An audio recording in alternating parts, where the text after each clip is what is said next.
Good morning, ladies and gentlemen. Sri Anil Agarwal, respected Regional Secretary, DPIIT. My colleague, Dr. Rene, other colleagues from UNIDO, officials from BEE, all other partner organizations, government officials, exhibitors, experts, FLCTD, entrepreneurs, friends from media, boys and girls, ladies and gentlemen. It's indeed a proud privilege for me today, on 1st of March 2022, when we complete 20 years of this movement of energy conservation in service to the nation, in service to the people of India. And it's really satisfying today to stand here to welcome you all on one of the most important aspect and the conclave for the innovation. And the innovation, especially in the energy efficiency, especially in the low carbon technology, and most important, especially for the MSME and the industry sector.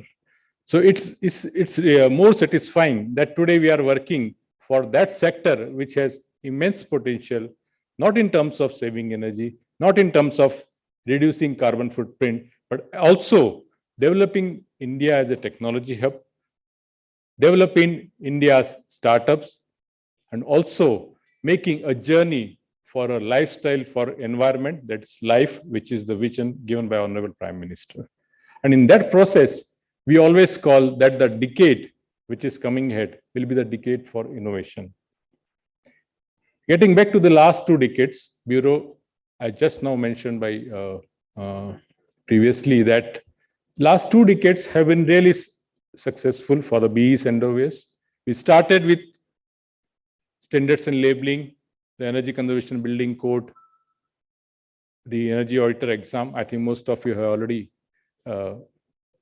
partnered for that exam. Then we went into the large industries like cement, iron and steel, power plant, pulp and paper. And all these industries came together and then supported BE to improve the energy efficiency. We further advanced into the building sector, commercial buildings, and now residential sector. We also expanded to the transport sector with CAFE norms for the cars, then the norms for heavy duty vehicles, light commercial vehicle, and now the latest is the e-mobility. In the e-mobility, we again went ahead with defining the battery standards and now promoting the technologies for storage. Now, these 2 decades have seen a lot of policy development. The policies for the sector, especially for the demand sector, policies for different consumers, and also for the government officials and the departments. But at the same time, the ultimate beneficiary has been the consumer, the common household, the person who is actually consuming the energy for his day-to-day life. And that's the final target group, what BE has assumed. And having done for 20 years, now next 10 years will be further challenging for BEE. And in that process, I'm really glad to welcome you all for today's conclave. It is at such an opportune time that the next decade, what the BE will work, will be actually nurturing the innovations. We will be getting all kinds of support from different sectors to develop new technologies, the emerging technologies, so that not only the energy efficiency becomes a movement, but actually we are shaping it to a low carbon economy and actually reducing the carbon footprint for the entire country. We have the targets under the Panchamrit, not only for the 2030, but even beyond. And maybe 2070 is the correct path we are defining for the net zero country. So in that regard, the projects like FLCTD will have a great significance, because that will come, that will develop the technologies which will be our future. These technologies will be in the market in next 2 to 5 years. but actually it will be commercialized beyond 5 years and further improve or further improvised to suit the market condition. At the end, it is the business. At the end, it is the economic which is growing, and economy needs energy. And we want to use that energy more efficiently. We want to use that energy as far as possible from the natural sources without harming the planet where we live. And finally, we want to leave a good energy storage, the good energy sources for our coming generation, and leave behind a much healthier and a happier planet for our coming generation. In that regard, again, the today's conclave, sharing experience and the knowledge of different entrepreneurs, different innovations will be definitely a delightful experience for all of you. And it's really privileged to have no other than Shri Anil Agrawal, who is heading the innovation part for the Government of India and also the Additional Secretary in DPIIT, leading so many policies on innovations and startups. So, sir, we are really honored to have you here, and also we'll look forward for your guidance and addresses for the community here, which is working on the energy side, innovations, and especially the focus is on the SME sector. Let me also thank the UNIDO and Jeff for this particular project, which we believe will be of a unique nature, much different from the normal policies and initiatives of BEE. Here, it is a partnership with different sectors, different innovators, and also the experts who are actually putting so much of time to find out which are the best innovations, how they can be further commercialized, how can they be validated, and further assisting them to get into the mainstream. So that this program, FSCTD, can nurture many more innovations in future. And I'm sure by the end of 2024, when this project ends, we will have entirely a different scenario for the innovations. Let me thank all of you, the innovators, the experts, and also the media persons who will actually take forward this innovation movement in terms of energy sector or in low carbon technologies to further to the consumers and to all the participants and to the common people, so that we develop a country which is rich in new technologies and low carbon technology. Thank you so much for joining us here. Over to you. Thanks. Thank you very much indeed, sir, for those warm words of welcome. And ladies and gentlemen, we once again congratulate everyone on the 20th Foundation Day of BE. And ladies and gentlemen, the United Nations Industrial Development Organization, UNIDO, headquartered at the UN office in Vienna, Austria, with a permanent presence in over 60 countries, is a specialized agency of the United Nations that assists countries in economic and industrial development. And I now have the proud privilege in inviting Dr. René van Berkel, country representative UNIDO, to kindly present the event theme and set the context for the conclave. Please put your hands together to welcoming Dr. Berkel.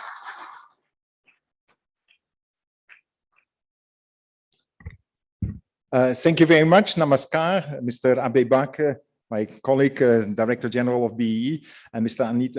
Anil Agrawal, the Additional Secretary for the DPIIT, officials and staff of Bureau of Energy Efficiency, dignitaries and delegates. UNIDO congratulates the Bureau of Energy Efficiency on its 20th Foundation Day and is honored to organize today's National Low Carbon Technology Innovation Conclave. Energy efficiency has come of age in India over the past 2 decades, thanks to the mandate of the 2001 Energy Conservation Act and the leadership and innovative programs of BEE. This covers a wide range of sectors: energy efficiency building codes, energy efficient labeling of consumer equipment, mandatory energy efficiency for large designated consumers through the world acclaimed Perform, Achieve and Trade scheme, and many other initiatives. So we congratulate on that, on this impressive set of achievements. However, please do not lean back and yet continue with even greater determination, scale, and speed. The climate and environment needs much more energy efficiency. Just yesterday, IP, the International Intergovernmental Panel on Climate Change, released yet another warning report alarming that nature on which we rely basically cannot cope with the pace of climate change. The goals are very clear now. Nothing less than a net zero carbon future suffices. Let us keep our sleeves rolled up and push harder for even greater energy efficiency. UNIDO is very privileged to work with the Bureau of Energy Efficiency.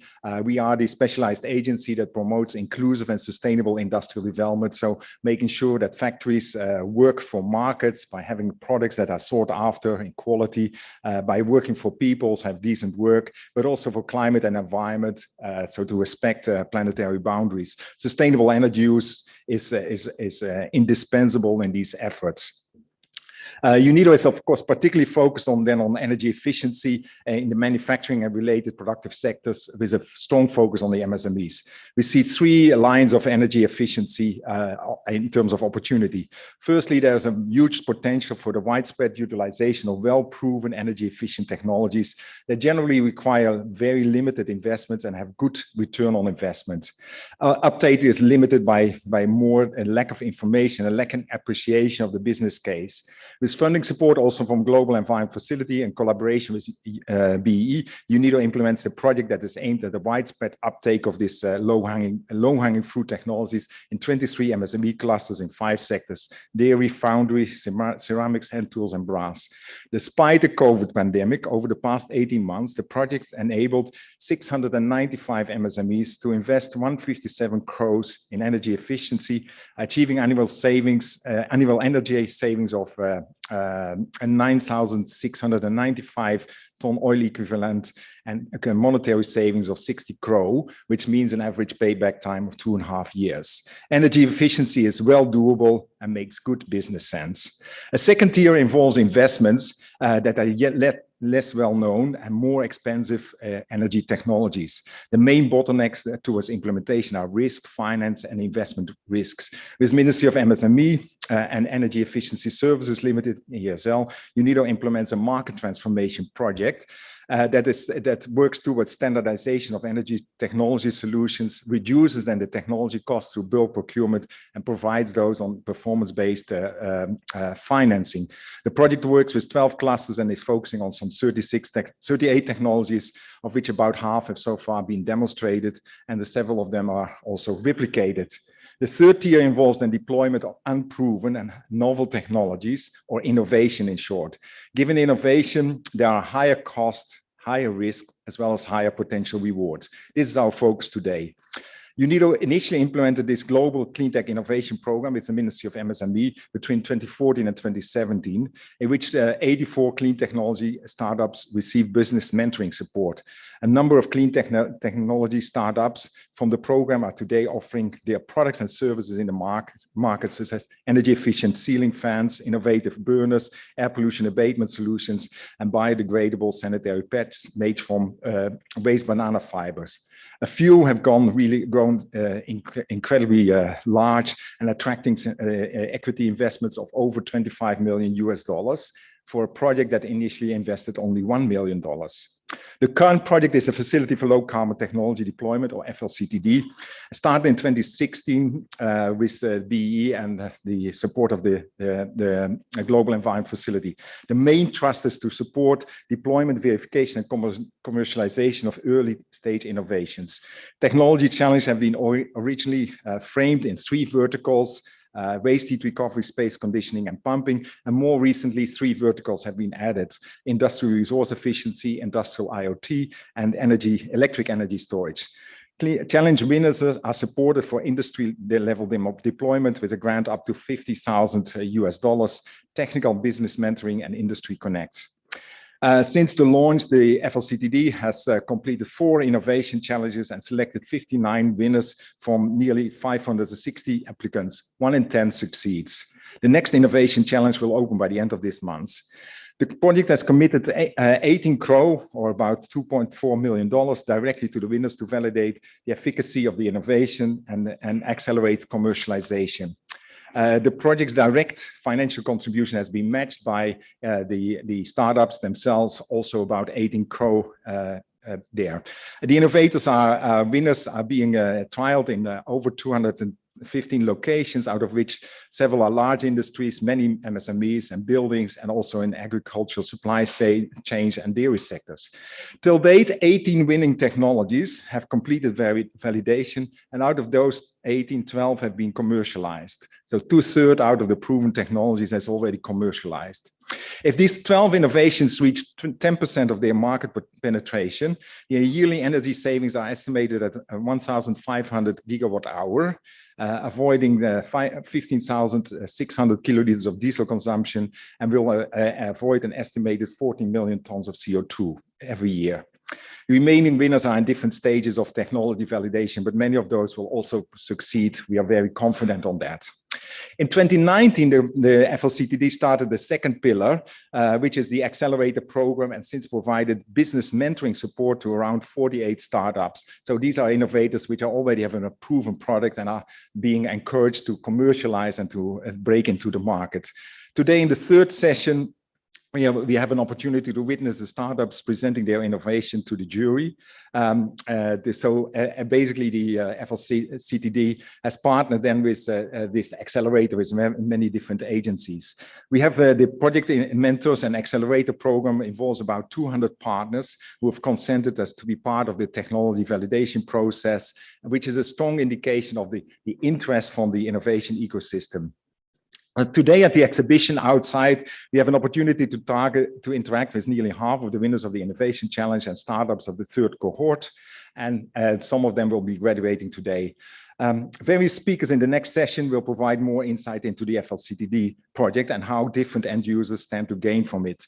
I would like to recognize the continued support of Bureau of Energy Efficiency and the mentors and members of the expert panel of the FLCTD project partners, Startup India, Invest India, ACNI, Center for Policy Research under the DST, CII Godrich Green Business Center, Sangam Capital Advisors, Customized Energy Solutions, Intellicap, and various industries, and supporting the technology triangle for their contribution.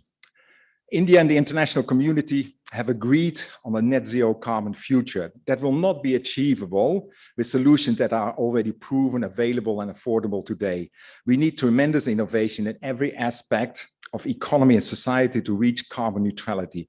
The FLCTD shows, I'm very convinced, that small innovations matter and can create impressive cumulative emission reductions. However, in all optimism, the reality is that that this needs to be complemented with largely incremental innovation paths that may not be enough. We need both incremental as well as transformative innovation that breaks through technology and efficiency barriers, in particular in hard to abate sectors such as cement, steel, metallurgical, and transport. So, for example, fuel cell innovations, green hydrogen, and new materials. Let me conclude here by reiterating congratulations on behalf of UNIDO to both the BE on its 20th anniversary and the innovators present here for their groundbreaking endeavors to help India and the world on the road to a low and ultimately zero carbon future. Thank you very much.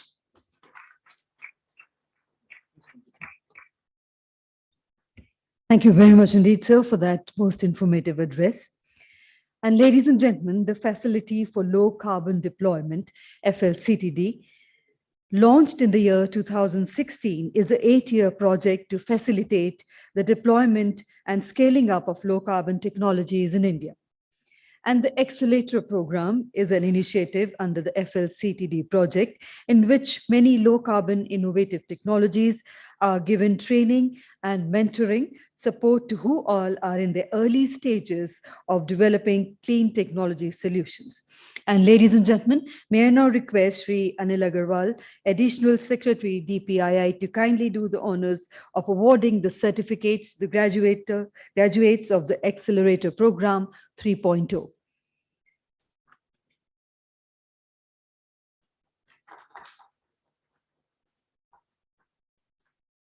We would request you to, sir, kindly step forward to award the certificates. And may I invite Mr. Saurabh Kumar, the founder of City Gen Technologies Private Limited, for their startup on handheld device and a software platform to digitate the entire waste collection and management chain.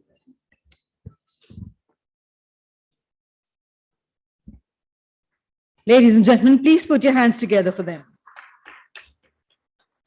May I now invite Ms. Karishma Shah, founder of Envo Protect LLP, for their software production of industrial fuels from non-recyclable paper waste from the paper industry. May I now invite Mr. Jayesh Raninga, founder for Green Cross Agritech Private, for the startup Trinetra Microbial Consortium for accelerated decomposition of farm waste and crop residue.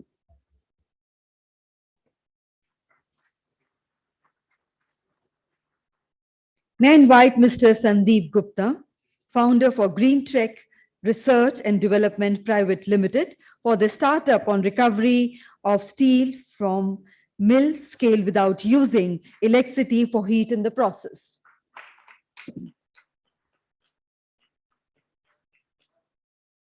May I now invite Ms. Shreya Papanna and Mr. Hanish Katniwar, founders of Himalayan Hemp Industries Private Limited, for the startup for hemp as a constitution material of choice for eco-friendly construction.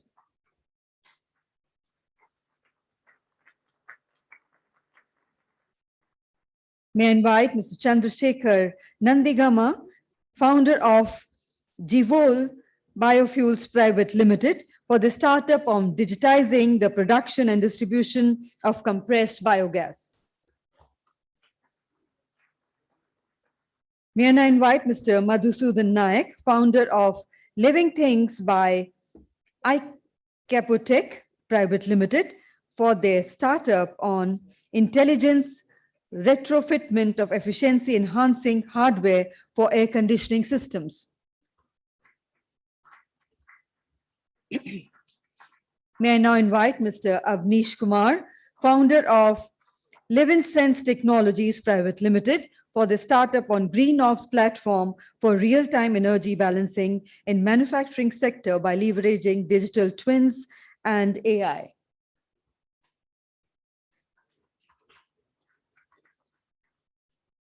May I invite Mr. Prajwal M, founder of Oscillo Machine Private Limited, for their startup on electric farm equipments to mechanize traditional farm practices.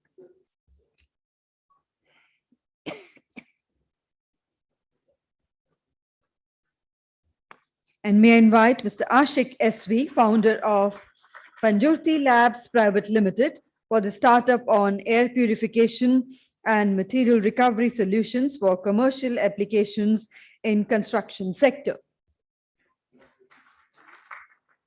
And ladies and gentlemen, last but not the least, may I invite Ms. Neha Jain, the founder for Zero Circle Alternatives Private Limited, for her startup on ocean safe and ocean derived packaging material, alternatives to plastics and bioplastics.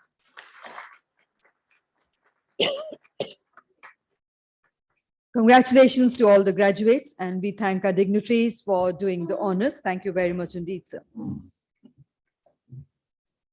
Ladies and gentlemen, it's an honor to have today amongst us for the inaugural session, Shri Anil Agarwal ji.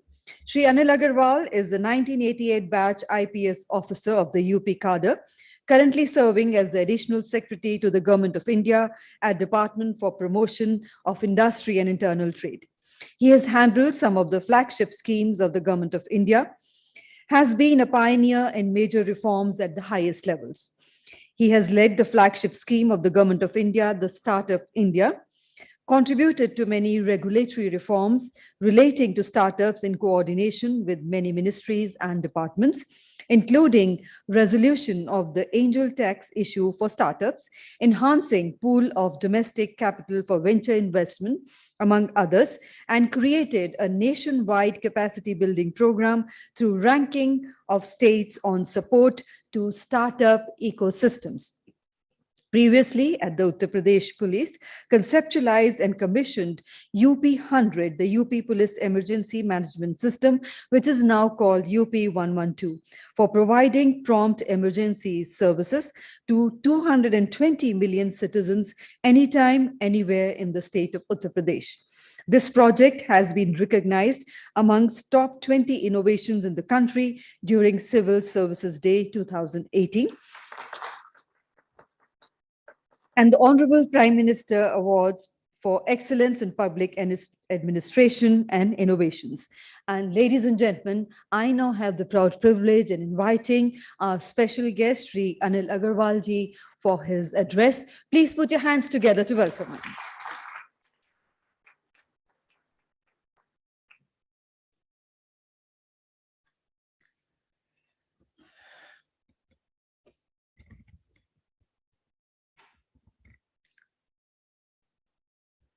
Shri Abhay Bakre, DG, Bureau of Energy Efficiency.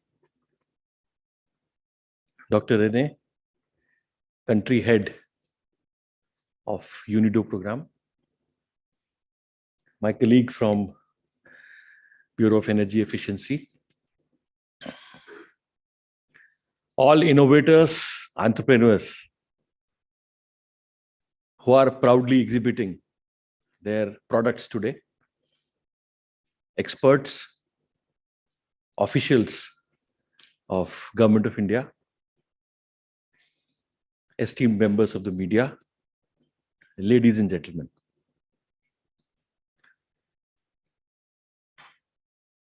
It is an honor and a privilege for me to inaugurate the exhibition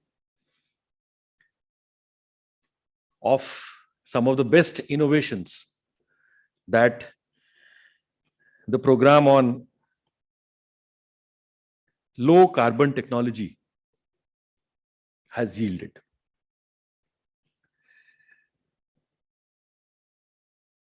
At the Ministry of Commerce and Industry, Department for Promotion of Industry and Internal Trade, we coordinate the efforts of UNIDO at the central level.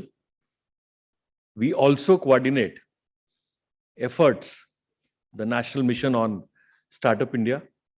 We also look after a number of industrial sectors, specifically for some sectors which are heavy consumers of energy, like cement, paper, rubber, a number of engineering industries, and industrial policy in general. I am extremely happy to see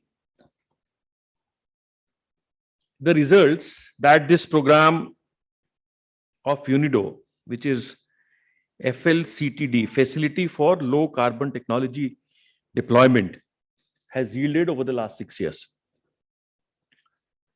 You've done 4 annual challenges for innovation with about 550 applications, shortlisted some of them,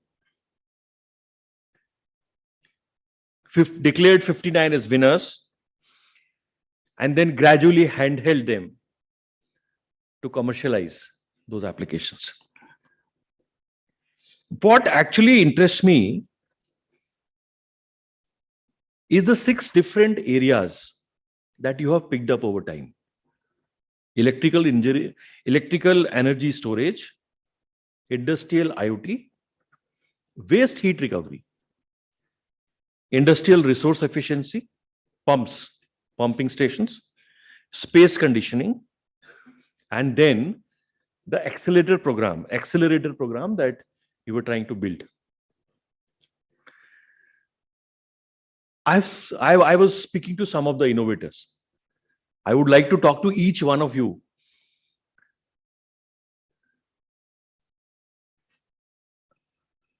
I'm sure most of you have heard about the Startup India program.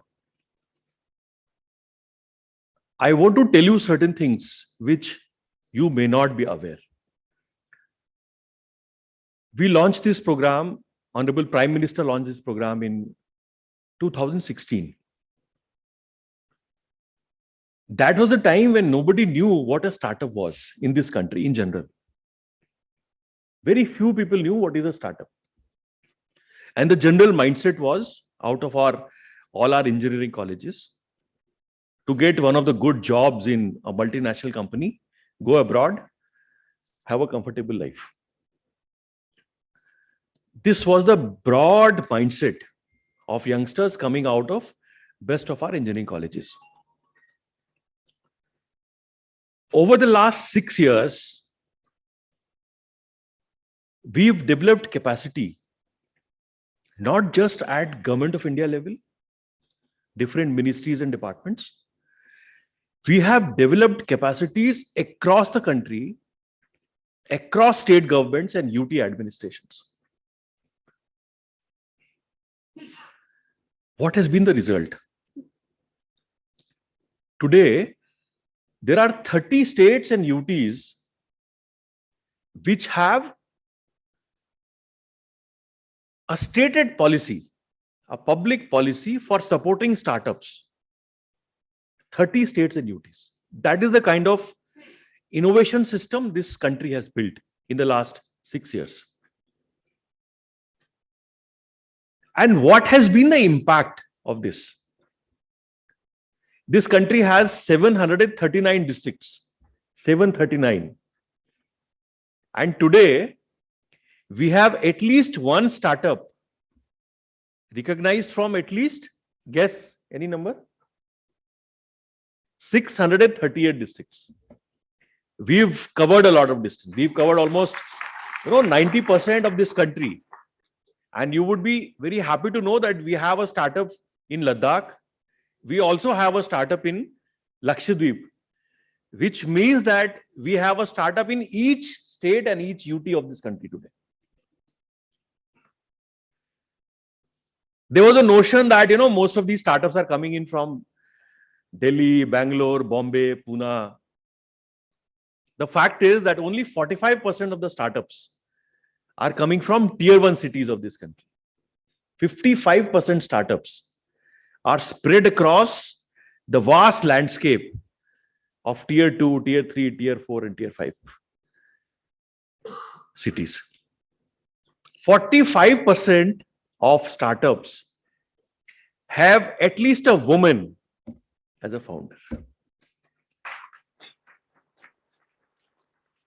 This is the spread of entrepreneurship based on innovation in this country. A very natural question is, what is the quality of this innovation? A very natural question. You will say, you are giving so many numbers. And till about last week, DPIIT has recognized 64,000 startups across the country. 64,000. Now, a very natural question is, what is the quality of these startups? So we thought, okay, let's try to find out. So we instituted what is called as National Startup Awards across all categories, right from agriculture, across all segments of economy, right from agriculture to space. The first version, we had about 1,600 applications from across the country. There were 38 winners. 8 of them came from tier 2 and tier 3 cities. Now that is the quality. National Startup Award winners coming in from tier 2 and tier 3 cities. And if you look at their solutions, they are competing with global best in their areas. And that is what I wanted to tell you. In the second version again, we had more than 2,000 startups participating. And let me tell you, for the third version, the applications are on till the 15th of March. So if you have not applied, please apply for National Startup Awards. The applications are on at this point today, till about 15th of March. Please apply for National Startup Awards.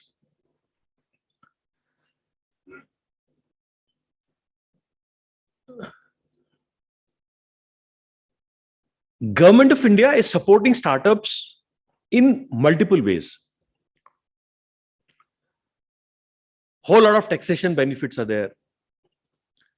I want to know how many of the startups that are exhibiting today are recognized by DPIIT, Startup India. Some of you? Okay. So I believe there are 36 those who are presenting, but not everybody. I see only 7-8 hands, which means there is still some information gap. I would encourage you to get recognized on the Startup India portal. It doesn't cost you any money. It's a online process. You get the recognition in 2 or 3 working days. It helps you reduce your compliance burden. The moment you are recognized as a Startup India startup, you get a number of compliance benefits. Your compliance is reduced. As a company, as a private limited company, you need to have a number of compliances. So there are compliances relating to Environment Act, Labor Act. 9 of these acts, you can self-certify. You don't have to file any compliances. There are a whole lot of taxation benefits. If you're not aware, you must look at the Startup India website and see what are the benefits that you can avail of. As per our definition, a company is a startup for 10 years till its incorporation, or till the time you reach a revenue of about 100 crores. Till the time you are a startup. And you can take all these benefits. When you get invested by your family, by your friends. So there was an angel tax which used to be taxed. You go to the Startup India website, take recognition, apply for it. Instantaneously, you get exemption from angel tax. Instantaneous. You will get it. CBDT gives you an instantaneous exemption. There is another exemption that is under 80 IAC.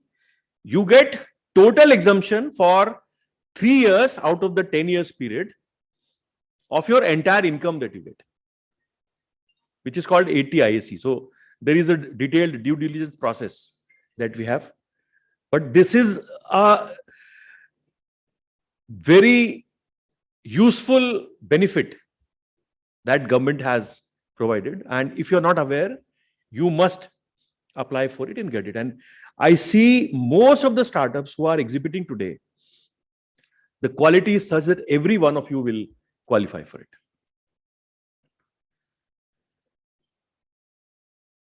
I'm sure most of you are looking for funding, right? So you have this session today where some of you will be pitching and you will say that you have an accelerated program. If you look at Startup India website, there is something called a Startup India Seed Fund. Now, what we've done there is, you can apply anytime. It's an ongoing application time. Anytime you can apply. Round the clock, around the year, you can apply. How do you get it? We distribute the money through incubators, some of the best incubators. We have our process of, selecting incubators. So incubators apply. There is a committee of private sector experts. We don't claim to be experts on finance and innovation. So there is a committee of private sector experts who select based on incubators' performance. We have about 67 incubators as of today. 67. We've given them grants of about 265 crores. Any of the startup here, if you are interested, you can apply on the Startup India website for seed funding through any of the incubators that you like. And you can apply to any 3 incubators. 1, 2, 3, you can say, this is my first preference, this is second, this is third. So 3 incubators will evaluate you. And there are higher chances that some of you will get funding. What is the funding like? You can get 20 lakhs for proof of concept. Most of you have already crossed that stage.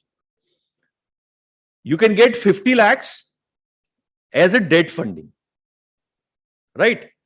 And we are saying, we are very clear that incubator can't take equity in your company for giving those 50 lakhs to you.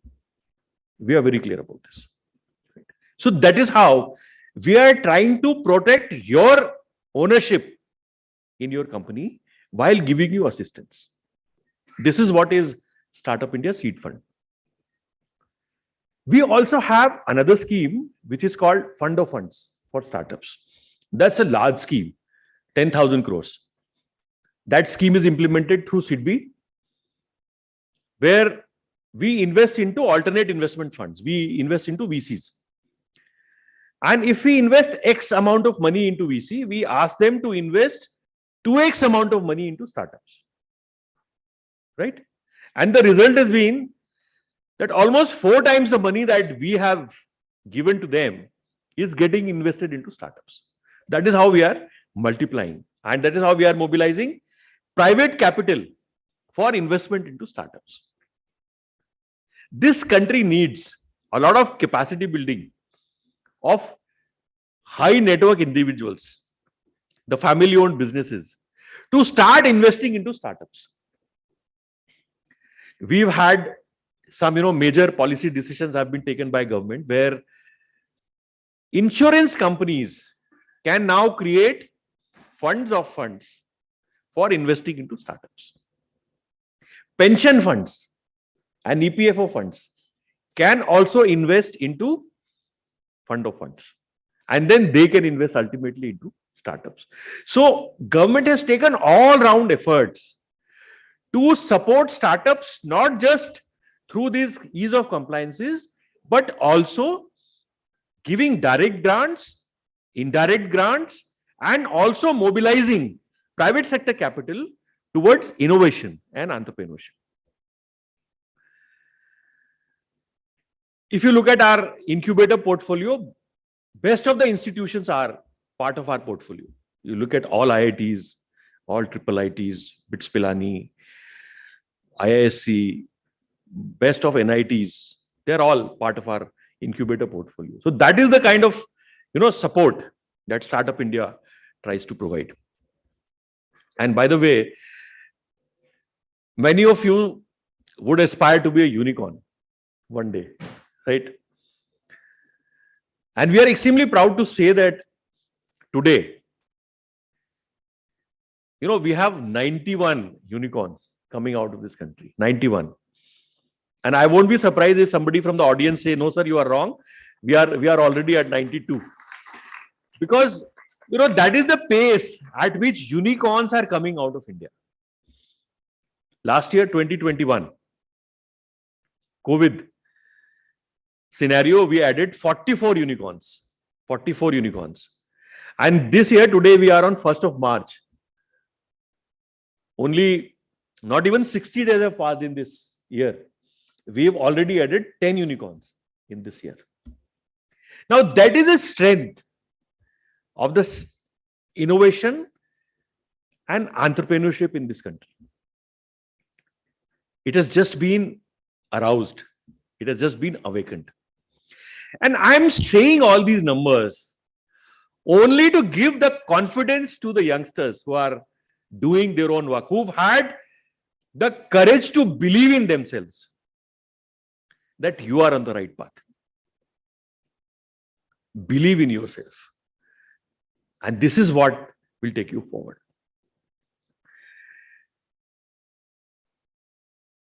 I was extremely happy to see some of the innovations during my short talk in the exhibition today.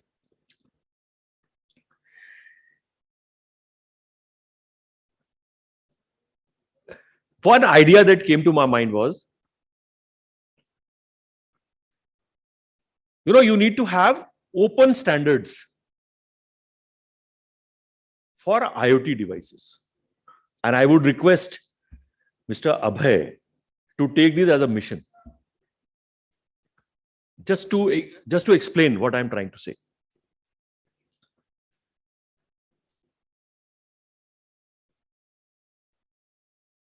You can exchange emails irrespective of the platform that you are, right? So आपका email किस platform पे है? What is your email address? Gmail. Okay. Anyone else who has a different email account? Outlook, Hotmail. Okay. Now Outlook से आप Gmail में mail भेज सकते हैं या नहीं भेज सकते? भेज सकते हैं? You will ask me how stupid this question is, right? How? But if you are, let's say you are on an e-commerce platform. On one e-commerce platform, can you buy stuff which is available on another e-commerce platform? No? Why? Why? They are not talking to each other, right? They have built proprietary systems. And because of the proprietary systems, they have created huge monopolies, right? Now, in Gmail, they have their entire suite of features for users. Yahoo, they have this entire set of features. Outlook, Hotmail, they have an entire set of features. At the bottom, they are all connected with what is called as Simple Mail Transfer Protocol. It is open to all for use. Open for everyone to use, right? SMTP. Most of you will understand. You are all engineers here. On internet, we exchange information across computers. Sorry. Nobody tells you to use a particular browser. कि आपको Chrome ही use करना है, या आपको Microsoft Edge ही use करना है, या Firefox ही use करना है, right? So long as a browser is compatible with Hypertext Transfer Protocol, HTTP, you can exchange information over internet, right? Okay. This doesn't happen in e-commerce. So if you are on Flipkart, you can't buy from Amazon. You can't buy from Big Basket. Now the same thing is happening. So what we are trying to do is, we're trying to create an open network for digital commerce. That is another thing. But I heard the same thing, you know, one of the innovators here, he said, in IoT, you have different companies, एक ही device है IoT का, उसका काम वही है कि वो latitude longitude लेकर के वो कुछ इंफॉर्मेशन को वो पास ऑन करता है, राइट? काम यही है ना उसका.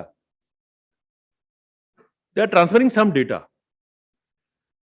बट अलग अलग कंपनियों ने अपने अपने प्रोटोकॉल बना लिए, और ये सारी IoT devices can't talk to each other. You need to have some common protocol where they can talk to each other. Now look at the banking system. You have hundreds of banks. One bank needs to transact with another bank. पहले क्या था? One bank will create systems with each of those banks to create financial transactions. Then UPI came. What is UPI? UPI is a protocol for transfer of financial information. वो उन्होंने आपस में transfer कर दिया, तो क्या हुआ? We are all able to transfer money instantaneously from any bank to any bank. Doesn't matter. और उसका असर ये है कि आज आपका सब्जी वाला, फल वाला, रेडी वाला आपसे पेटीएम पे पैसा ले सकता है, right? This is not there in US. Europe में नहीं है ये कहीं नहीं है. We are the most advanced country in so far as digital payments are concerned.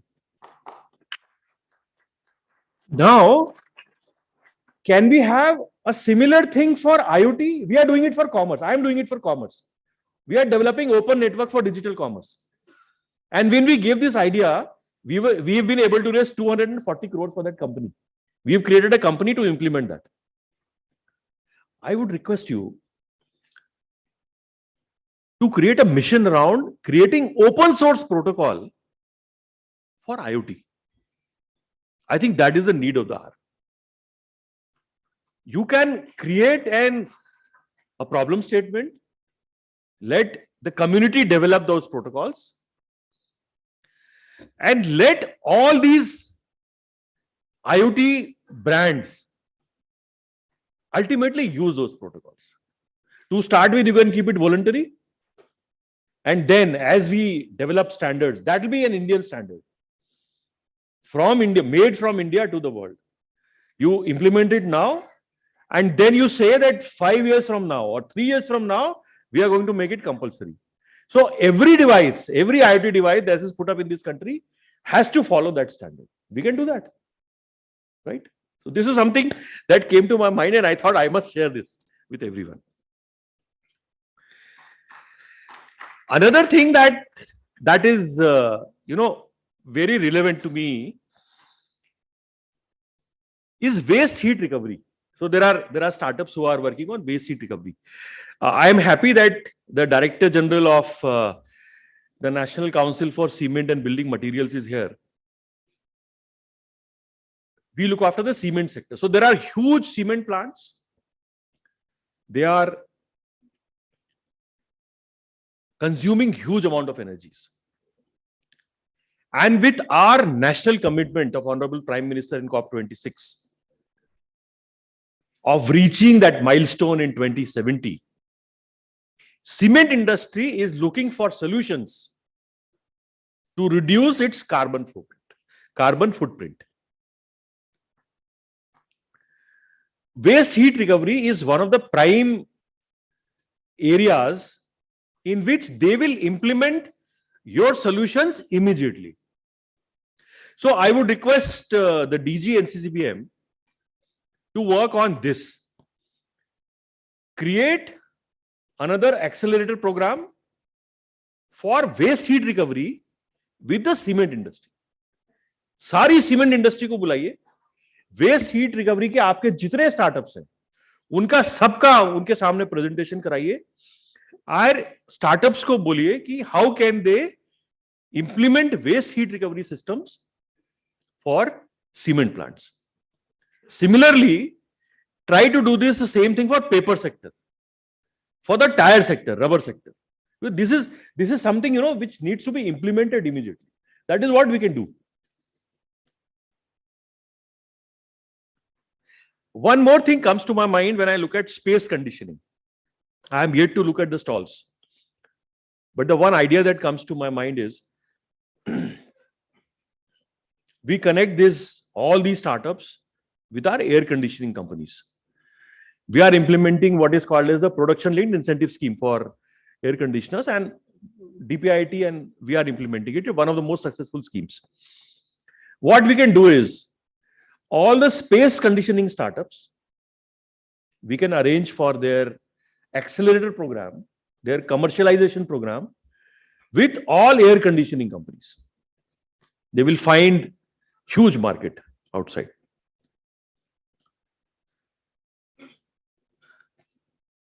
One of the ideas to reduce energy consumption for space conditioning, as the economy grows, as our GDP grows, as per capita income grows, we are going to consume more and more energy. More and more of our population will use air conditioning. Now, air conditioners are getting more and more popular. They're getting more affordable also. The new air conditioners are much more energy efficient than what they were 5 years ago, what they were 10 years ago. A whole lot of our commercial, institutional buildings still have older air conditioning systems, right? Even if you have window systems, they are very old. In government buildings, you will find a whole lot of air conditioning systems are very, very old. Industry, can we create a scheme where industry can be asked to replace the older air conditioners for newer ones in lieu of a small incentive? Industry is ready for something like, EMI kind of a solution, right?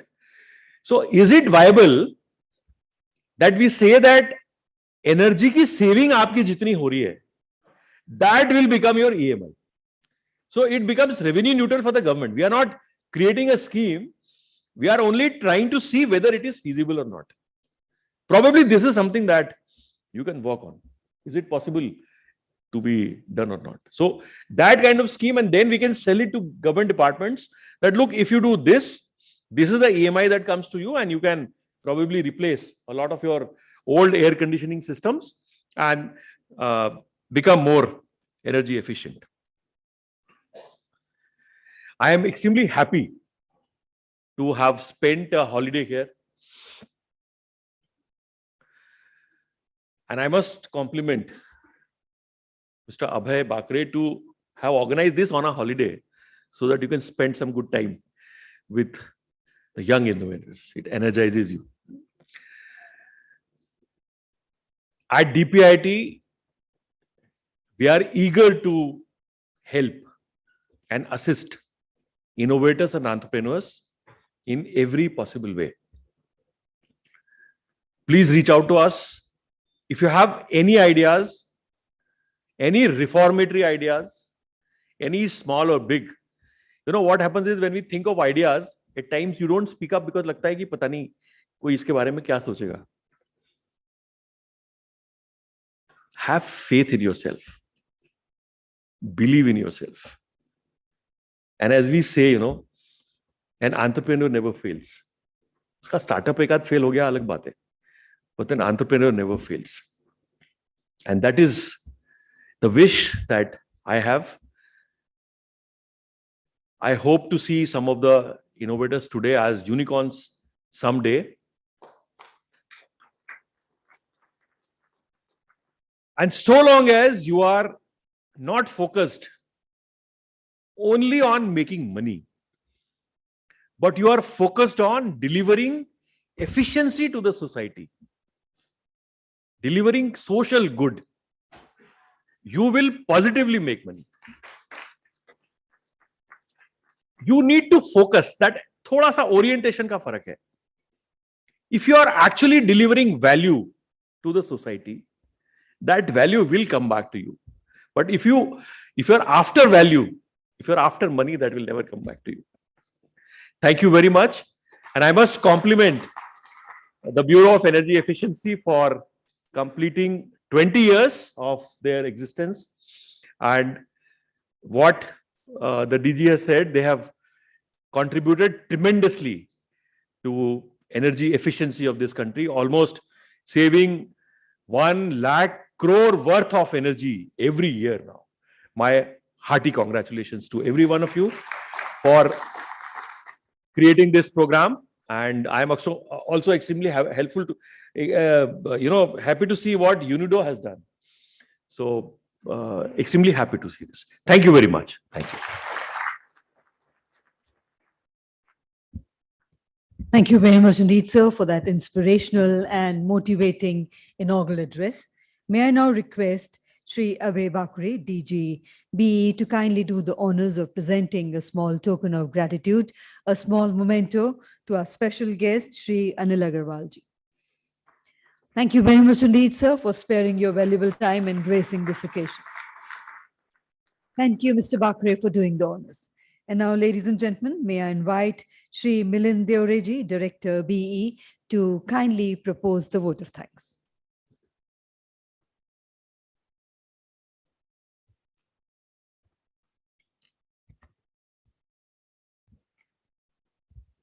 Thank you, ma'am. Very good afternoon to all of you.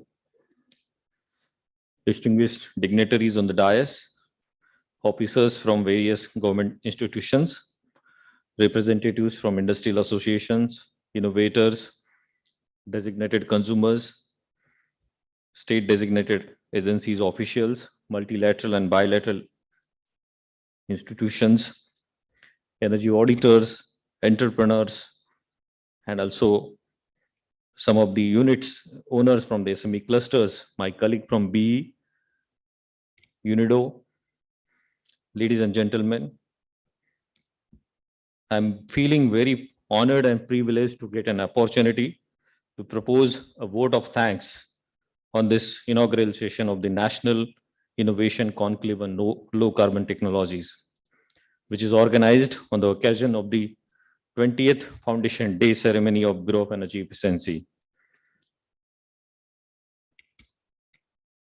20 साल बेमिसाल. This is the, I think, slogan for Bureau. ऊर्जा दक्षता के 20 साल बेमिसाल. जैसे sir ने भी कहा, B has contributed every year the saving of 1 lakh crore and more than that. So I, on behalf of B and UNIDO, convey very hearty thanks to Sri Anil Agrawal ji, Additional Secretary, Department for Promotion of Industry and Internal Trade, Government of India, for inaugurating the exhibition on innovations and sharing with us his vision on the Startup India and innovation. We really inspired, sir. Sir, we are encouraged by your gracious presence and immensely benefited by your inspiring address.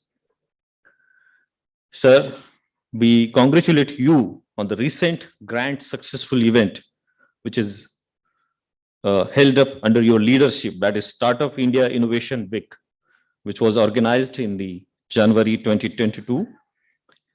This event has witnessed more than 150,000 delegates and more than 700 startups, which have showcased their innovation at the exhibition.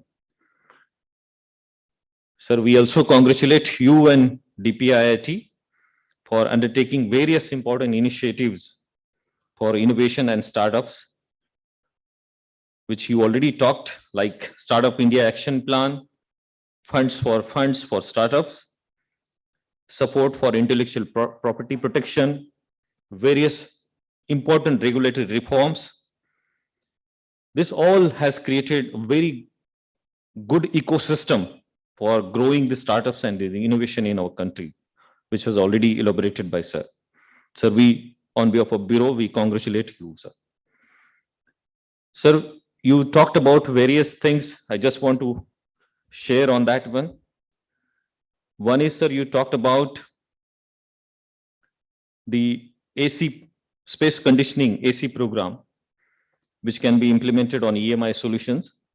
Sir, I'm happy to share with you, sir, Bureau of Energy Efficiency has carried out one program, that is capacity building of DISCOMs, under which such kind of initiative, DSM initiatives, has been implemented with the support from electricity distribution companies. And such schemes are announced even in Delhi itself. 2 DISCOMs have implemented such scheme where old AC is being replaced with the new energy efficient ACs at the EMIs, which can be rebated through the bills.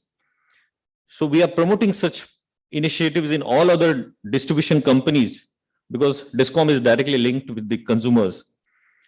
Sir, and we are really happy with the suggestions which have given on that one. We will again accelerate this into other sectors in the government buildings and other parts. Sir, the another suggestion which you've given about the wasted recovery implementation of innovation into the energy intensive industries like cement. Sir, I also want to share with you that Bureau of Energy Efficiency is implementing its first of its kind program that is called Perform, Achieve and Trade Scheme, under which we have given the targets to the large energy intensive industries. And if they achieve the more than target for reduction, the specific energy consumption, if they achieve more reduction, they are eligible to get the e-certs and they can trade this e-cert on the power exchanges. Sir, under this PAT program, as on date, we have covered 13 sectors, where cement is also one sector. And more than 1,000 industrial units are being designated consumers, whom we have given the targets. So we have directly connected with this all 1,000 plus designated consumers.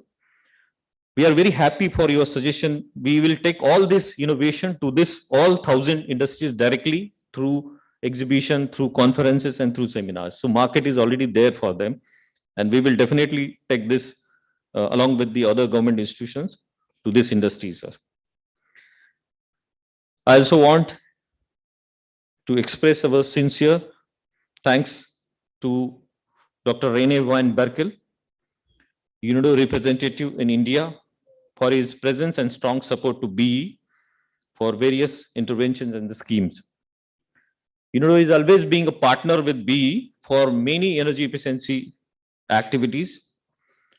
The objective of UNIDO and BE, even the goals are similar, and we are working together on many initiatives in today and in future also, sir. So thank you, Dr. Rene. I also extend my sincere thanks to our DG, Sri Abhay Bhakreji, for his welcome address. Sir, under his leadership and knowledge, the concept of energy efficiency has been really transformed into all the sectors. Various new initiatives has been taken up by him in its vision, leadership, and passion that have brought revolutionary changes into the energy efficiency sectors.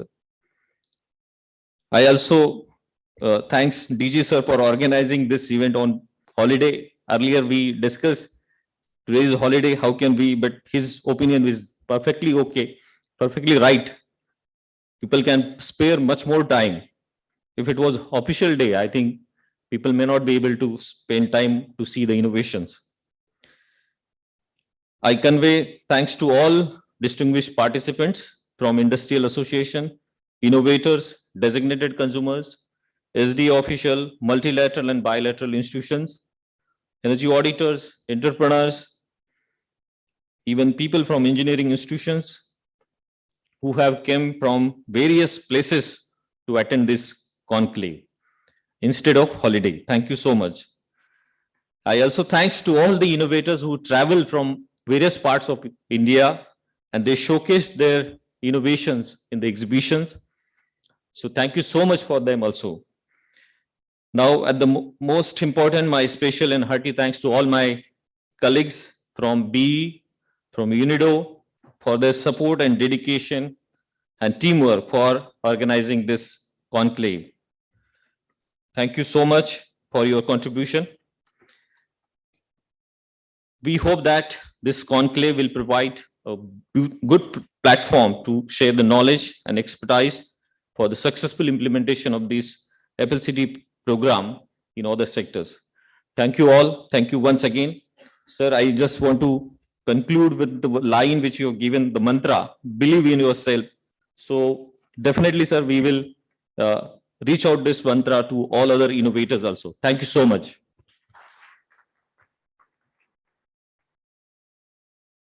Thank you very much indeed, sir, for kindly proposing the vote of thanks. I'm sure it is being seconded by each one of us present here. With that, ladies and gentlemen, we close the proceedings of the inaugural session. Once again, thanking Sri Anil Agarwalji for sparing his valuable time, gracing this occasion, and for that very motivating inaugural address we had from him. And may I request you, sir, to kindly step forward for a group photograph. And ladies and gentlemen, let's put our hands together, thanking our special guest, Sri Anil Agarwal.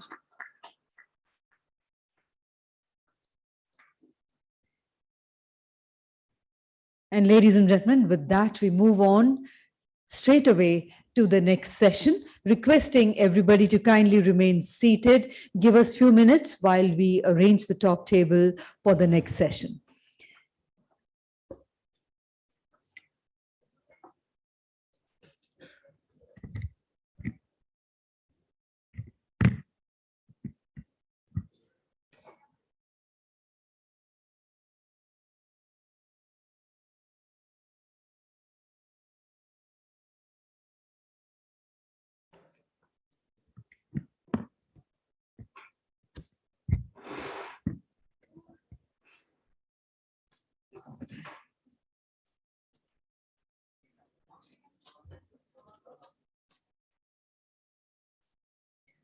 Ladies and gentlemen, coming up next is the technical session. May I request everybody to kindly remain seated?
Yes, and one moderator. 7 minutes for each presentation. A question answer at the end, if the time permits.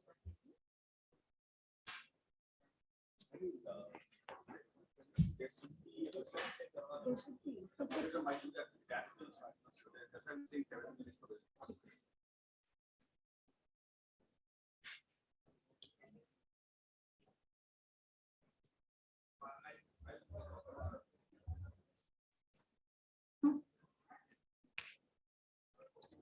So, ladies and gentlemen, we are ready to begin with the proceedings of technical session 1. Requesting everybody to kindly be seated, all mobile phones put on to silent mode.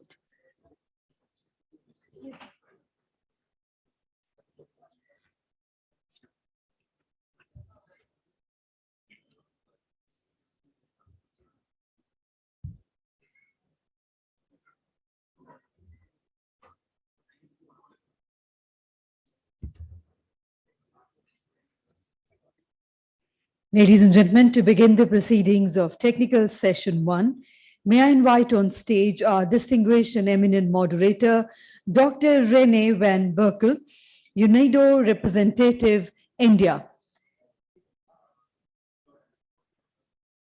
May I request Dr. Berkel to kindly grace the stage. Ladies and gentlemen, put your hands together to welcome our moderator for this session, inviting speakers and winners, Mr. V.B. Mahindra, Encon Thermal Waste Heat Recovery. May I invite you, sir, to kindly grace the stage. Invite Mr. Anurag Agarwal, New Leaf Dynamic Technologies Private Limited, Space Conditioning. Inviting Mr. G. Prasad, Aqua Sub Engineering Pumps. Inviting Mr. Amol Raikar, Prabargian Industrial Resource Efficiency. Mr. Rahul Raghunathan, Exact Space Industrial IoT, and inviting That was for this session. Mr. Bowen.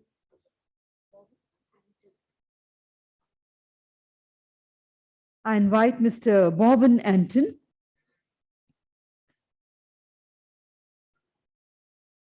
and Mr. Paras Kaushal Cellprop Private Limited, Electrical Energy Storage.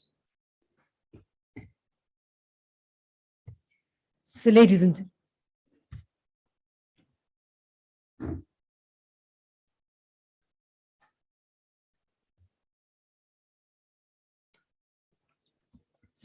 gentlemen, the topic for this session is low carbon technology solutions for industrial and commercial sectors. And the time duration for the session is approximately 1 hour, 30 minutes, which includes the opening and closing remarks by the distinguished moderator and presentations by all the eminent speakers for about 7 to 8 minutes, so that we are left with some time for question and answers also. So would you like to wait for a few minutes while a few more people join in? Meanwhile, you can begin with the opening remarks. Over to you, sir. Okay, thank you very much for the kind introduction and thank you for being in this audience already. I think a few people are joining back in as the GPS was taking the way out. I think we will get started in the interest of also observing some kind of time limit so that we have also a program to follow for the afternoon. In the opening session, it was already referred to that one of the main mechanisms for the FLCD is our innovation challenges. So we invited startups, offshoots from engineering colleges and other agencies and organizations to come forward with low carbon innovations. And then we offer them support in terms of financial support, but also I think more importantly, technical support and industry connects to help them to demonstrate these innovations and also get reliable and verifiable data on performance, because ultimately performance counts and performance is then also an opportunity to break into new markets and to really commercialize. So we had 6 innovation verticals. We started with 3 waste heat recovery, space conditioning, and pumping. And then the last round, from the fourth round onwards, we have added 3 additional verticals: electric energy storage, industrial IoT, Internet of Things, and then industrial resource efficiency. So I'm very pleased to be accompanied here on the panel by one innovator of each category. So it was a bit of a gamble who to pick, but we wanted to see some diversity, because I think if anything, we can see that all these FLCTD innovators are united by a spirit of innovation and entrepreneurship and a determination to achieve climate benefits. But apart from that, there is maybe not much that connects because we're all operating in engineering sectors or in agriculture or in other sectors or in food value chains, which gives quite different solutions. But I think the spirit is really the spirit of ingenuity, innovation, entrepreneurship that we drive. So I would ask each of our panelists to maybe give a short introduction. We would really appreciate if we keep it on about 5 minutes on what their innovation is and how the innovation journey has gone, and some of the benefits which are have been achieved and the support through the FLCTD program. So I'll start on my right with Mr. Mahendra from Encon Thermal Engineers, who has been a successive winner of 2 innovation challenges in the area of waste heat recovery. So Mr. Mahendra, the floor is yours to give us a brief expose of the solutions that you are working on. Thank you very much. Just sit down, maybe.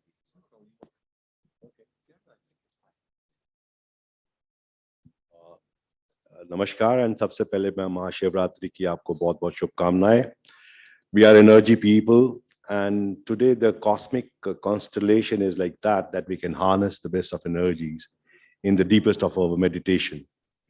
So let me share this little bit of information what I got on Mahashivratri with you first of all.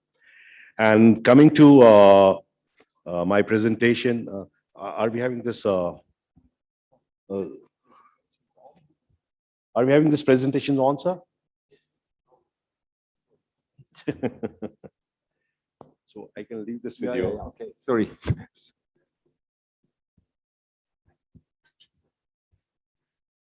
Can you put it on full screen? Okay. So since time is short, let me tell you, Encon started some 44 years back, 78. So Encon, as the name suggests, we were into energy conservation from that period onwards, and given around 23 new concepts into energy conservation on different levels. So I won't go more into the introduction because we have short time, so I'll talk more about the technologies. As I said, 78 we came, and today we are known for fuel efficient heating systems on turnkey base. We give complete solutions, after carrying out the diagnostics on any industry, as Mr. Agarwal was mentioning about cement plants. So what we can think of cement in high temperature heat recoveries, hydrogen is still to be explored. And I don't know how the government is going to participate with us, but definitely we can explore how this can be a good tool for zero emissions as what we are talking.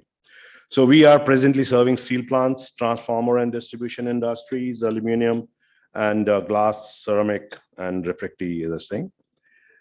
Our R&D journey started with development of oil burner for the country. The first oil burner we gave to the country in 1997. Then we gave the gas burner, that was with Ministry of Science and Technology, Department of Science and Technology. We developed this burner. And then further we developed all this coke oven. All these burners, they were for big steel plants were coming from abroad, which we indigenized.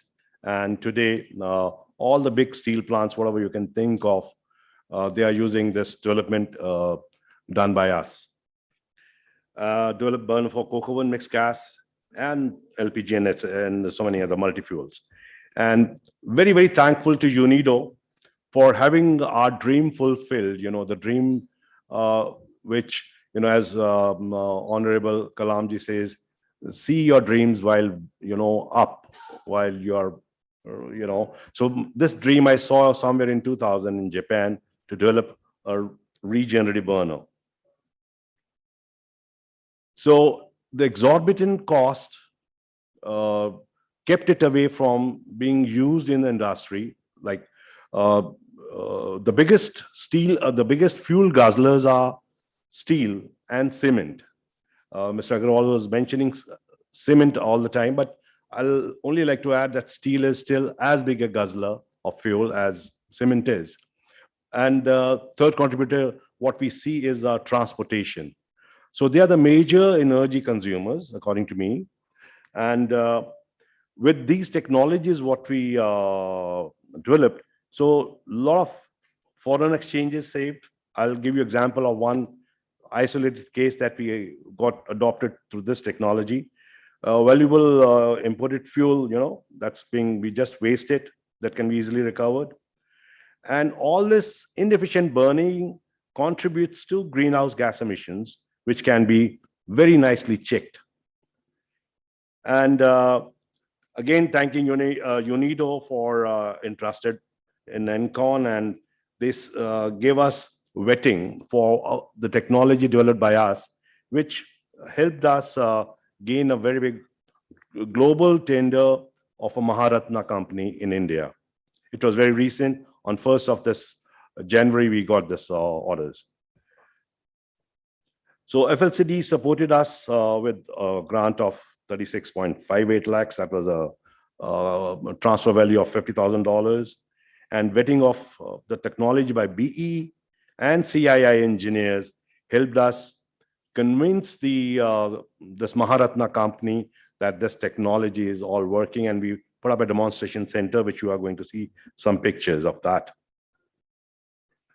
So this is what you see, the facility, what we developed in-house.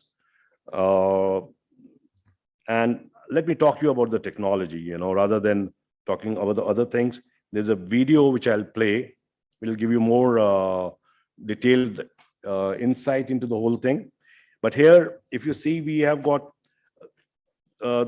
this is a utility which can be a forging furnace or any furnace, any heating application above 900 degrees centigrade, and can go up to 1200, 1300 or whatever. And in the existing technologies, what were prevailing in the country and globally also, they exhaust flue gases at such high temperatures, and through recuperators, we can recover a little bit amount of that, say around 15 to 20%. Whereas with this technology, we are able to recover 80% of the heat losses. So what happens is this, in a given utility, the system works in a pair. So one burner fires, as what you see by cursor is going on, and the other burner, there is a heat bank, what we have got it. And the heat bank recovers the heat from the waste gases and stores it. And after a time T2, so the burner stops, this A burner stops, and then the B burner starts. But the B burner now is having a combustion air preheated at 80% of the operational temperatures. Meaning, if your furnace is at 1000 degrees centigrade, operating at 1000 degrees centigrade, you can recover heat at 800 degrees centigrade, what you were earlier doing only 300 degrees centigrade. So this is a big, big recovery. And if I run this, yeah. Burner consists of a burner and regenerator with ceramic media balls. Regenerative burners operate in pairs. In a typical cycle, first burner A will fire and burner B will act as a regenerator. And then burner B will fire and burner A will act as a regenerator.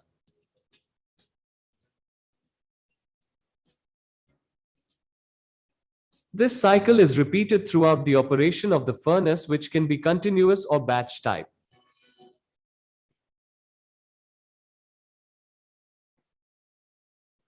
Okay, I think there's some problems with the little video, but you can see, you can get a gist of it, that we are not having big chimneys, the waste Burner heat. consists of a burner and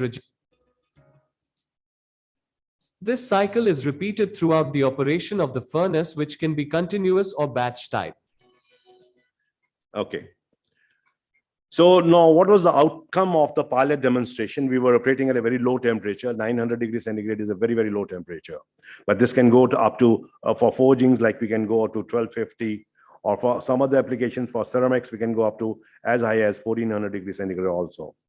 So in this small furnace, what we see, we save around fuel, and the furnace was, the capacity was 50,000 kilocalories were fired, and savings were around 2.79 kgs, and 8.31 kg CO2 per hour was emissions were saved. The waste heat recovery was around 86%. I was talking 80%, but here, since it was little low temperature, the recovery was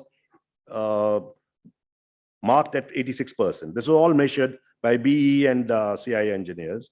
And drop in flue gas exit temperature. Had it been through a recuperator or other things, the flue gases would have exited at 470 degrees temperature, but this was reduced to around less than 100 degrees centigrade.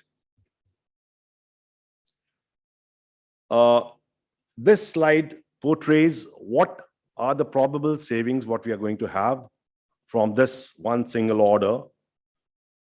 So what you see is there are 7 furnaces which are going to be converted in BHEL. And they are operating at around 1200 degrees centigrade, all these furnaces. And what you are going to save is around 11 crores per annum. And believe me, before this technology was developed in the country, and if we didn't have help from UNIDO, this was a global tender, and there was no chance that this order would have come to any Indian company. So what this helped? Foreign exchange in ordering, the closest bid to us was 10 crore rupees more than us. But the highest bid was around 15 to 20 crore rupees from more than us. And the fuel exodus, what they are going to save in fuel costs will be around 11 crores per annum. And CO2 emissions to around 6,100 tons per annum. Now, this is just for 7 furnaces, and they have got around 29 furnaces just in one setup. So now you can imagine what happens in the scenario when you take up the whole country. So same story can be repeated in steel plants like rolling mills or forging furnaces or aluminum melters. And coming to an end, so that's what ENCON believes in. Saving environment and energy conservation is the need of the hour, and let's all do it. Thank you very much. I hope I've been in time. Yes, thank you very much, Mr. Mahendra. That is very much appreciated. I think it's if we just pick up some of the numbers. So in the traditional scenario, it's 80% of the waste heat going into the environment. We bring that down to 20%. So that means 75% of the waste heat is recovered. If you say that this can be done 555 days payback, that is 19 months, isn't it? 19 and a half months, so a good 1.5 years. So that's very attractive. because we basically changed from one burner to two burners and then exchanged the operation and the flows of that. So that would seem as a more convoluted or more complicated operation as maintenance. Do you have any sense of whether that will impact, or has that been raised as an issue? Okay, I'll use your one. The prohibiting things were the valves, you know, what we saw from the Japanese technologies or American technologies, what we are finding. But we developed, instead of having a 3-valve system, we developed a single valve system, which was all developed by Indian companies indigenously. So we avoid all that. And so now we need not import anything. So everything will be all made in India only. And we are using all the components. And this not only facilitated the development, but also facilitated the maintenance part of it. So, and bring down the cost drastically, sir. Okay. Okay, thank you very much. I think in the interest of time, let us move on to example from space conditioning. So I have New Leaf Dynamics. I need to get my list properly. Mr. Agrawal, will speak about this. This is going from heavy engineering to agriculture, farming, and related issues. So this shows also a little bit of the diversity. So, Mr. Agrawal, the floor is yours. Thank you so much, Dr. Rene. I am Akash Agarwal, and today I'm representing New Leaf Dynamic Technologies. I'm CEO of New Leaf. The company incorporated, it's been almost a decade-long journey. And our vision was to reach out to more than 5 lakh Indian villages and provide them with the access of refrigeration using a source of energy that is available round the year, and helping farmers and the agriculture community reduce the post-harvest losses and help them increase their income. So not only that, we have also been actively working in the agriculture sector by providing services, agriculture extension services to our farmer communities, individual farmers, farmer producer companies, by teaching them the best, the know-how about sorting, grading, cleaning, waxing, what to store, when to store, how to store, and what is the best usage of the local energy for storing the produce. So we basically teach them storage of farm produce at the farm gate using the farm waste. And this has helped them, helped us reach out to now 9 states across the country.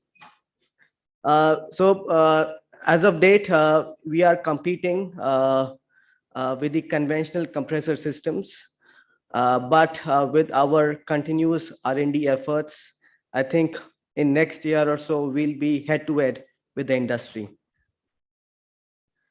So with the FLCDD support, we have been able to reach out to many parts of the country. Sitting here in North India, we were able to reach out to the southernmost tip of the country in Tamil Nadu and do a pilot with the first banana producer company based out of Trichy, Tamil Nadu, with the help of FLCDD program.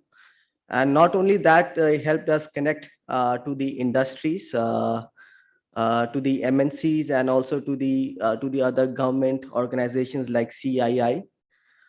They helped us with a 34 lakh rupee support, which helped us to engineer a modular refrigeration system that can be installed at the farm gate within 3 days. So here's more about the technology that we have developed from scratch in last 10 years.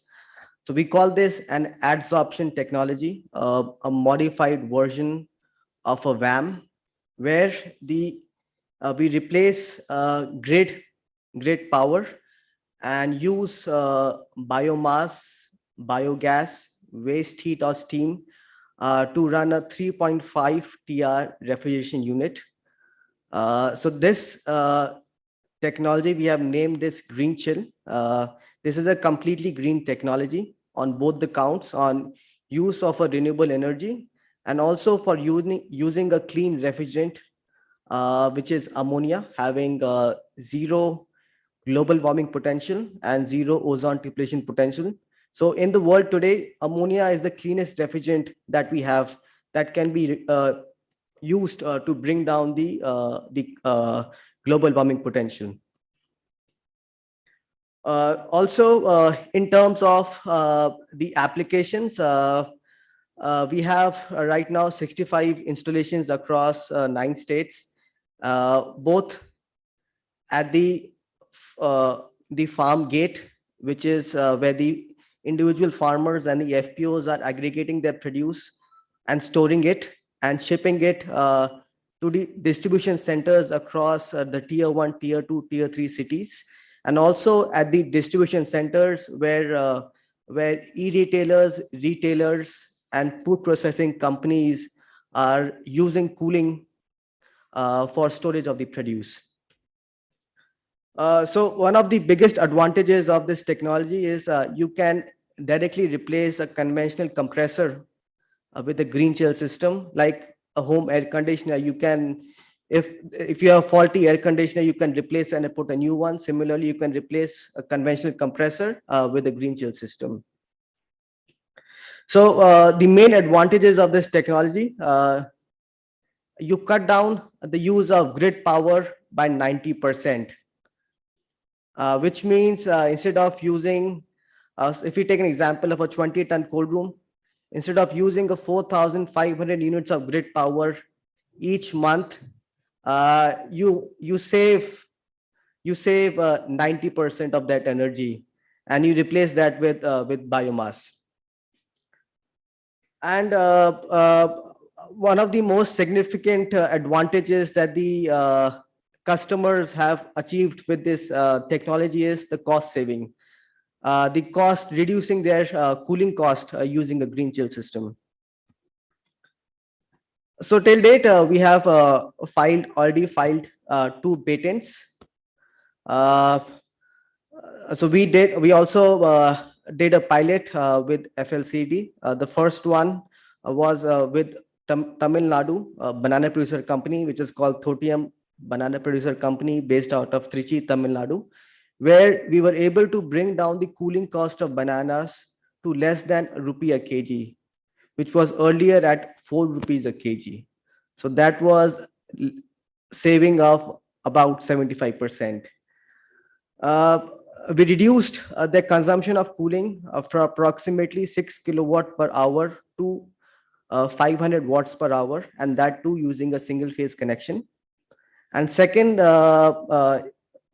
pilot was at Big Basket distribution center based out of Hoskote, Bangalore, where we installed 9 such units for storage, safe storage of perishable produce at Big Basket across 9 cold rooms, total capacity of 180 metric tons. So with Green Chill, Big Basket was able to reduce their scope 1 emissions, that is coming out from using of clean refrigerants, and scope 2 emissions by not using grid power for cooling. So we reduced that to 0. So these are some of the benefits. Using a system, single green chill system, we could save a minimum of 30,000 units of grid power each year, saving of 40 tons of carbon emissions. And so 40 tons means displacing 20 petrol cars off the road. Saving of 75% of the cooling cost. So this goes up and down depending upon the cost of the source of energy. It could be biomass, biogas, waste heat of steam. So if the input cost of the energy is 0, then the saving of the cooling cost is 100%. Again, completely green technology. It has 0 ozone depletion potential and 0 global warming potential, and a 0 carbon footprint because we are using a clean source of energy for cooling. So one such green chill system costs approximately 12.5 lakh rupees, and the farming community has been able to pay back or get a payback within 2 to 3 years for installation of green shell systems at their farm site. As of today, we are expanding as our e-retailers and retailers are expanding their footprint across the country. And so too with the food processing sector. So right now we have more than 65 installations across 9 states. And our vision is to reach to 2,000 installations within the next 3 years. And most importantly, we have been able to reach out to the marginal community, that is the farmers and the FPOs through these installations. Thank you so much. Thank you very much, Mr. Agarwal. That's also a very interesting presentation, completely different application. So maybe as a follow-up question, can I just ask you what has been sort of the acceptance of this technology by the farmers and the farmer producers group? So how have they been welcoming this, and what kind of biomass waste you can actually use for this? So I have did my bachelor's in US, so I was more on urban selling. But when I came back to India, I had to learn rural selling, and that is how I connected. We as a company connected with the farming community, and not only selling the technology, but also providing them with the varied services like financial linkages to buy the technology, and and making sure that the system is being utilized throughout the year. So to make it simple, green shell system can be operated using a farm waste from a 6-acre farm. So if it's an individual farmer or an FPO, it is very easy to operate it throughout the year. Okay, thank you very much. I think in the interest of time, let us move on to the example from the pumping systems and the motors associated with that. So Mr. Prasad will be speaking from Aqua Sub Engineering on the pumps category. Floor is yours. Thank you, sir. Thank you very much. Myself, Prasad, working as a senior engineer in R&D from Aqua Sub Engineering. So our innovation is about performance improvement in a mixed flow submersible centrifugal pump, along with the line start permanent magnet submersible motor and an end section monoblock with the reluctance motor. So about our company, it is started in 1956 by Mr. R. Ramaswamy, and we have 2 brands, Texmo and Aquatex. To say in simple, we are a family. That is what the culture that has built in by our founder, and then we are following his footsteps. We have 21 branches and over 1,000 exclusive dealers across India, and we serve through them. And our managing director is Mr. R. Kumaravelu, and his daughter Tara Kumaravelu and his son-in-law Romit Rao is taking care of the company now. Coming to our R&D team, we have an exclusive R&D setup, both electrical and mechanical. These 2 are 2 eyes of our company, led by 2 doctorates, Dr. Muthu and Dr. C. Murugeshan. He's sitting there. They lead this entire team, and we are happy and happily working under their able guidance, and we are successful in this particular projects under their guidance. And this is our R&D team. Coming to the support that FLCTT gave us, we are into agricultural sector. We are major shareholders of agri sector, and we are not that much into industry. So through FLCTD, we have got 100+ potential industrial customers. So we have gone through, we have visited all the sites. We have,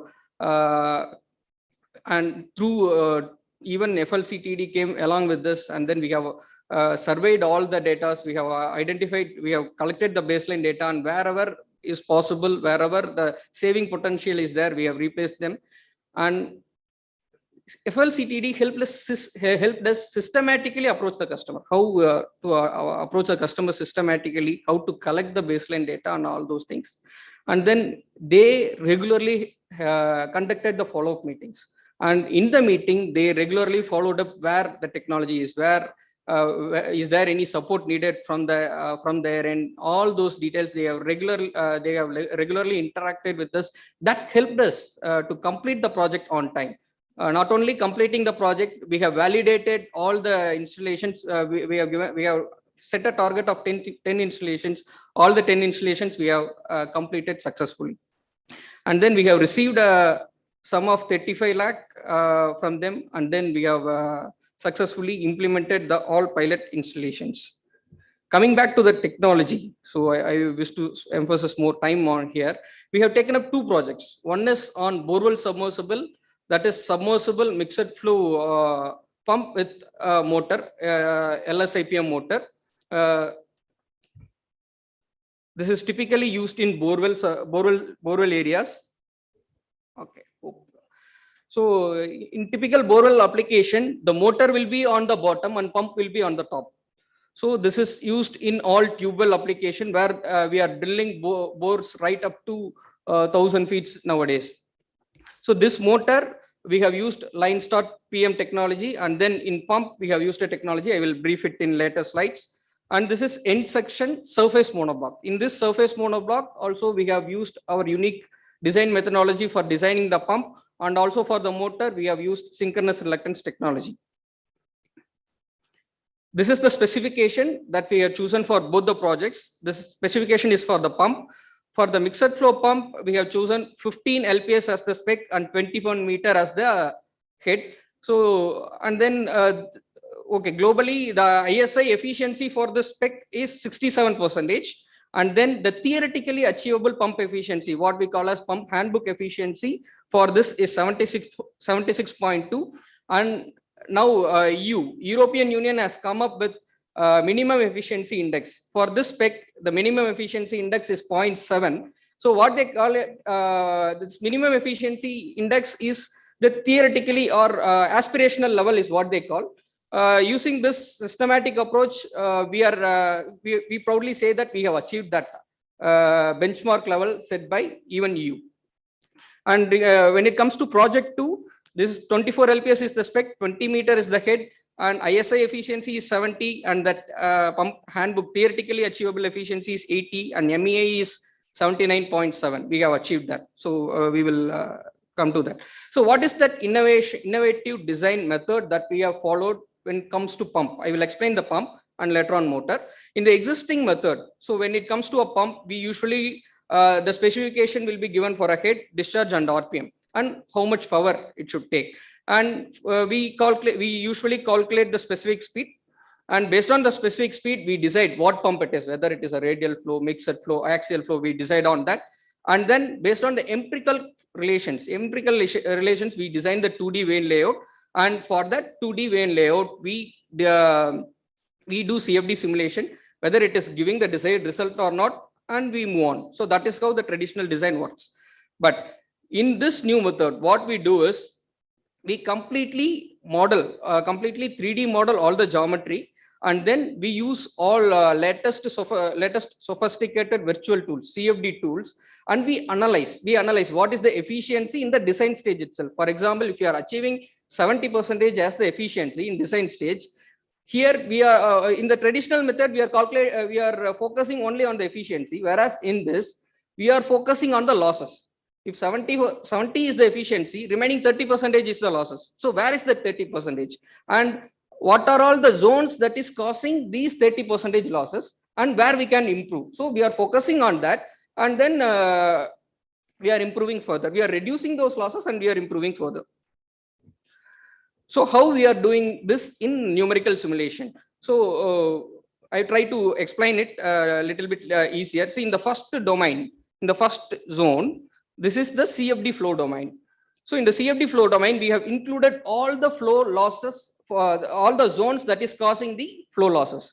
And then in the second domain, we have eliminated. See, in the brown region is the zone that is causing the leakage losses. we have eliminated that loss zone, and then further we have done the simulation. So the delta between the first loss zone and second loss zone, that leakage loss will not be there. So that is how we are estimating the leakage losses. And in the third, we have eliminated the disk friction losses. So the zone that is causing the disk friction. So the delta between this and that will give the result of what is the disk friction losses. So that is how we have we have estimated all the loss zones, and then we have arrived at what is the loss. We have categorized all the losses. Not only that, in the pump, we usually have two components. One is impeller and the next is diffuser. We have to design both impeller and diffuser, and both has the efficiency of both impeller and diffuser has to be in line, so that the end product efficiency, the end pump efficiency will be maximum. So we have practically separating impeller and diffuser efficiency is not possible. So all these things we have done in simulation. So we have plotted the impeller efficiency curve, total efficiency curve, and also the loss curve. So all these things has to be in line. So then only we will get the peak efficiency. So that is how we have categorized the efficiency here. So for this mixed flow pump, 77% is the net output what we got, and then remaining all 23% is the losses, and we have categorized all these losses. For the old pump, this was bit higher, so we have categorized, and where we have focused on flow friction and mixing losses zones. That is where that is the major contribution to the net output, and then we have improved. And this is for the end section monoblock pump. 80.5 is the useful output, and we have categorized other losses, and we have focused on worked upon. So a small glimpse of what the CFD result gives. The first picture, what you can see is the conventional design impeller. You can clearly see there are some blue zones. The blue zones means that it is creating a low velocity zone. So if there is a low velocity zone, obviously there will be some recirculations. So we have eliminated that in the modified impeller, and clearly you can see there is no loss making zones. And when it comes to the diffuser, here in the first picture clearly shows there are a lot of recirculations. When there are a lot of recirculations, obviously there are more losses. So here we have suitably modified the vane angle, and then we have achieved this in the modified bowl. You can see there are no recirculations. So what it means that this systematic way of approach shortens the development time. Instead of moving here and there, we right from the design stage itself, we know where to attack, where to get the efficiency. So this shortens the lead. Coming back to the motor, we have taken up two motors, one motor for submersible and one motor for surface. For submersible, we have taken up line start permanent magnet motor of 3.7 kilowatt, where we have achieved around 85% efficiency. In conventional induction motor for this particular category, maximum achieved efficiency globally is around 80 to 81. So where in this we have achieved up to 85. And when it comes to synchronous reluctance motor of 5.5 kilowatt, that is 7.5 HP, at 2019 we have set IE3 as benchmark, and then we have achieved that. So what is the uniqueness in that line start permanent magnet motor? There is no slip, so there is no rotor copper loss. So this is the reason behind the increase in efficiency. We are incorporating the interior permanent magnets on the rotor. On top of that, we are having copper bars as well. So this copper bars enables the motor to line start. So this LS IPM unites the merits of both induction motor and as IPM motor. IPM is internal permanent magnet motor. Usually internal permanent magnetors or permanent magnet motors are drive start. They are not line start. So but whereas here we have done the line start. Since there is no speed variation across the voltage band, the load will remain same. The output of the pump will remain same. Even if there is the voltage fluctuation in traditional induction motor, if the voltage goes down, slip will increase, the output also will increase. Output also will decrease. Whereas here there is no slip. For the wide voltage band that we have fixed, the speed will remain same. The output also will remain same. Coming back to the synchronous reluctance motor, this works on reluctance technology. This technology is not new. This has come up way back in 1923. When we place a metal bar between two poles, that pole will align, that metal bar will align towards north and south. But what we need for motor is we need a rotating magnetic field. We have a three-phase here, so a rotating magnetic field is there.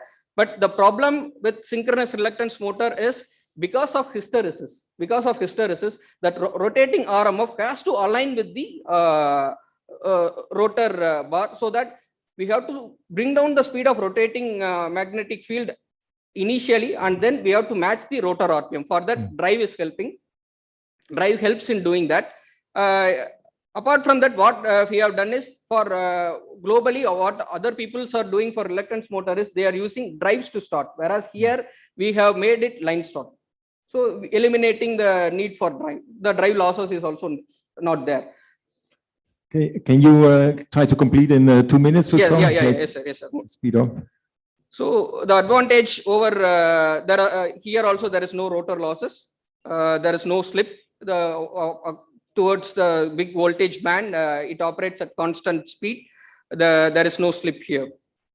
So these are all the pilot demonstrations we have done.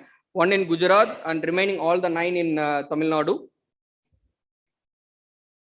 So these are all few pictures of pilot demonstrations that we have done. And we have done all of them, in all 10 pilot locations, we have monitored. We have monitored the baseline data. We have collected all the baseline data online. We have sit in our factory itself. We have put in our control panel there. We have monitored all the data, and then based on that, we have replaced it, and we have calculated the savings as well. So these are all the 10 locations, and right from 13 to 57% is what we have achieved. But here selection also plays a vital role. In many locations, there are improper selections as well. So when the technology played a role in saving, and also we have done proper selection. We have done the correct. We have given a correct pump for the correct application. That also played a major role in the saving here. So this is about the technology benefit. On the average, if we say for agricultural and domestic, 26% is the saving potential for submersible, and for industrial, 42% is the saving potential.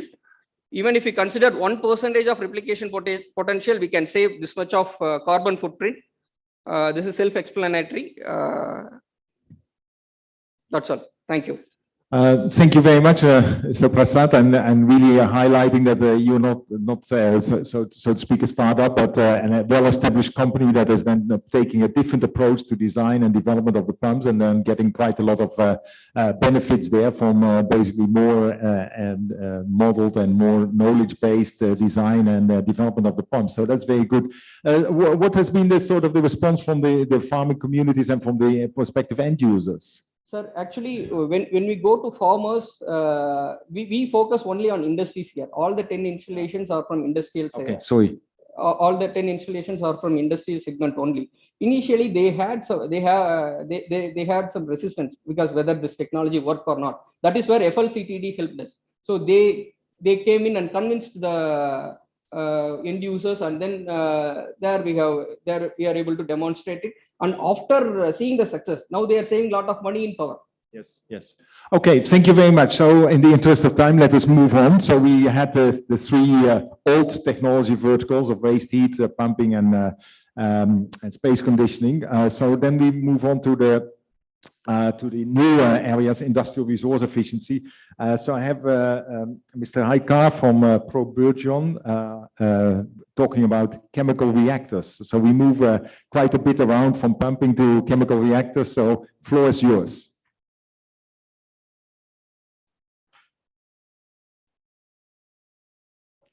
Thank you, sir. Good afternoon, all. This is Amol here, Director and CEO of ProBurgeon Private Limited. Yeah. So I'm here today to explain our innovation about the intensified flow reactor. So we are a DIPP recognized startup founded in the September 2018 in Pune. So basically, we provide process intensified solution to the chemical sectors for converting their conventional way into the intensified way, which gives them efficient, eco-friendly, safer, and cost-effective way. So we provide services to the customers, like giving them a product development and product optimization. Also, we design specific product for them based on their requirement. And we have collaborative lab space at Pune, and where we develop a product and process development for the customers. And we are very much thankful to the FLCTDI and its associated partner for trusting our technology and granting the fund of 35 lakh, which will be utilized for setting up to installation and its validation for a pilot scale.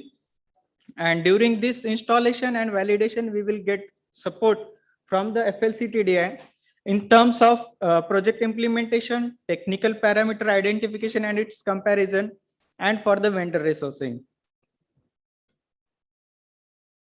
So coming to the technology, the main pain point of the chemical sector industry, or the conventional reactors, I can say, is the huge equipment size. Due to this huge equipment size, they restricts their heat and mass transfer rate. So coming to our reactors, like intensified reactor unit, consisting of micro and mini path channels, which is having surface to the volume ratio in the range of 2500 meters square per meter cube, which ultimately gives you improved heat transfer by 100 to 1000 times and improved mass transfer by 10 to 100 times. So which ultimately gives you a better operational performance, which reduces your waste generation, energy requirement and solver requirement. And parallelly, it improves your conversion and the yield. As I was talking about the micro channel, the internal process of the reaction volume will be drastically reduced in 100 to 1000 times, which gives you inherent safety, because handling bulk volume of the reaction, or I can say reactant, highly corrosive or highly acidic raw materials, is dangerous, whereas we are handling here in terms of small liters. So this is one of the you can see here image, one of the proposed installation will be done. So its uniqueness lies in its splitting and remixing design. So where both the raw materials get into the touch with each other, and throughout the length it passes and converted to the product. Whereas in the conventional, they dump all together and they start stirring. So they will keep on cooking the reaction. So here it won't be happening like that. So the other uniqueness is its flexible assembly and modular approach. So based on the process requirement, the number of modules can be removed or added. It can operate wide range of process parameter, like temperature from -30 to 200 degrees Celsius and pressure up to 20 bar. It can used for the different types of reactions, such as liquid, liquid gas, slurry liquid, slurry gas. So we have carried out different types of reactions like oxidation, nitration, cyanation. So here is one of the case study which we have performed for gas liquid chlorination reaction, photochemistry. So the one of the key raw material is highly flammable organic material, and the other one is chlorine. So here safety is the key parameter. So you can see here on the left side, the conventional process, where they are carrying out this process in a 4-step. So out of that, the 2 were recycle and separation and the recycle. But we have converted this process completely into the single step. So elimination of the remaining all the 3 stages. So here, this one you can see the results and comparison for the same process. The reaction volume used for the single stage is around 800 liter with the process temperature of around 110 to 130 degree. The same process which we have carried out at 35 to 45 degree with the same, almost same selectivity and the yield. So of course, there is drastic reduction in the temperature of the process. So that is because of the proper mixing of gas liquid and the proper penetration of the photo source. So due to this drastic reduction in the temperature and the elimination of the process, remaining excessive three-step process, I can say, we could able to save this energy consumption cost and the greenhouse emissions. So we have filed patent for the same technology, and currently it's in FER response to be submitted status.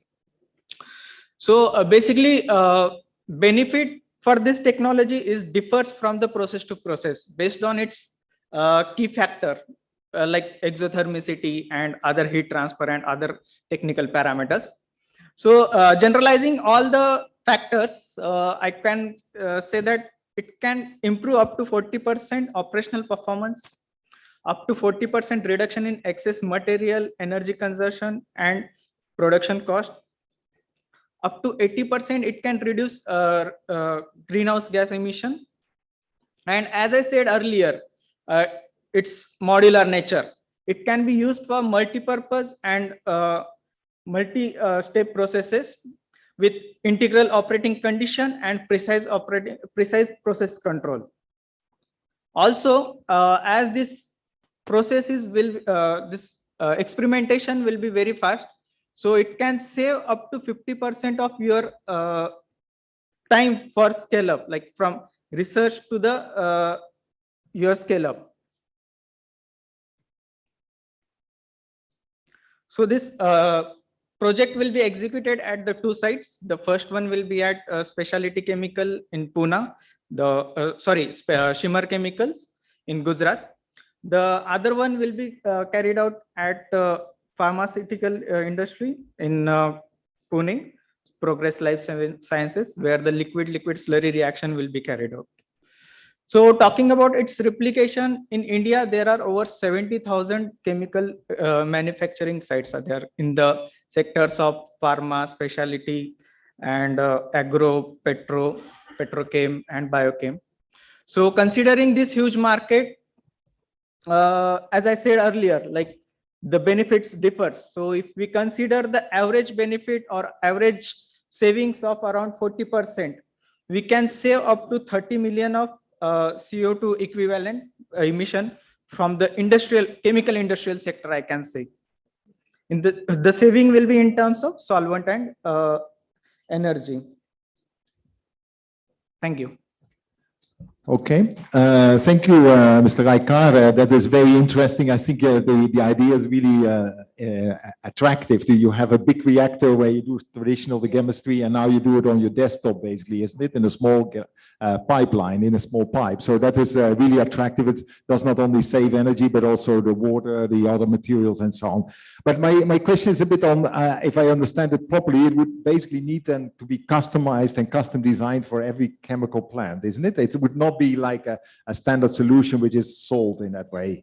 So it would be your engineering knowledge, which is your unique selling position. Yeah, definitely. So based on the process, it varies. So first of all, we have to carry out lab scale development. Then we can go for the production development.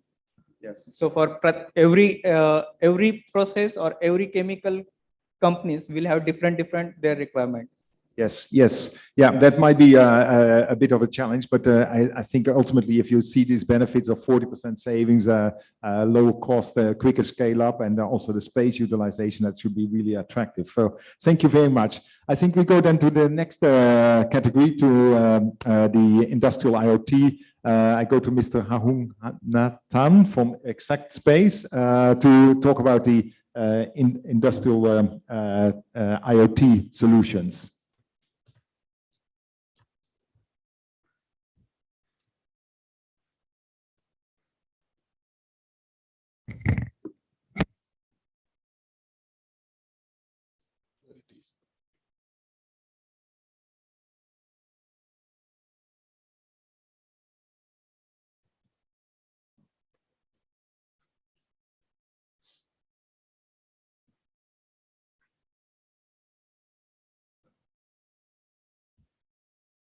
some help, I guess.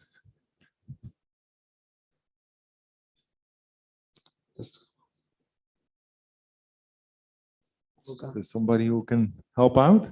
Okay. Yep. Okay, then we are. Okay, everybody, good afternoon. Everybody was busy with chemicals and a lot of stuff of industrial things and all those things. We started with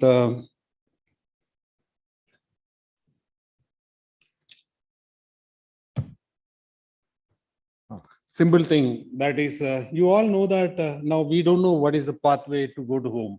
We just Google it. And we see that, okay, this is a pathway which is the best route is possible, it will tell us. When you go to any house, suppose somebody asks that, where is the address of this company or this one, they will say, why can't you Google it and tell? Same way, we also seen that a lot of data is available, even in industry, logbook, log sheet, historian, and all those things.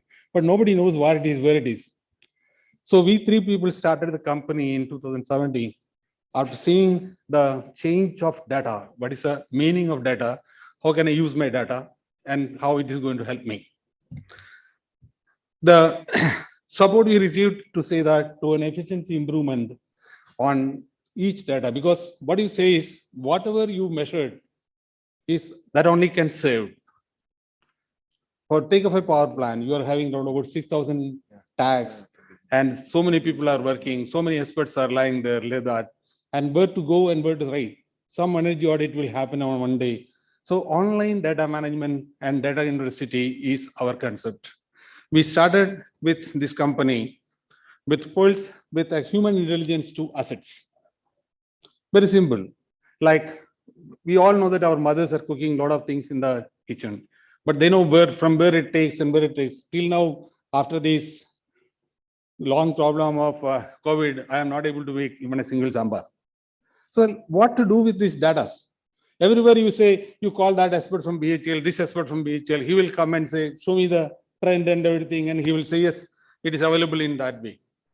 So this is something like all these data can be compiled and put it in a word, and a solution can be possible to get an operation, maintenance, and everything. We all know that we all have cars. We taken the cars to a mechanic, and the mechanic guy who is not at all educated, he said, no, your clutch has a problem. Your brake has a problem. Even you are done MTech in engineering and everything, you don't know what is happening. We say, yes, I understand, but basically no. So this data management is taken to this way, to which how much you can save any industry and any processes. We started this everything on India, based on some 35 artificial engineers. Why we started with this process knowledge is only because you know that whenever you don't know anything, the people say it's a simulation. This is a normal question to ask a professor or anything. You don't understand, it's a simulation. So we want to conclude that to an engineering to simulation. What I done is we've taken all the set of simulations and artificial intelligence in one data process and set up to a to understand his language, pass on the language and apply it. So we find out everybody understand there is a compressor, there is a this one, and there is some module and everything. Don't go into more detail about how it works. We say, in your equipment, you have a burner, you have a compressor, you have a combustor. Okay, align it, match it, and find it out where you can do what. In this, then again comes, no, it is great thermodynamics principle I want to do. Okay, I will do the thermodynamics on backend, and I take the data from your own machine and for a 1 year data, and I analyze how it performed. It was better, it was worse, it was learn from him itself and find out my boss on that time it was happened. Like our brain can calculate 5 parameters, my computer can calculate 6,000 parameters. I can use 1 billion data to say that what was the atmosphere, what was the load, and what was the condition. Everything will be automatic within 1 second of cloud of AWS.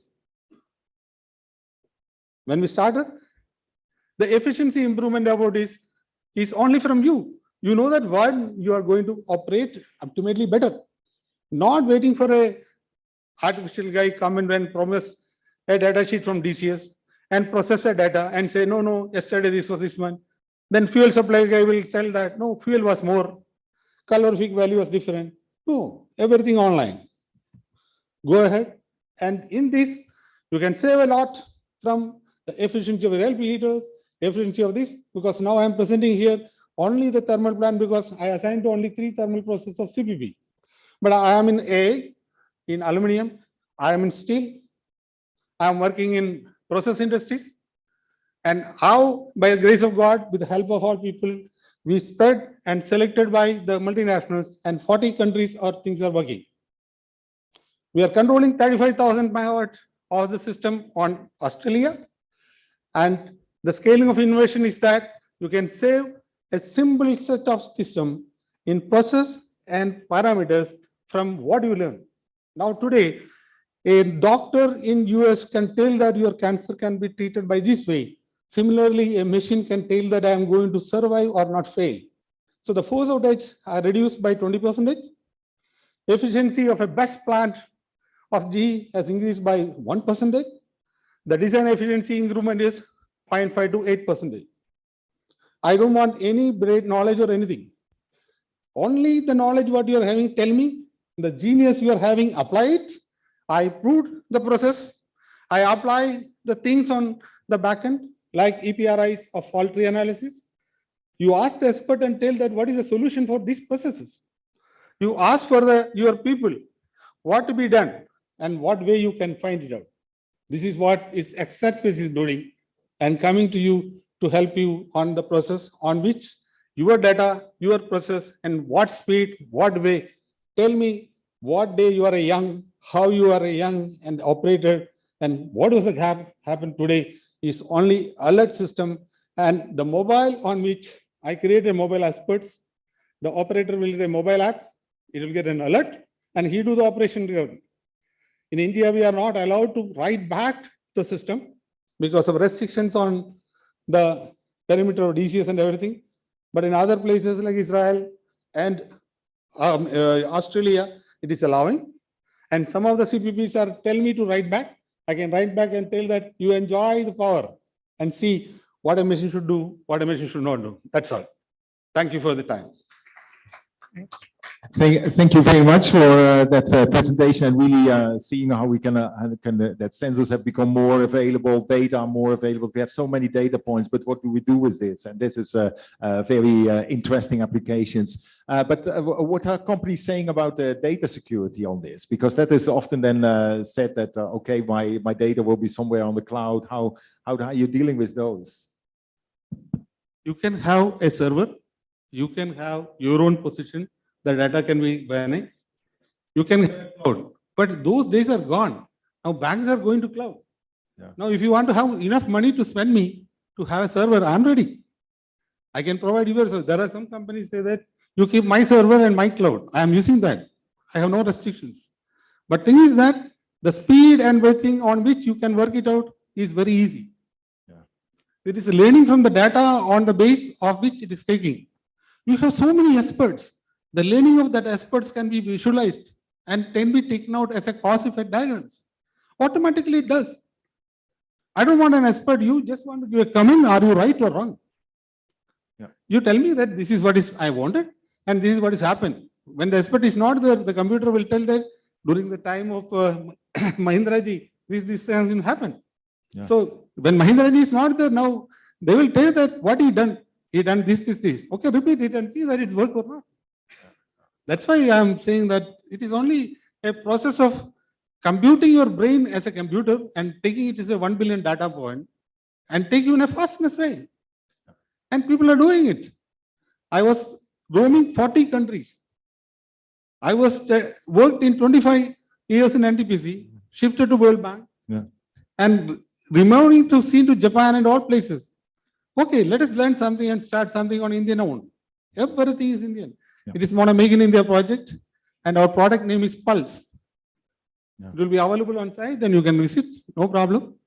We are in Bangalore, and we are anywhere you are interested to work along with us. No work from home is possible. We'll give passport and protections and this one. Okay, thank you very much. I think ultimately it's also a way of that we need to get used to working in different ways, isn't it? So that there will be some cultural and perception problems, but ultimately, if the benefits are big enough and the reasonable security state. Yes. Okay, so then I'll go to our last, but maybe last is the best one to talk about the electric energy storage. So Mr. Kaushal from Cellprop Private Limited will talk about the EV electric storage solution. Floor is yours. Thank you. Thank you, Dr. Rene. Hello, everyone. I am Paras. I'm from a company called Cell Propulsion.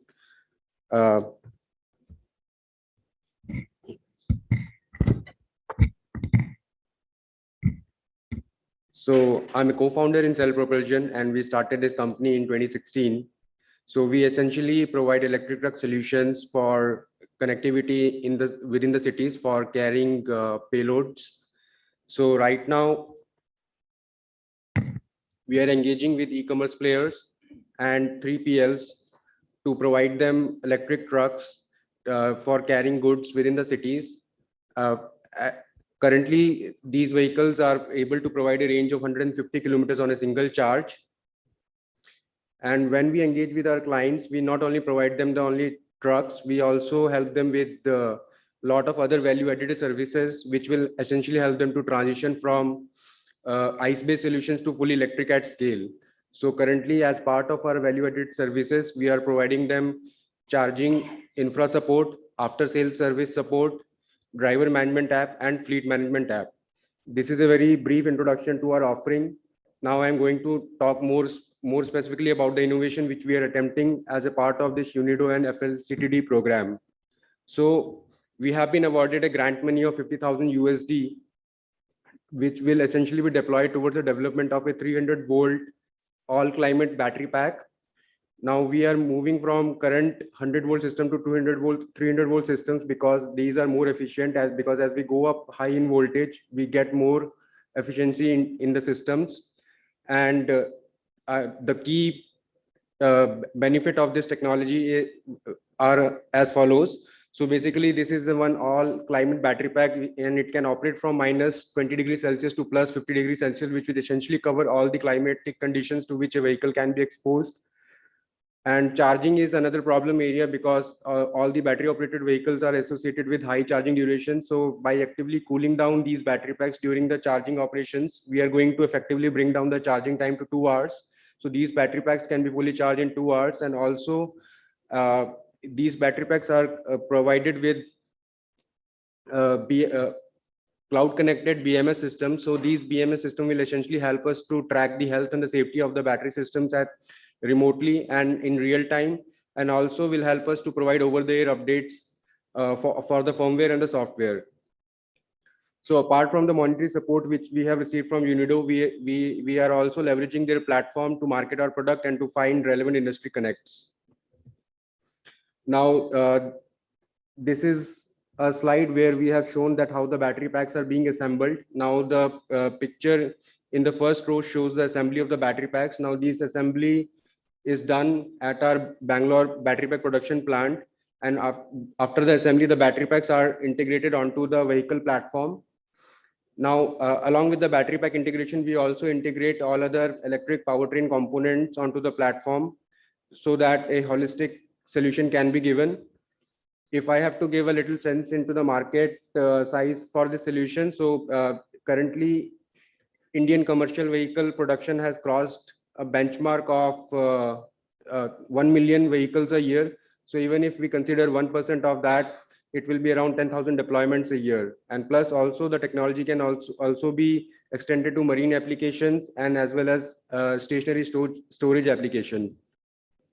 Now I have already spoken about the technological benefits of this technology, but to highlight few of the key business and environmental benefits. So first of all, the cost of transportation will go down drastically. So currently, if you look at the diesel operated trucks, they operate at around 8 rupees per kilometer, whereas these battery operated vehicles will be operating at around like 2 rupees per kilometer. So there is this massive cost cutting of 6 rupees per kilometer. And also the operator business is very adversely impacted by the ever fluctuating diesel prices. So if we adopt to battery operated vehicles, these businesses can have greater immunity against the fluctuation of fuel prices. And last but not the least, if I have to summarize my presentation today, then I will talk about the carbon dioxide savings. So basically, if we operate one such solution, like for a year, we will be saving 6 tons of carbon dioxide from entering into the atmosphere. That's all from my side for today. My colleague Pratik and I are available at stall number 2, and even our vehicle is available just right outside the auditorium. So you all can come and have a look at what we have developed and what are we planning to do ahead. Thank you very much.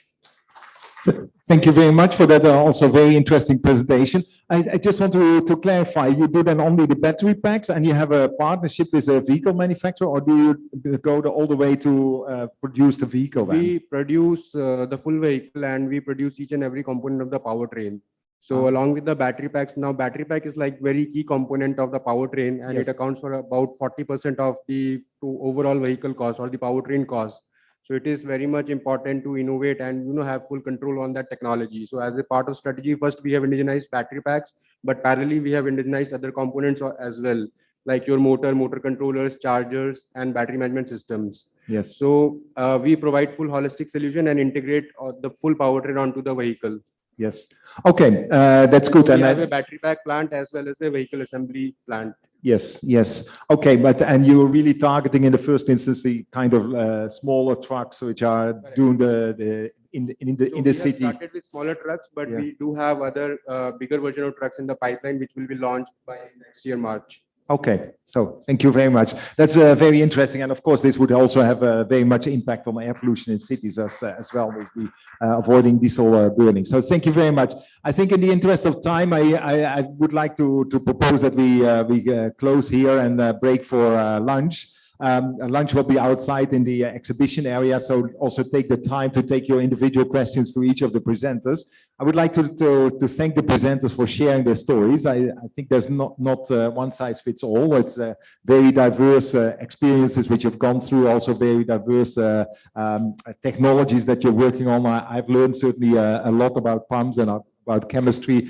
So that's very interesting. So thank you very much. Please join in a round of applause for the presenters and the panelists, and enjoy the lunch, and we will reconvene. I don't see the organizers, but I hand over to the presenter.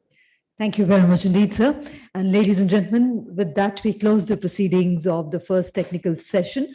Once again, taking this opportunity to thank our distinguished moderator and all the eminent speakers, the presenters. And on that note, inviting all of you to kindly join us for lunch, which is served outside in the exhibition area. The lunch break is about 45 minutes. We will commence with the next session after that, requesting everybody to be back and seated in time for the next session. Thank you very much indeed. Enjoy your lunch and be back in time.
And ladies and gentlemen, a very warm welcome to all our delegates who have joined us online.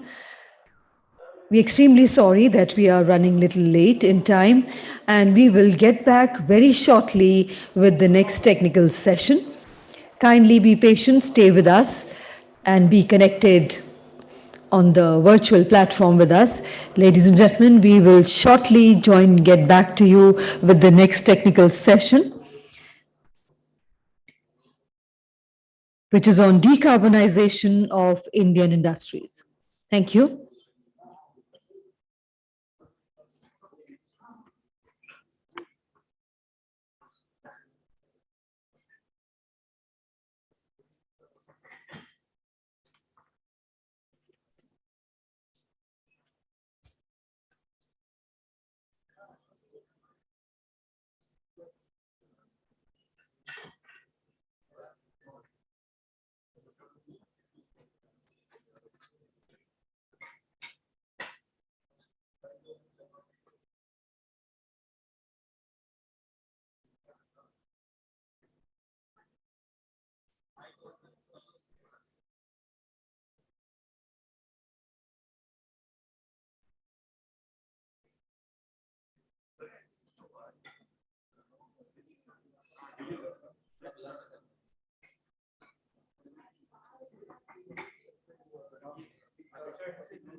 Ladies and gentlemen, we are now ready to begin with the proceedings of the next technical session, Session 2 on decarbonization of Indian industries.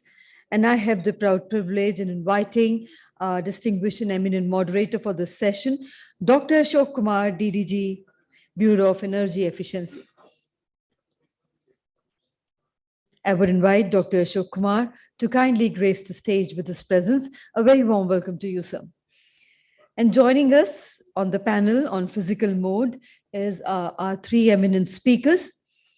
From the textile sector, we have Mr. S.K.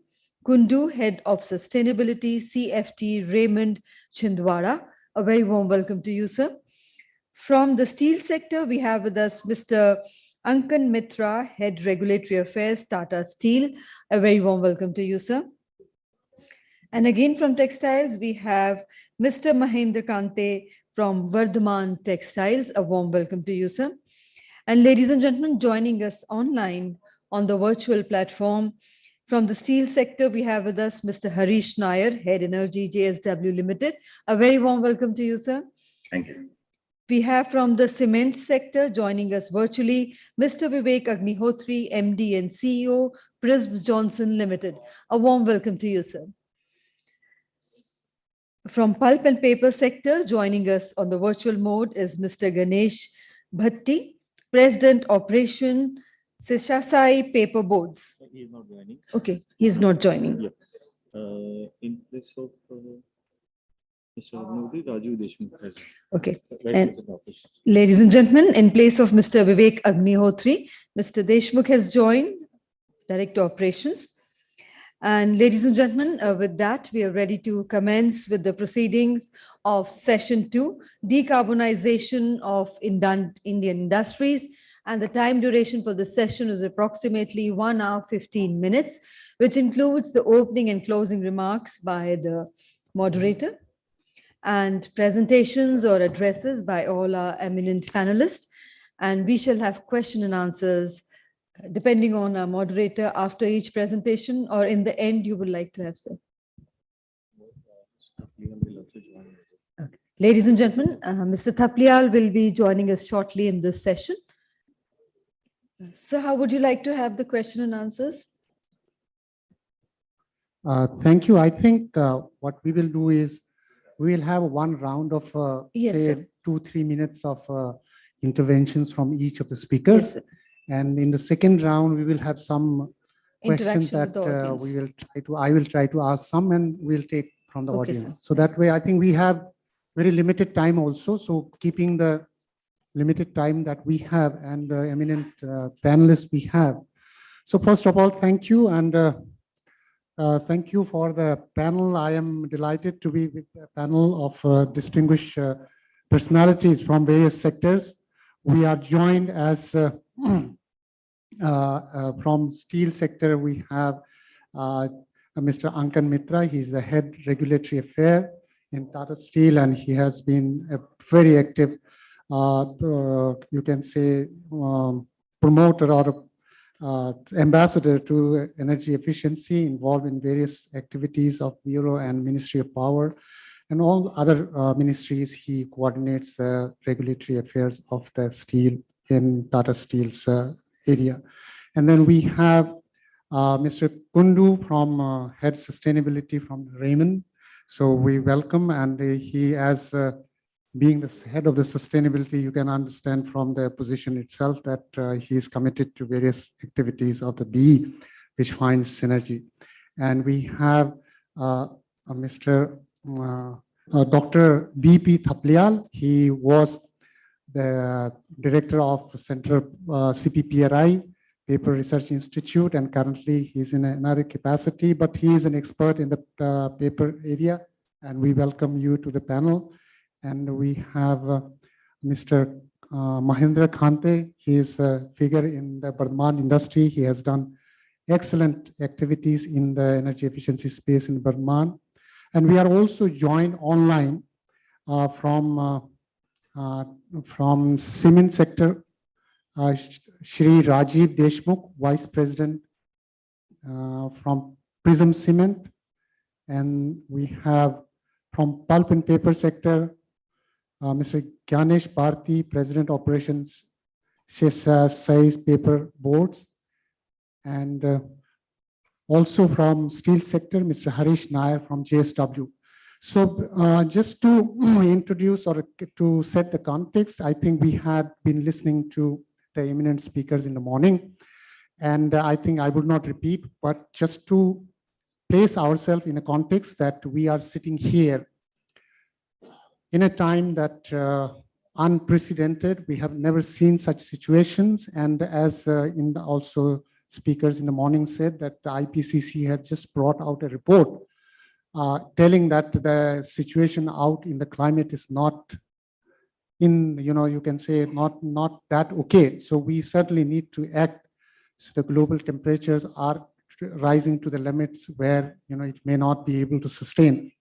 And as also, in the recent November, December, Honorable Prime Minister made a commitment to the global community about India's contribution to the global cause, under which, there were one very significant announcement which relates very directly to us is the reduction of emission intensity of economy by 45%, which is quite an, you can say, increase from what was the previously committed. So in that view, all of us, the industry leaders, participants, everyone has to pitch in. And in that context, I think the whole discussion or topic of the discussion today is how to decarbonize the industry. That is because industry is the largest consumer of energy in Indian context. So the responsibility lies on the industry who carries the biggest or the strongest shoulder. So with that context, I would not take much time. I would start from my left, from Dr. Thaplial. The format of the discussion would be, I would request each of the panelists to just 2-3 minutes of intervention, keeping in view that what we have seen in the lawns of India Habitat Center, the excellent innovations that the entrepreneurs have brought out. In that context, how the industries that are under regulatory regime, particularly in a PAT scheme, how those interventions or innovations can be adopted, leading to the possibility of decarbonizing the whole industrial sector. So with that, I request Dr. Thaplial to take the floor.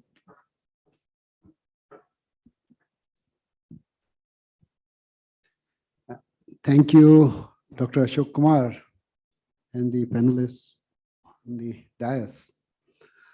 I thank Bureau of Energy Efficiency for giving me an opportunity to address this gathering. Basically, the context is very pertinent related to the scenario we have. Decarbonization of Indian industry. Dr. Ashok Kumar has given a prelude to this session. And as far as pulp and paper sector is concerned, we are energy intensive sector and we are one of the DC. Our industries are basically divided into three segments: wood-based, agro-based, and recycled fiber-based. So wood-based industries and agro-based industries are the integrated industries, and they have their carbon emission, which is to the tune of almost, which comes from say 70% from the thermal energy use and about 30% from electrical energy use. So today, in this conclave, we have a lot of exhibitors, a lot of technologies, and the developers are there. And we have some intervention for the pulp and paper industry here. Already we have got some mandate from the Ministry of Commerce and Industry, DPIIT, also additional secretary in the morning. In the first session, he has given a mandate that pulp and paper sector should look into all possibilities to utilize the waste heat recovery options which are being displayed here. And since I told that about 70% of the consumption of the energy is thermal, and we use both low and medium energy, like from up to 160 or 180 degrees Celsius thermal energy in our heating process, in our evaporation, and many other processes. So these options are very interesting, which we would like to adopt. Second thing is, as far as the Industry 4.0 is concerned, IoT initiatives which are displayed here and which are available now for the Indian paper industry are very encouraging for us. And we would like to go ahead with our industry and like to see how this IoT and the platforms which they are offering can be taken up by the paper industry. So with this, there is a lot of scope now. We are committed to meet the targets which will be given up as a part of our COP26 NDCs. And industry is looking forward for all the options, how we can introduce all the new technologies, new initiatives in the segment, in our sector also. Thank you very much.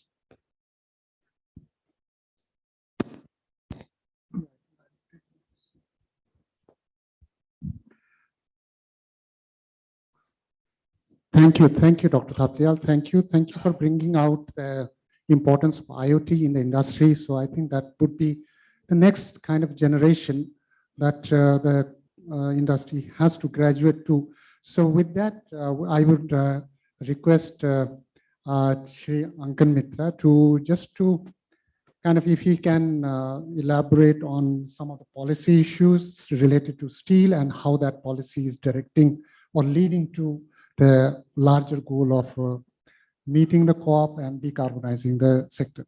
Thank you. Thank you, sir.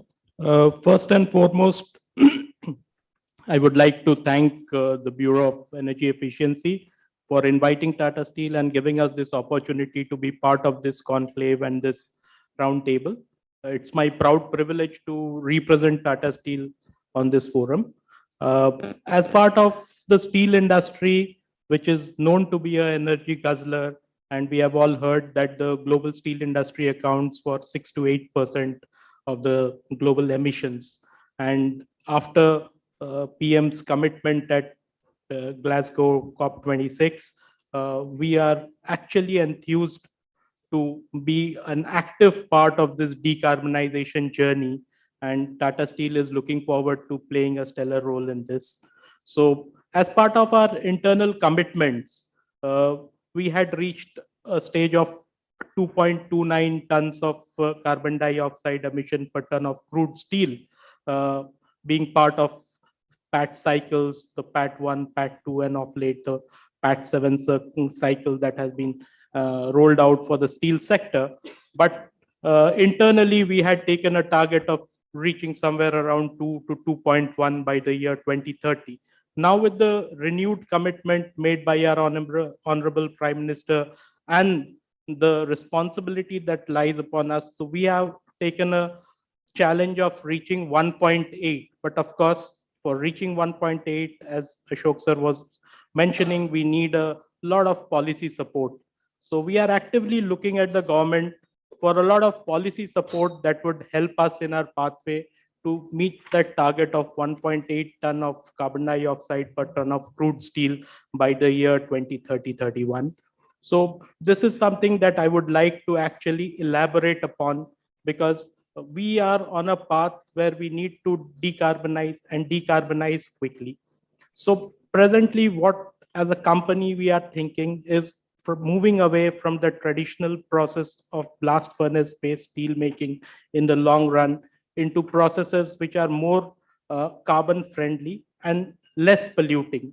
So as a first step, we have thought about utilizing the electric arc furnace process of recycling steel, which will reduce the carbon emissions drastically, and then also walk upon the path of changing the reducing agent from coking coal, or rather coke, to gas-based direct reduced iron making, that is utilizing initially natural gas and then finally moving towards green hydrogen as the reducing agent for steel making, or reducing the iron oxide into iron.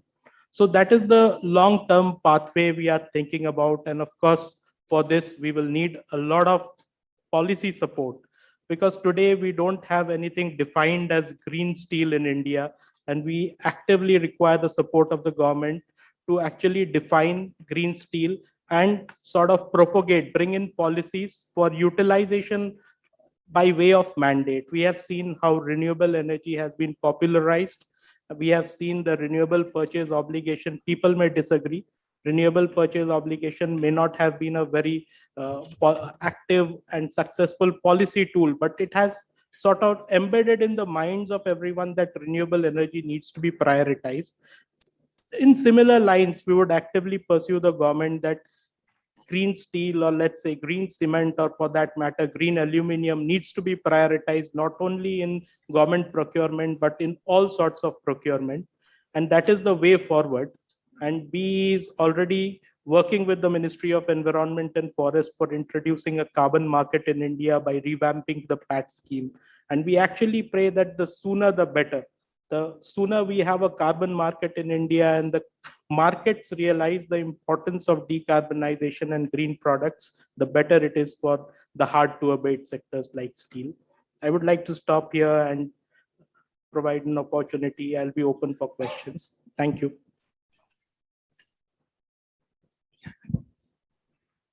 Thank you, Mr. Mitra. Thank you for bringing out, larger issue of how the roadmap would unfold, and particularly bringing out the Tata's, the roadmap, and Tata being the lead in the steel space. I think that would be a torchbearer for the rest of the sector to follow. Now I will move on to my right to Mr. Khante. He is kind of a lead expert in the textiles engineering, and he has been taking up various energy efficiency projects at the Bardhaman units. And my questions would be again drawing from the today's context, the innovation, and then how those innovations that you have seen and what in your sphere of application, how that innovation can be useful for the larger cause of meeting the global climate change, or the Indian, our NDCs in that space. Floor is yours, please. Hello.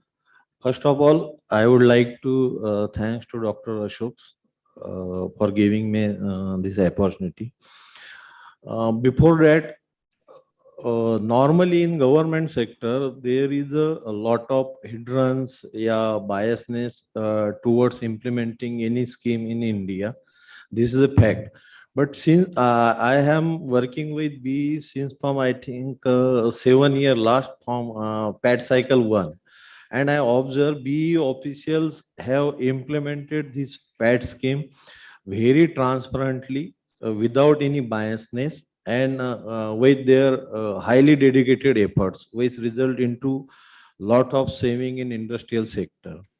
Nowadays, industry who are going to export their product in international market, they are huge pressure to reduction in carbon emission, yeah, net zero. uh, Nowadays that buyers, international buyers, they are not seeing your product quality, yeah, what you are going to manufacture.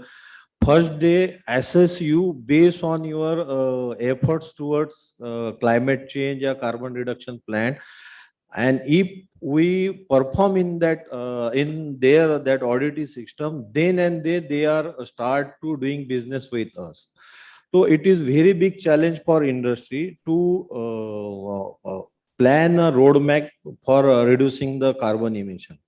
Now, challenge is that normally in industry, thermal is the main fuel source. And at present, we don't have, very first day, we don't have any alternative source which is in types of firm nature.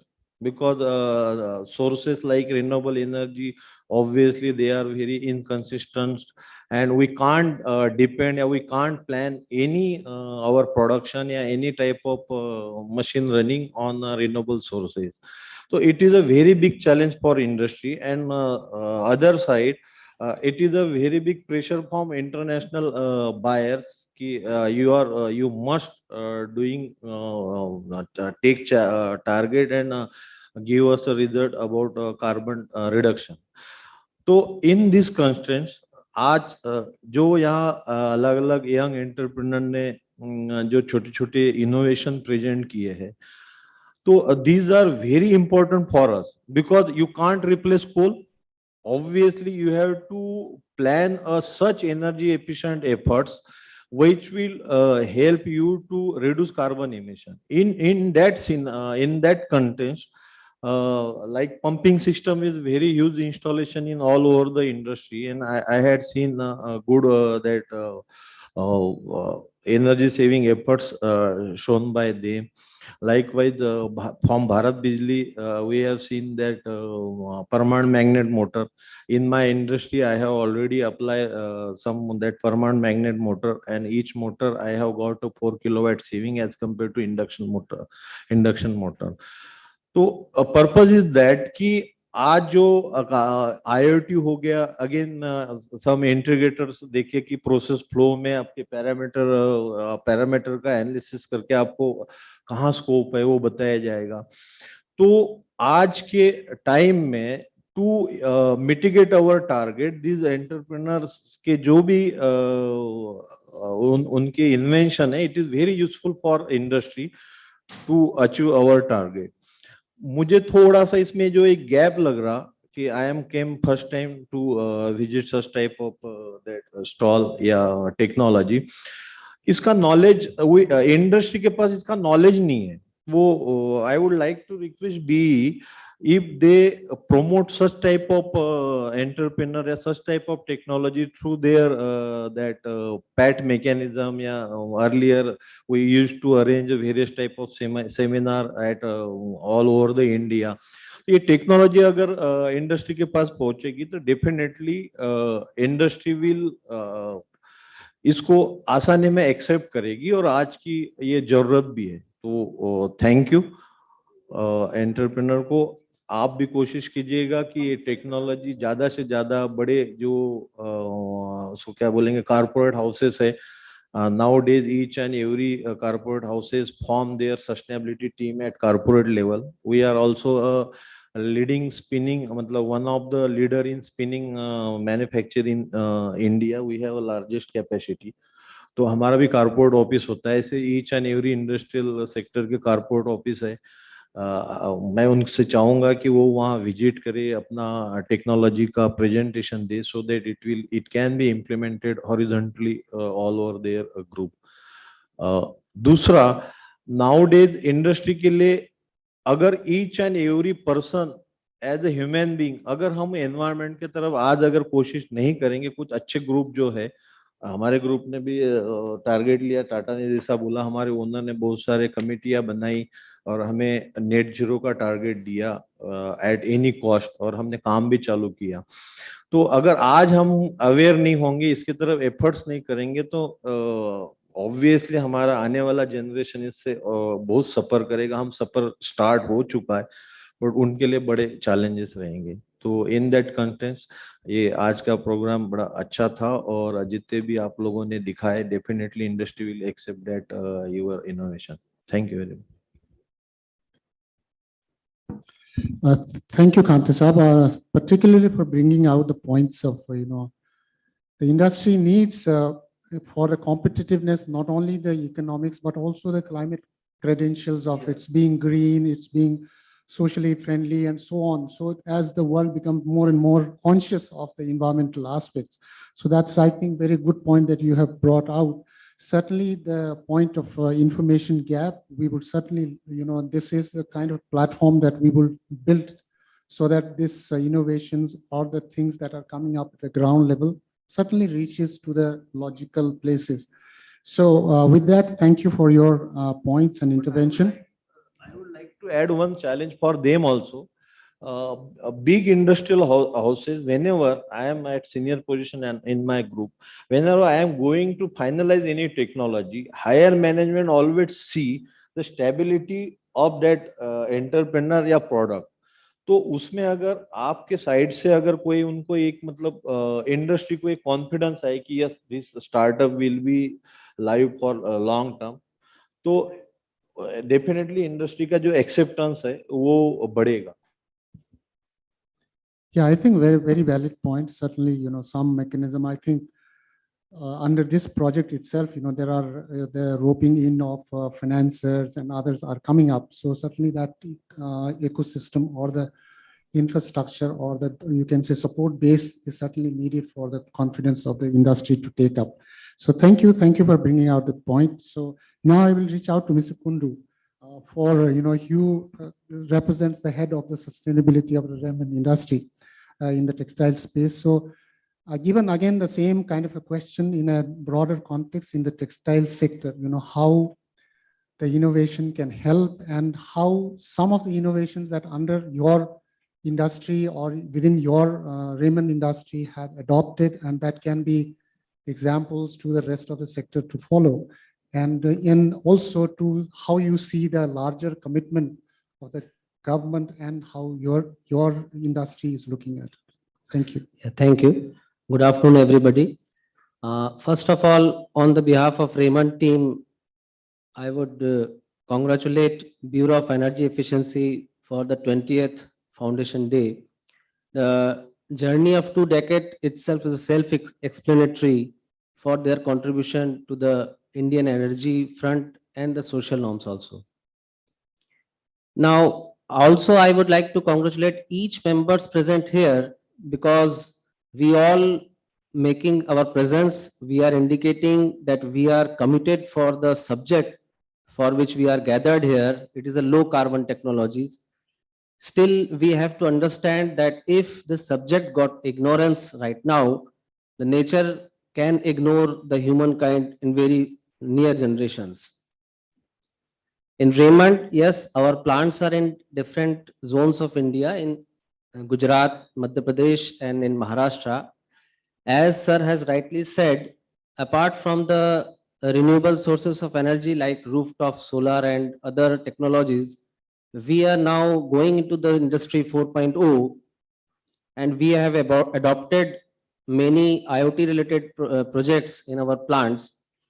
I would give some examples. In any machine operations, the real-time parameters and real-time deviation factors are very important. Still, industries are lacking in that type of real-time deviation factors operating parameters at the real time, and we do something in a reactive mode. So we have installed a IoT based project on our drying machines, stentor machines, and in our process house also.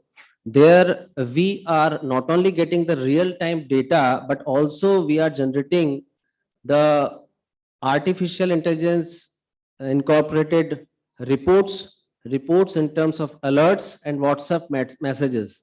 So the engineers and the shop floor workmen can directly interact at the time of the malfunctioning, and substantial amount of energies can be saved.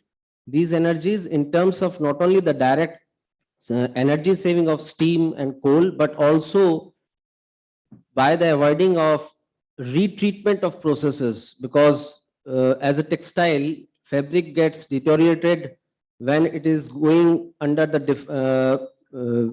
deviations of parameters. Also, I would like to share the waste heat recovery systems in our plants, as in the morning also sir has given the guidelines. Still in India, we are very much lacking into the waste heat recovery technologies. It is the most ignorant part of our industries. In our Raymond, we are proud to announce you that in all terms of waste heat, we have recovering, we are on the way of recovering. Means we have recovered waste heat from the compressors, from the effluents, and also from the stentor waste heat. So this is the need of time. We all should go to the waste heat recovery systems.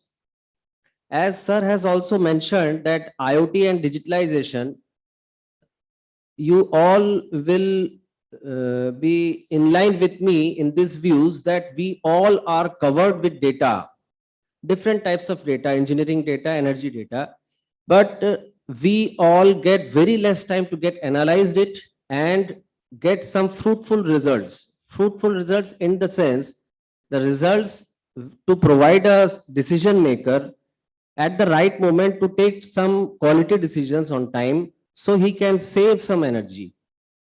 So by the digitalization and all those things, we can get the advantage of artificial intelligence analytics, and with that incorporated with the alert systems, we can cater each individual right from the top of the plant head, like plant head, to the shop floor engineer or workman, to give him a direction to work where the fault is.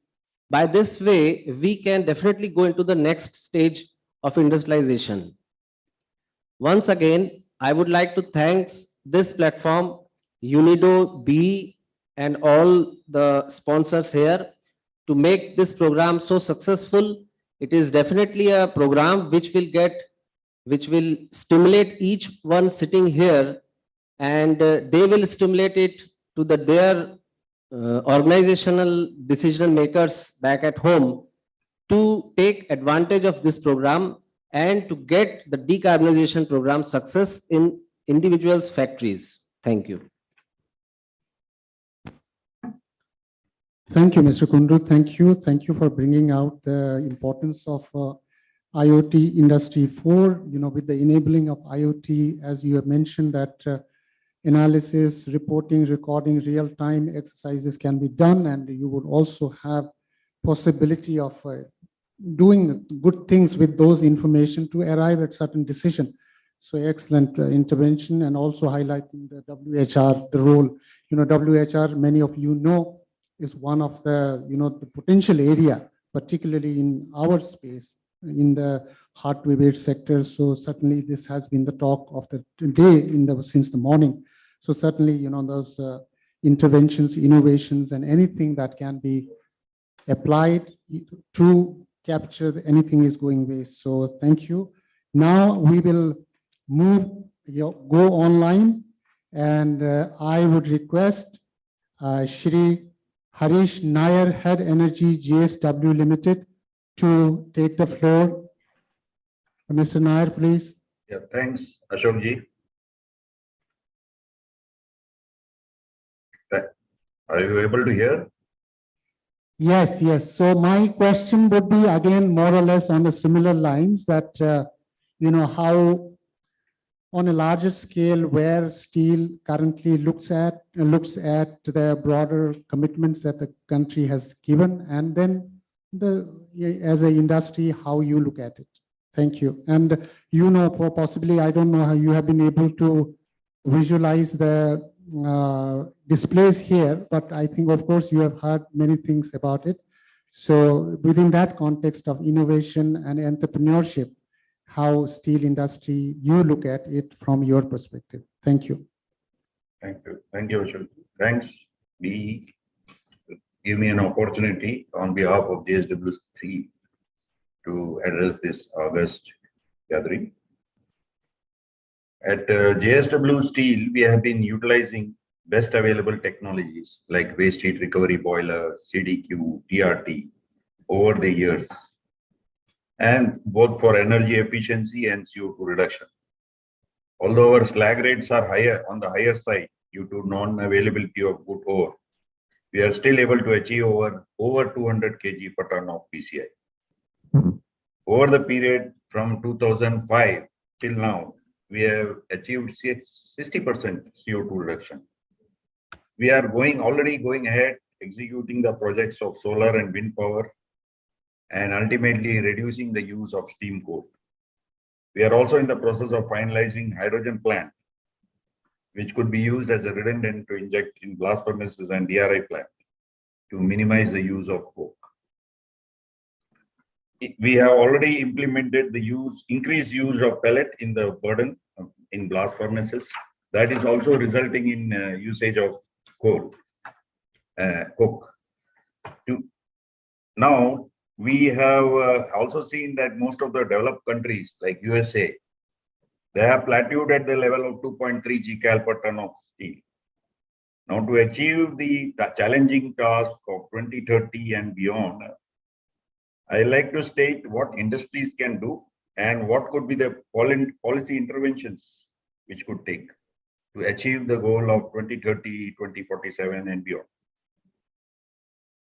So what industry can take is you maximize the use of renewable energy so that ultimately eliminate steam coal for power generation, enhance use of beneficiation process, maximize use of pellet, partial utilization of coke oven gas and natural gas as a redundant, ultimately ending up with green hydrogen, increase of scrap and other waste, use of coal beneficiation, demonstrate projects of CCUS, CCU, and use of green hydrogen in DRI. And these are some of the things which industry can do very well. Of course, it costs both APEX and OPEX is an issue. The policy interventions which we require, like what Tata Steel colleague had told, introducing standards for green steel, preferential public procurement, mandating the government-funded construction progress, at least a portion of their steel from low carbon emitting producers. Of course, the consumers have to pay a bit more, but for example, the International Energy Agency estimate the use of green steel would increase the cost of mid-size car by about 0.1% only. Carbon credit mechanism for transfer of technology and finance for putting up breakthrough technologies. The companies reducing the intensity below a set baseline sectoral target could be incentivized in terms of either subsidization of new technology or tax incentives. The steel sector is required to achieve a CO2 emission reduction to around 2.3 or 2.2 by 2030 to be aligned with India's NDC. Actually, it's 2.4. Therefore, the industries reducing the intensity below needs to be incentivized. Facilitate carbon capture and storage, carbon capture utilization, and together CCUSU option. Renewable power transmission charges waiver and renewable power production for steel industries.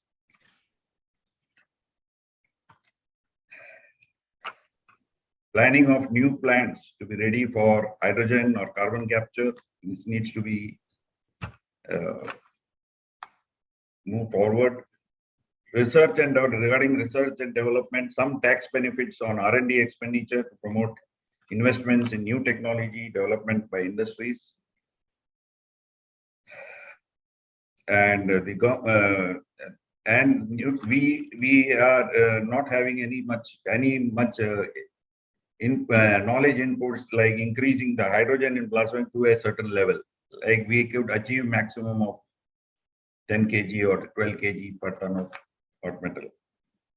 Funding demonstration projects, reducing import duties on high quality raw material import. This is a big issue. Reducing the duties on scrap, preferential allotment of natural gas to steel industries. What companies could do is, with this reduced OPEX and CAPEX cost, quickly jump into the CCS technology, use of green hydrogen, and as an intervention, whether we could have a policy on biofuels. That's all from me, sir. Thank you. Thank you, Mr. Nair. Thank you for very insightful kind of details of what interventions that can follow for the times to come, and listing out various interventions from both from technology perspective and also from the policy perspective. Thank you for your intervention, very valuable.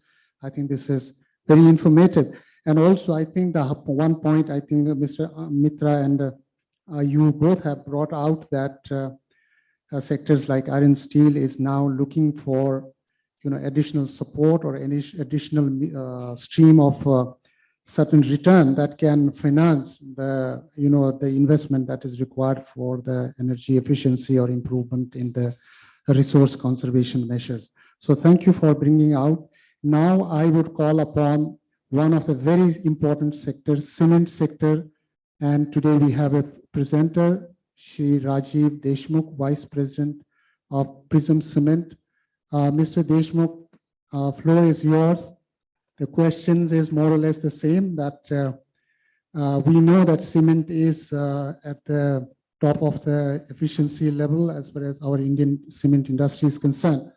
And that puts even more question to ask from you, that being at the top, how you feel constrained to further improve and to take further responsibility of efficiency improvement, and in that context, how the innovations and the new technologies can benefit, and if you could again specify some of the key interventions that you visualize, that would be very useful. Thank you.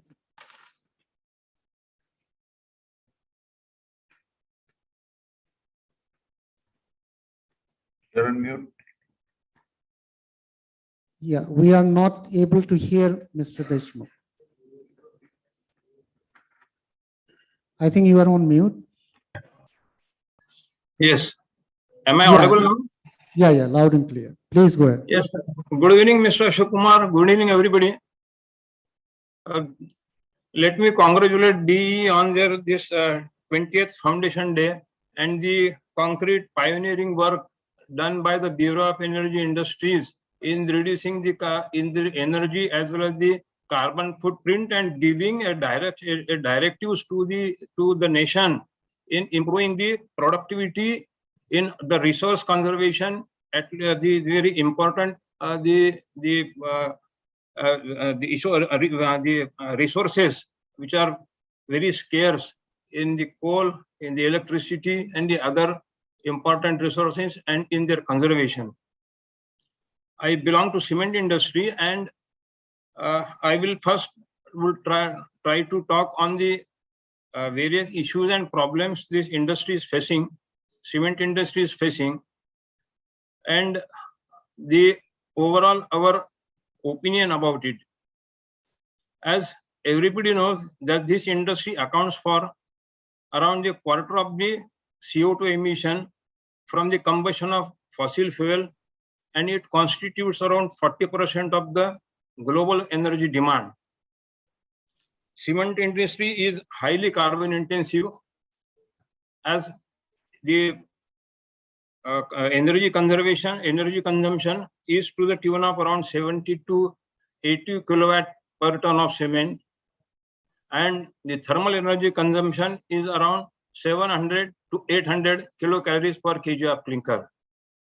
Now, as the economies are growing up, population is growing, economies are growing, GDP is growing, the cement, steel, iron, their usage and their demand is going to increase.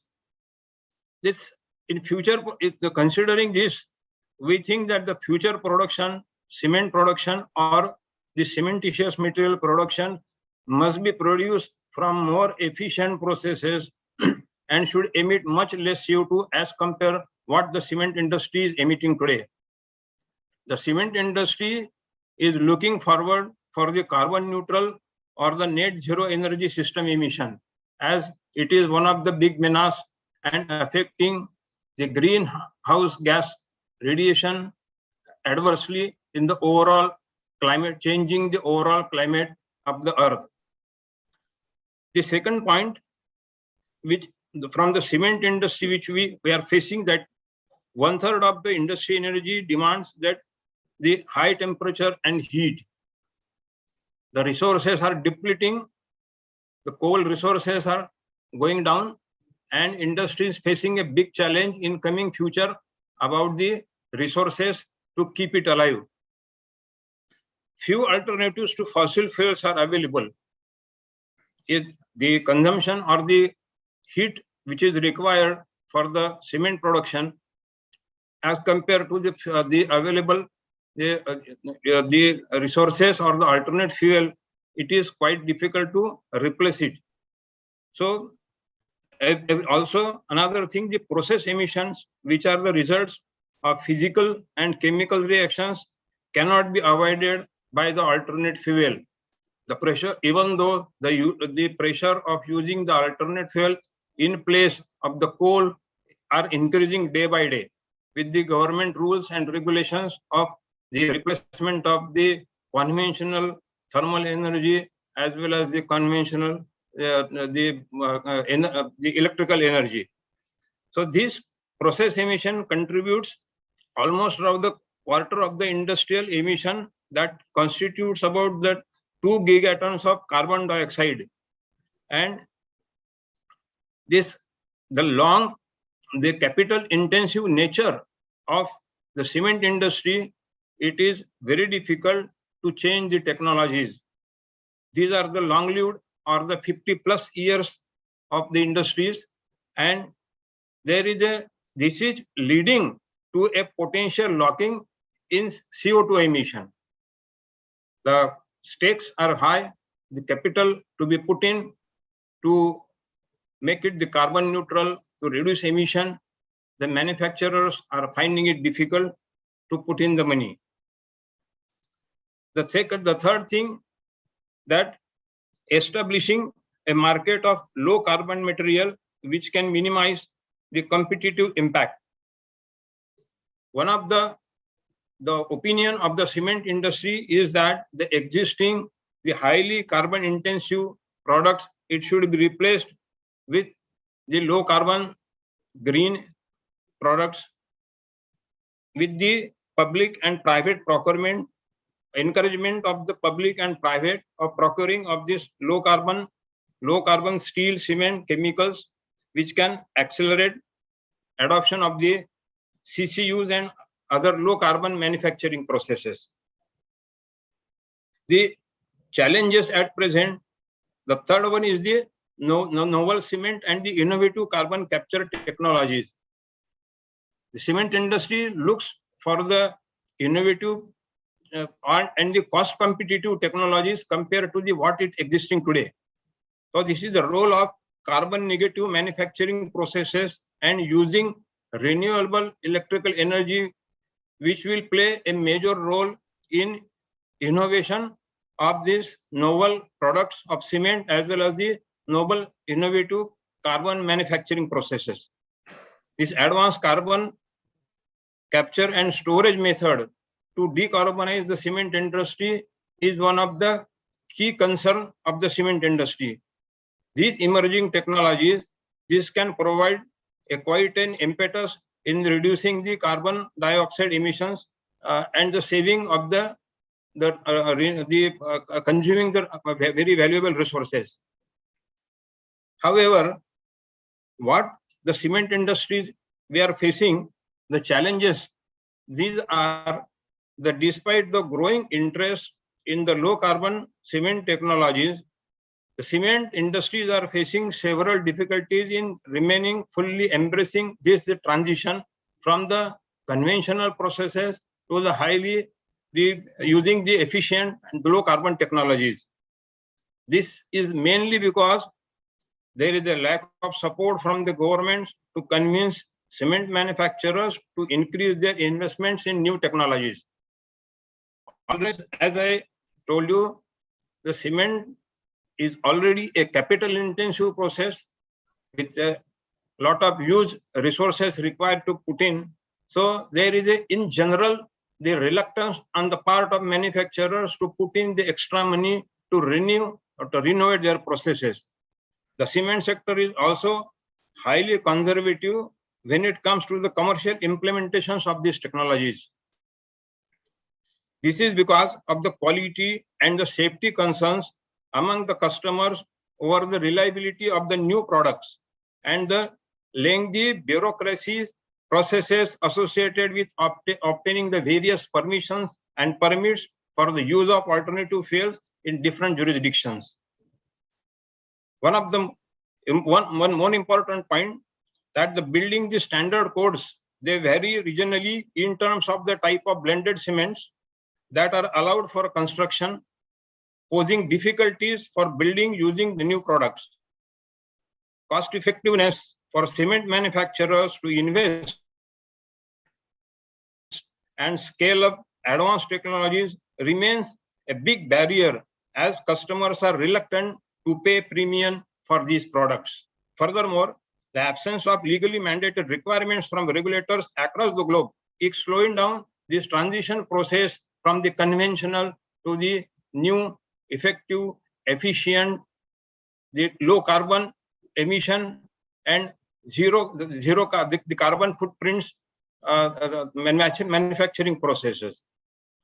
However, with all these constraints, the Prism Cement, we are deploying the various to the possible extent the new processes and the new products like the composite cement which are under the way, and we have this blueprint for this reducing the carbon footprints in terms of reducing the greenhouse gas emission reduction. The first one is the fuel conversion and calcination. That is the 65% of the gases, carbon dioxide are released from the combustion process, which approximately is amount of the 85% of the total cost.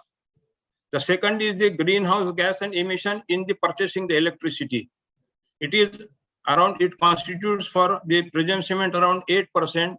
We have WHRS, the waste heat recovery, as well as the solar panel about the 31 megawatt. In spite of that, we are purchasing this electricity from the outside market to compensate for the deficit. The third one is the purchase cost and services, which constitute the transporters and travel, the lot of dumpers in the process of mining. We are using, as everybody knows, mining is a heavily the process where we are using the transportation and the travel in terms of dumpers and shovels, everything, which constitutes about the 7%. So these are the three focus areas which we are having focused to reduce the carbon footprints through the use of the alternate fuel, through the use of renewable energy. As I told, around the 31 megawatt of solar panels are installed in Prism Cement, reducing the clinker factor to the best possible extent, reducing the cost as well as increasing the percentage of fly ash to reduce the clinker factor, which ultimately reflects on the carbon footprint, and usage of other green technologies. Our focus in future is also on the carbon capture, storage and utilization, which is the area where a lot of work still has to go. And IMA, that is International Energy Agency, is doing a lot of work in association with the Paris Convention. They are having this laid down with the CTS, the carbon technology scenario. So these technologies are at the very nascent stage, but Prism Cement is still taking interest to go ahead and use these technologies to the possible extent in the near future. Another one is to reduce the carbon dioxide emission. At present, our benchmark is around 583 kilocalories per carbon dioxide per metric ton of cementitious material. And in days to come, our roadmap up to the 2045, it says we are reducing the carbon dioxide emission from existing 583 kg CO2 per metric ton to the 100 kg carbon dioxide per metric ton. In the second step, we have the already in place the 31 megawatt solar panels, which we will augment it with the wind turbine.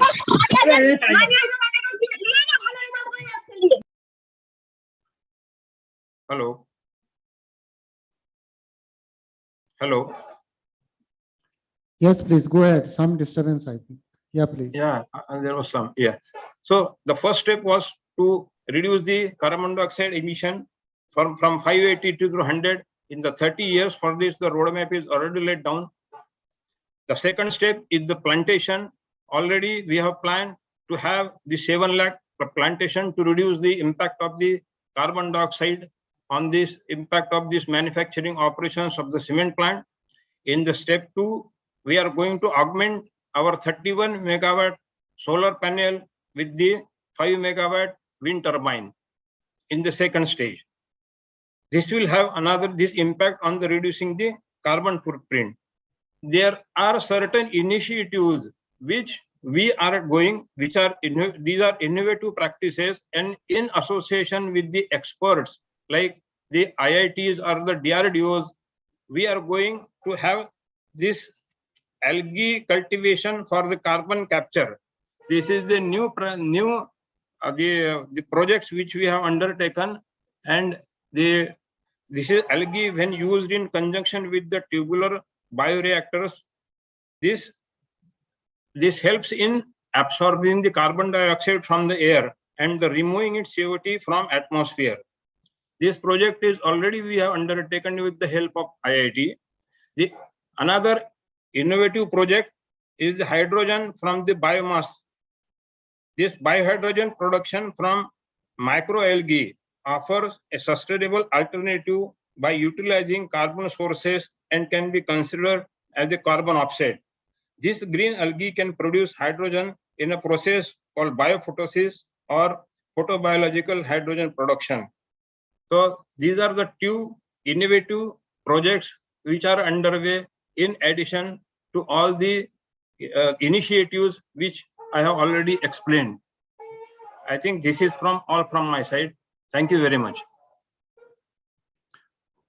Thank you, Mr. Deshmukh. Thank you, and very comprehensive and very, very informative. I think some of the very innovative exercises that you are doing for algae, using algae for carbon capture and generating hydrogen from the biomass. And also you have highlighted several issues with, moving forward. Certainly that will be, needs to be kind of addressed so that sectors like cement, who is performing at the best level, can further take on the efficiency levels. And certainly the aspects of alternate fuel and the waste heat recovery, those are opportunities that cement sector can explore. So thank you all the panelists for wonderful interventions. I see there is a little time constraint, so for the second round, what I would do is that if audience has any question, so I would like to take questions from the audience. If not, then I will have a remaining round of interventions on some of the questions that I have, and then we will, I think, within the 5 or 10 minutes that we have for this session, So if any question from the audience, we would like to have. Yeah, we have one gentleman here.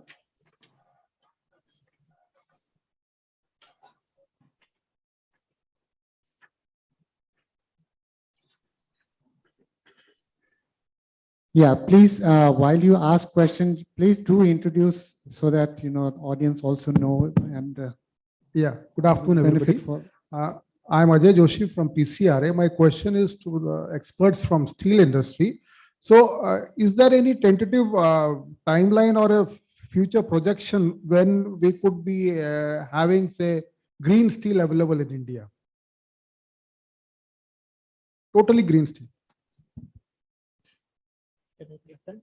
By green steel, you mean steel which is carbon neutral. That's so right. there are two options. One is if we continue to emit, capture the carbon and sequester it, that is using carbon capture. Or you mean to say that we change the reducing agent, we produce steel using, let's say, natural gas or hydrogen, and that to green hydrogen. Which option are you talking about? I'm not talking about sequestration. I'm talking about the technology. So if we are talking about hydrogen-based, green hydrogen-based steel making, that is a technology that is still under the pilot stage in the Europe. And that technology to come to India, we think by, let's say, 2047, we would have piloted and matured the technology. So we are planning that we go carbon neutral by 2047 to 2050-ish. So we can have green hydrogen-based steel making by that time. That is our projection. Again, depends on the technology roadmap, how we shape our policies to adopt that, and how we create a market for green steel in India, because India is a very price-sensitive market. To mature to that level of accepting a green steel, which will obviously initially be costlier, is a challenge that we anticipate. Mr. Deshmukh, would you like to add anything on it? From the steel side on a green steel?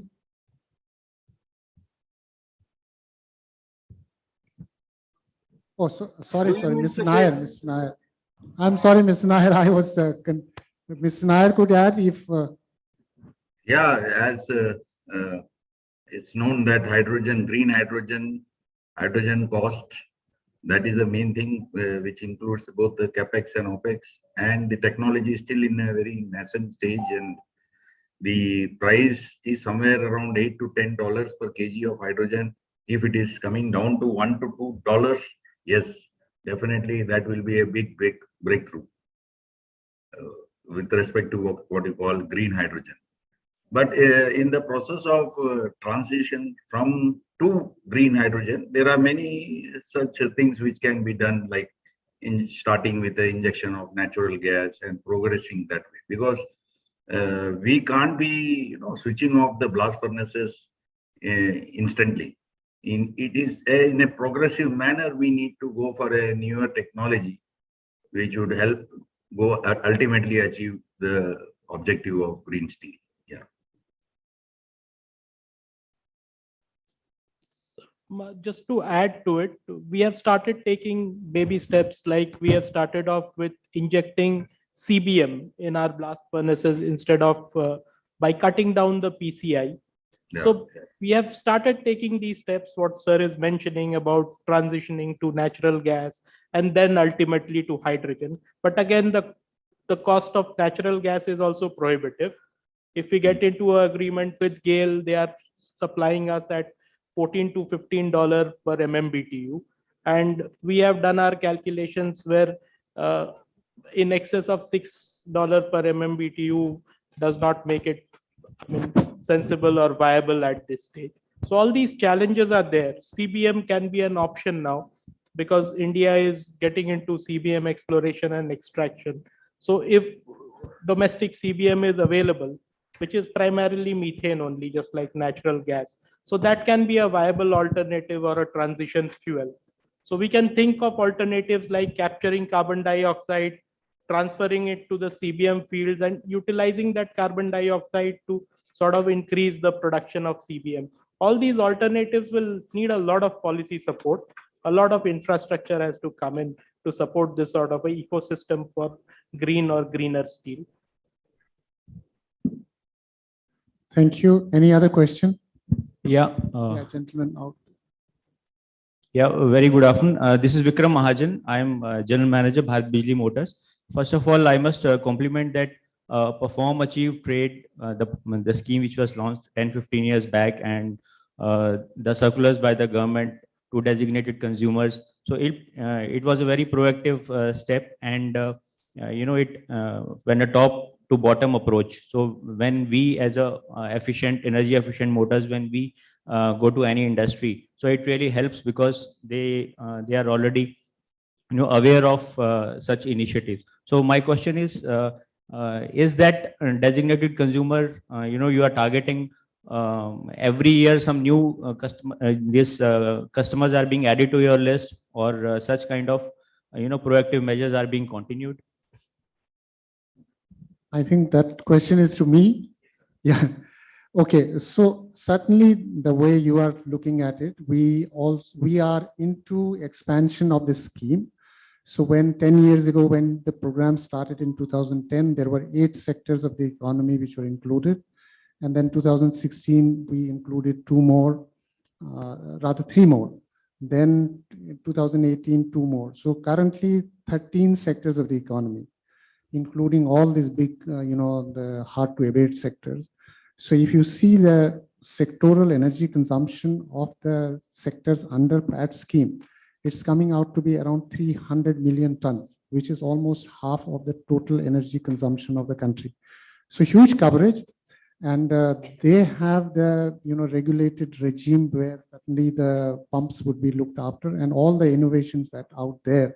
So for us is, I think the platform here for the innovator entrepreneurs and the industry lead is to provide a platform where we can know each other. As Khante Saab is saying, there is a huge information gap that, they do not know what is the innovation going on here or what these programs are doing.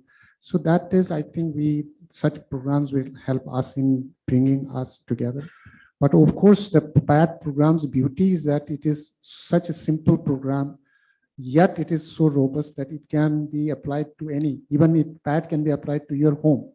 So it is, we are certainly going to expand depending upon the sector's potential and the available infrastructure or the ecosystem that they have. So thank you. I think we have another gentleman here. Good evening, please. I am A.K. Maharati from Cell East Coast Steel Plant, Banpur.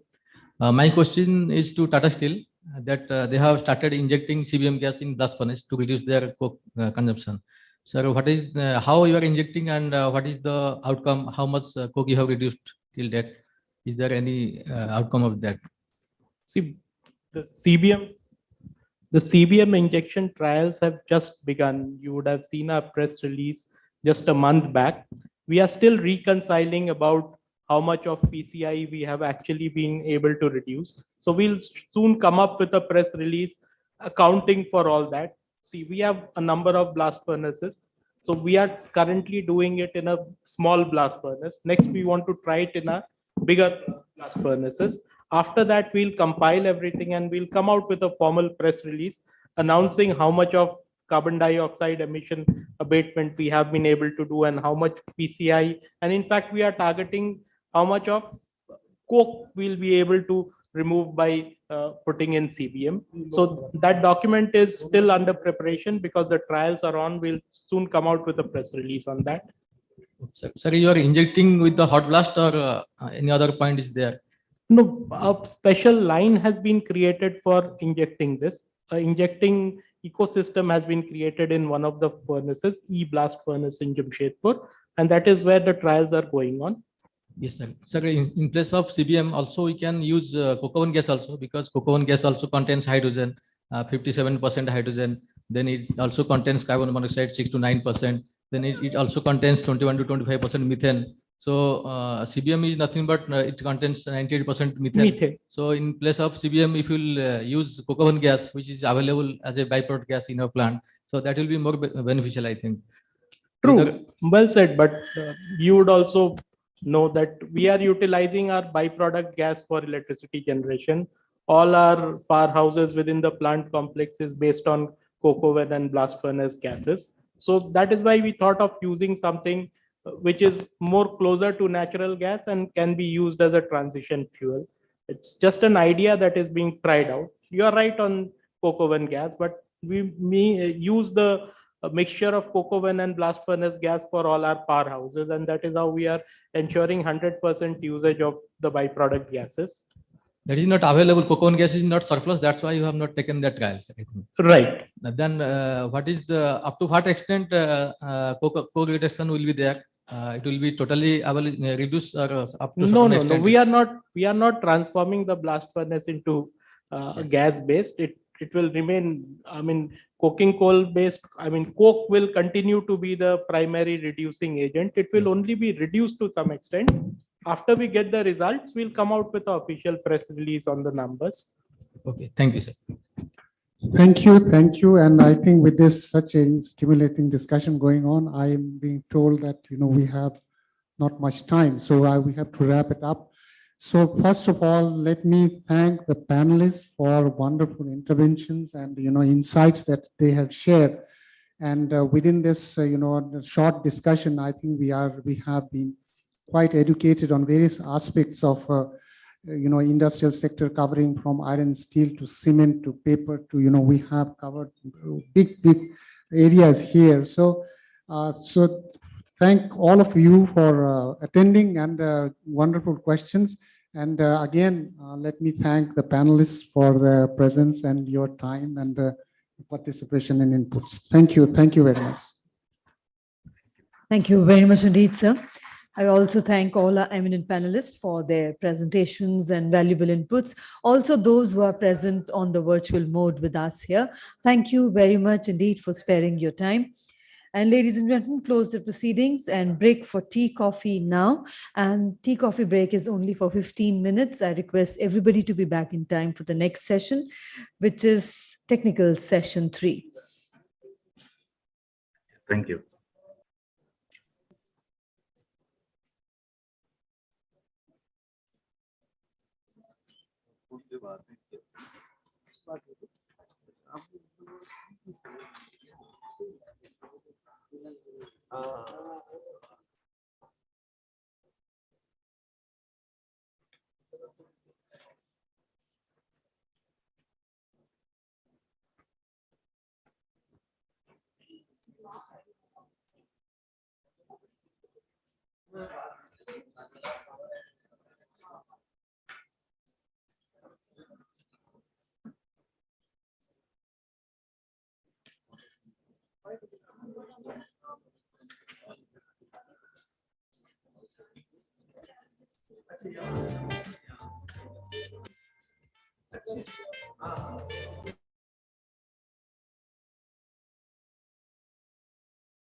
Invite on stage our distinguished moderator, Mr. Karthik Chandrasekhar, AIC Sangam. Okay, so he's joining us any moment now. Meanwhile, I would like to invite all our panelists, Mr. Sandro Stephen, Mr. Rahul Walwalkar, Sumay Gupta, Ms. Priya Shah, to kindly join us on the stage for this last session, session 3.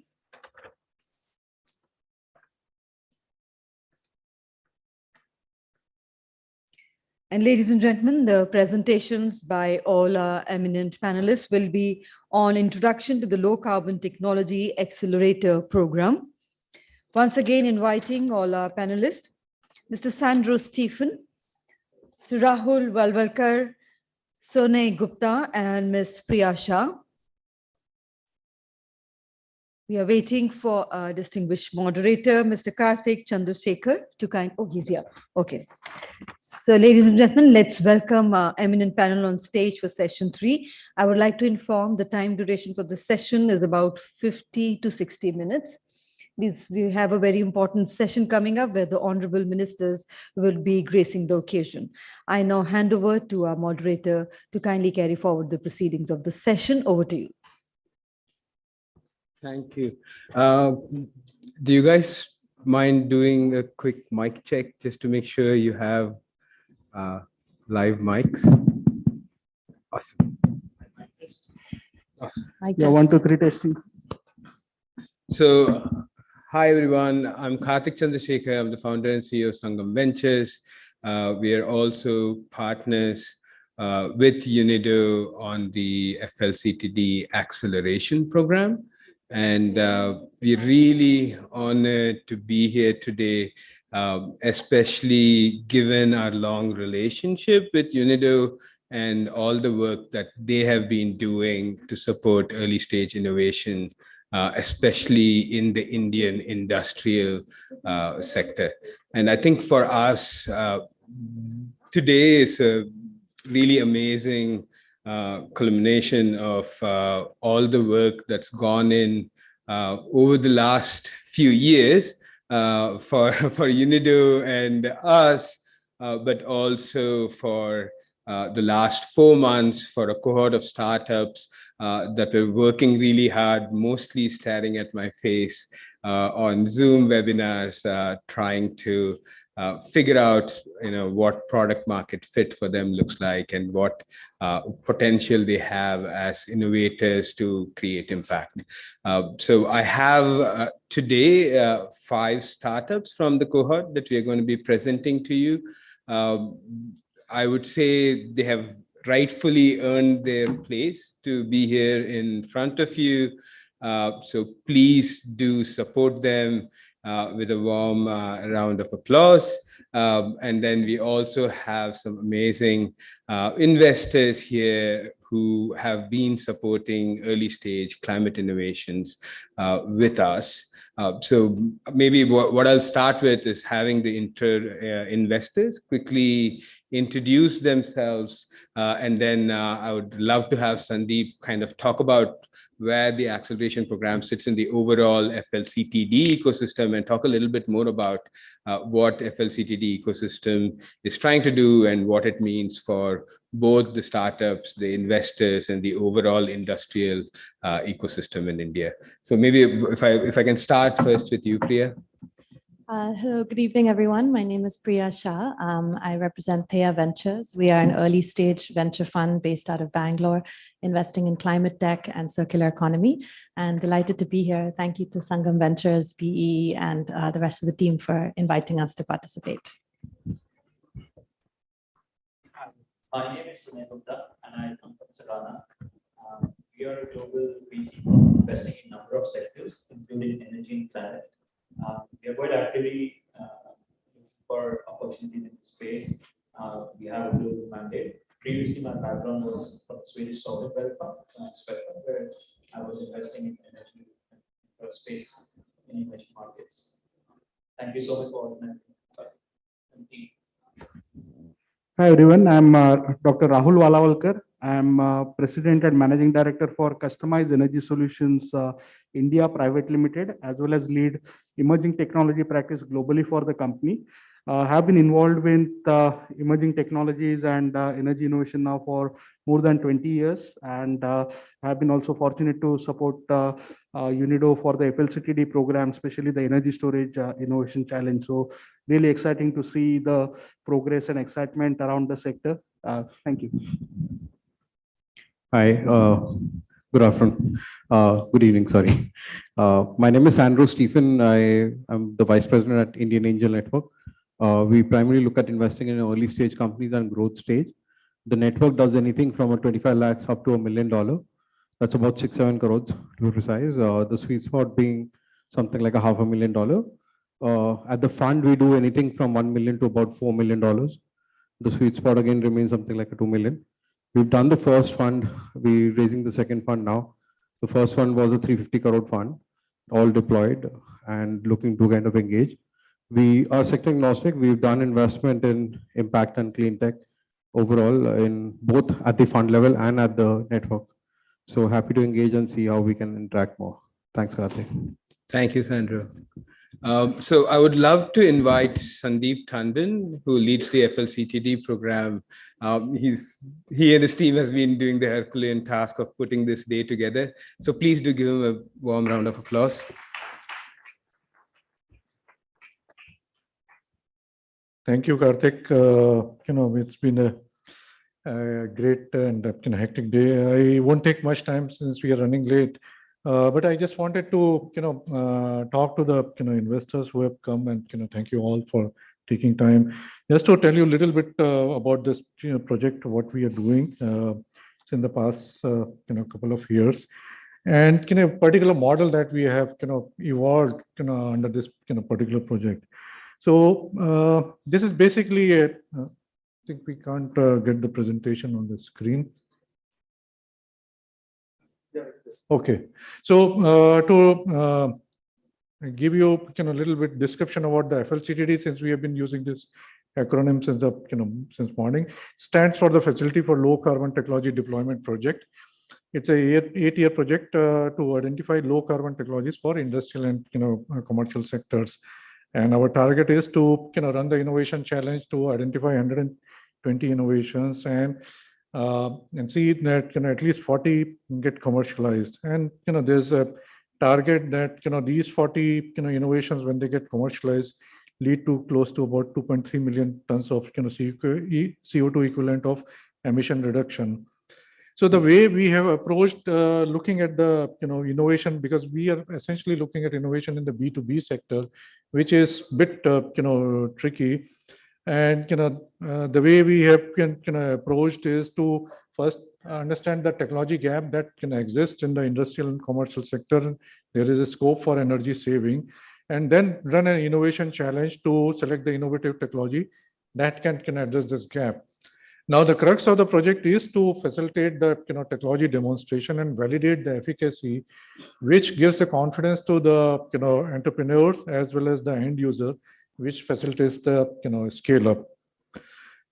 The project had 6 technology verticals: waste heat recovery, space conditioning pumps, pumping system, motors. Then we added 3 more technology verticals of industrial IoT, resource efficiency, and electrical energy storage. And the methodology for innovation challenge that we follow is like standard approach where you define the terms of reference for innovation challenge, call for application, and then go through a selection process for which then expert panel is constituted for each of the technology verticals. So it's the experts who do the selection of the winning innovations. Pretty much anybody who's working in the technology space are invited to participate, starting from a registered startup to MSME, large industries, even public sector organizations. And we have also kept it open for the technical institute. Sometimes the innovation would be happening at the institute, and the project can provide support for technology validation. So what the project provides, what is the key takeaway? One is the financial support of close to 35 lakhs only for the technology demonstration and validation. So which is in the IT sector, it's called the beta testing. So there's a one stage before you go for the commercial launch. And there's a technical mentoring and due diligence and validation done by our project partners, CII, Green Business Center, Customized Energy Solution, and subject experts when the innovation has been put in the field, and you start getting some results and to see what further improvements can be done. And during this course, we provide the industry linkages during and after technology validation. And essentially, the most important part is during this journey, what is happening is the technology as it evolves, gets validated. There's a de-risking that is happening. So which gives the comfort to the end user and the entrepreneur that this technology would work and is ready for scale up and commercialization. So when you look at the value of debt concept for clean technology innovation is slightly different from the typical value of debt for any innovation. It goes through 4 stages. There are 4 value of debt. It can start at the first one as soon as the basic research is done, but it never goes for a spin out typically in the institute. But if the spin out is there, then they require a lot of funds for hardware for doing the development and going for the demonstration, ultimately deployment. So at any of the stage, hardware technology based startup can falter. And this is where we brought in the intervention. So once the basic research and is done and is spin out, which is a startup is ready, first stage is the project provides the accelerator support, hand-holding the entrepreneurs so that they understand the focus approach for taking their innovation in the market. And today we'll be seeing some presentations where Sangam has been our partner in providing the accelerator support. Then comes the innovation challenge of the project, where the funding is being provided for technology validation. So essentially, the project is trying to help the startup at later stage where the risk starts becoming higher. The investment requirement is also higher, and so that they are successfully complete the technology demonstration and go for commercialization. So in the 4 years that we have run the project, we've got about 10% success rate in selection of the winners of the innovation challenge. The project has committed about 18 crore, which leverages 18 crore of all these 59 entrepreneurs for doing the technology validation in the field. And out of these, so far 12 are already commercialized. They are in the exhibition space. Hope you had a chance to go and talk to them. Some of them are disruptive innovations. So these are our project partners. The project has evolved as we have learned in this particular space, and the focus, the crux remains that providing the technology validation and customer connect. And as the innovation moves in the higher up in the technology readiness scale. So all of this happens simultaneously during this 1 to 1.5 years of engagement with a startup. So what of the other projects that you see are the ones who are helping the startups in the early stages. We come at the slightly later stage where the risks are higher, and to take them through this journey for commercialization. So a lot of information about these 59 innovations, and as well as those who are in the accelerator program, the first and second cohort is on the website. You are free to take a look, and if you have questions, you can contact my other colleagues. So that is basically what this project has been doing, and we are glad to have you here because you could see it gives you more confidence that technologies have gone through a curation and they're ready to go to the market. So thank you very much again to all of you.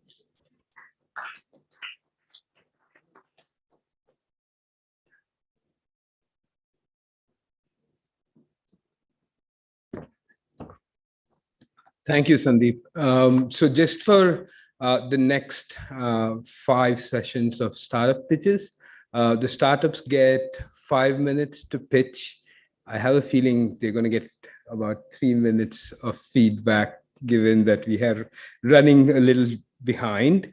First up, and this is by alphabetical order, is Envo Protect.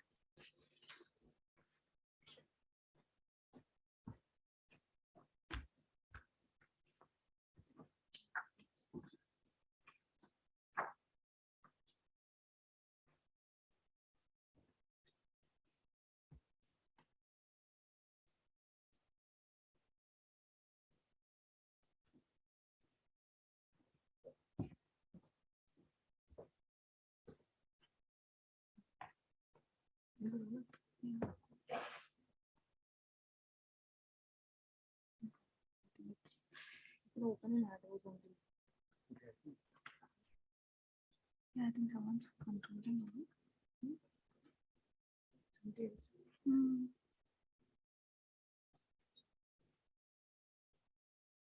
Somebody.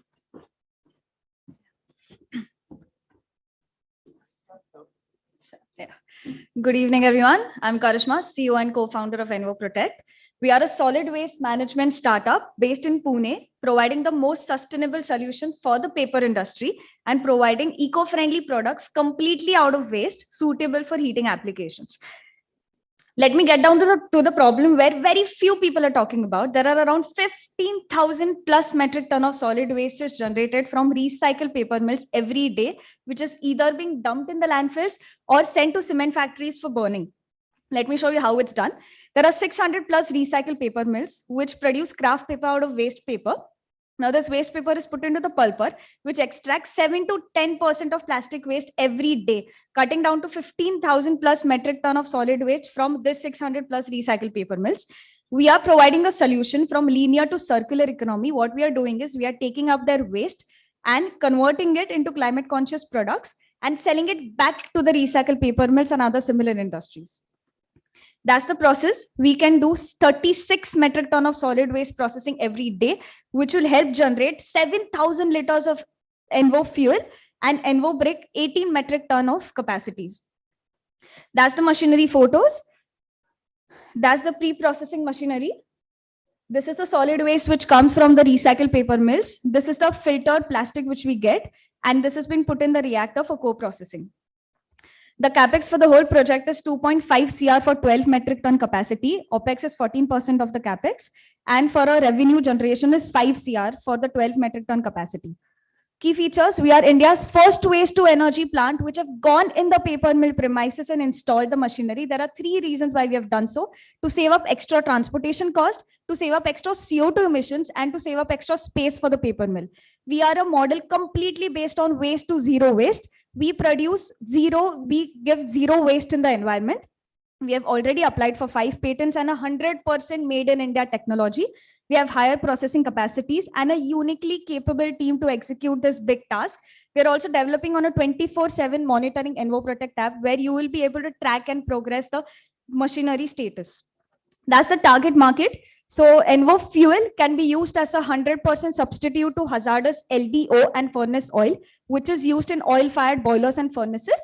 Envo brick can be used as a 100% replacement to hazardous coal, which is used in solid-fired boilers and furnaces. That's the target market for recycled paper mills. We are currently based out in Pune. Our pilot demonstration is set up in Pune. We are expecting to go live by March end. Vapi, South India, and Muzaffarnagar are the next target markets because those have the higher majority of craft papers. Market potential, $4 billion craft paper market size, growing at a CAGR of 8.37%. 136 million and 140 million is the target market size for both our products. Furnace oil has already been banned in 3 states of India, and 40 plus countries have agreed to phase out coal 100%. Our business model, we are targeting direct to end user, B2B. We are going through dealers, through government tenders. Why government tenders? Because recently Government of India has announced a biomass briquette tender where they are encouraging such startups to come up and showcase their product to help reduce the net carbon zero and the EPR benefits. That's the matrix. We are competition with 2x cheaper than our alternatives and with better technical parameters. We have higher GCV, less density, better flash point, negligible sulfur content, less ash content, and less moisture content. That's the journey. We started in 2019, got our certifications. Currently, we are under the setting up of phase, and we are expecting to go live by March end with a 12 metric ton processing capacity. That's the revenue model which we have projected. So 70% revenue will be generated from Envo fuel and 30% will be generated from Envo brick. By 2025, we are targeting 20 plus operational plants, and by 2028, 80 plus operational plants. This is being able to do because of our uniquely capable team. That's the vision for the next 7 years. We want to install at least 80 plus machines all over India by 2028 to help prevent greenhouse gas emissions and contribute to the UN SDG goals and Indian government net zero goals. Impact, we'll be able to save 1,300 metric ton of CO2, which is being emitted from consumption of light diesel oil per annum, and recycle a significant amount of solid waste by 2025 by dropping CO2 and sulfur emissions. Let me tell you how we'll be able to do this. We have a uniquely capable team who have 75 plus combined experience in the paper industry and 15 years of R&D. So those are the two co-founders who have combined years of experience in the paper industry. That's the factory staff, and I having an engineering business management master's from University of Warwick, UK. So we have a technical and a business knowledge to execute this task. My ask for the next 1.8 years for 3 plants is 2.25 CR. 78% will be going to the plant and machinery, and the rest will be going to the other infrastructure and marketing work and R&D as well. That's it from me. Thank you. We are also having a stall number 33. So if anyone having further questions, you are invited there. Thank you.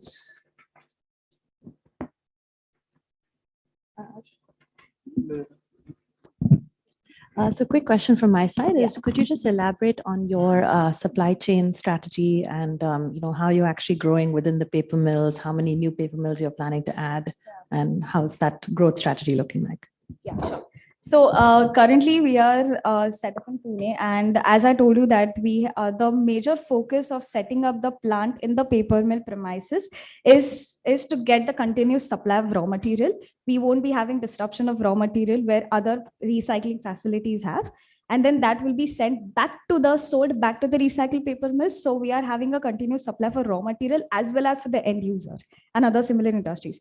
We are targeting a bigger paper mill, which is top 3 in India for the next second project. And Muzaffarnagar, we are already targeting because Muzaffarnagar and Uttarakhand both have 2,000 metric ton of capacities every day. Yeah.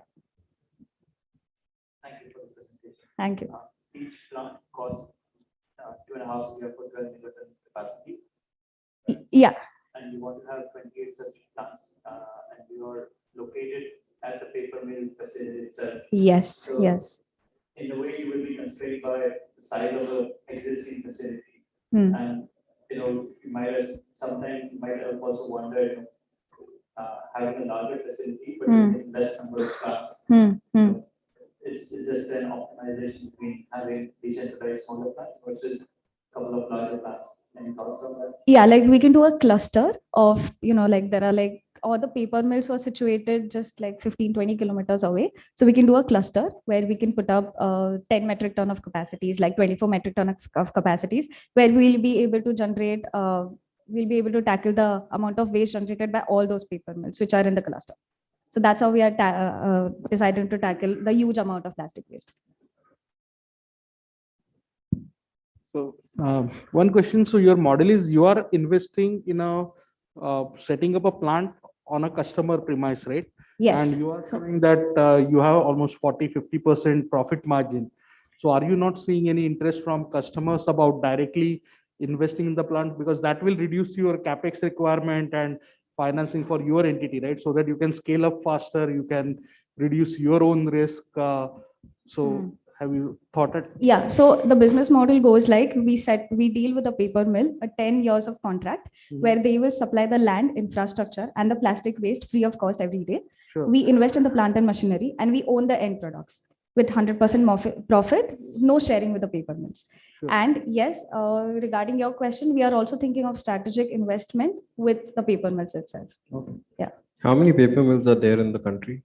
There are around 600 plus recycled paper mills in India, 550 in Vapi. And are you planning to go geographic wise or Yeah, geographic wise, why we first targeted Pune, because that's our hometown. So we'll be able to execute large amount of time in setting up the pilot plant. And then we are going to Muzaffarnagar and South India because we are in talks with a bigger paper mill, as I mentioned. So South India and then to Muzaffarnagar or North region. in terms of the founding team, are you all full time? Yeah, we are all full time. And that's the only business that you do.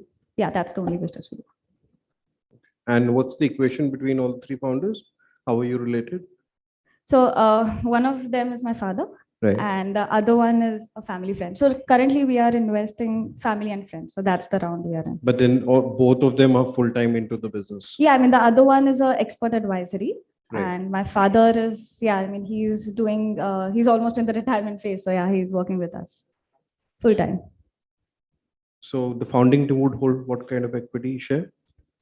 So 100% right now, yeah, so both together have 75. which is you and your father.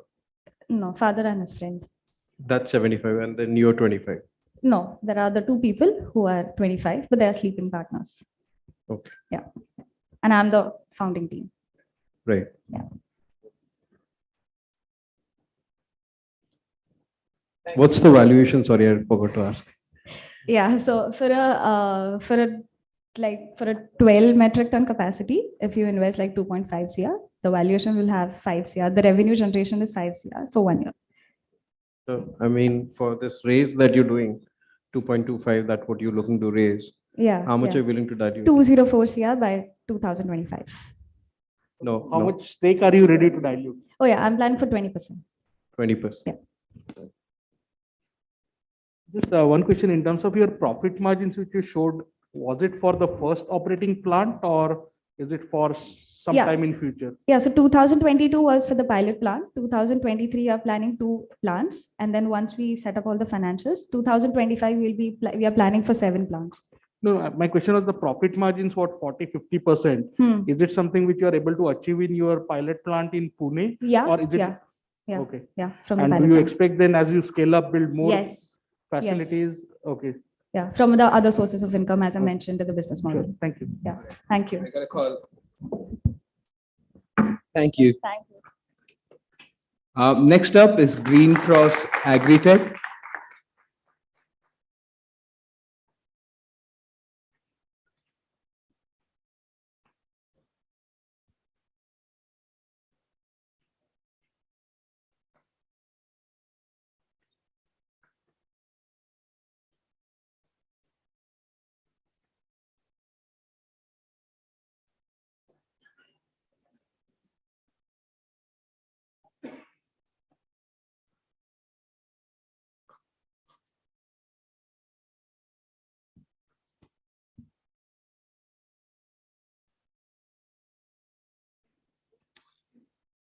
Namaste, मैं Jayesh, founder and director green cross agritech private limited.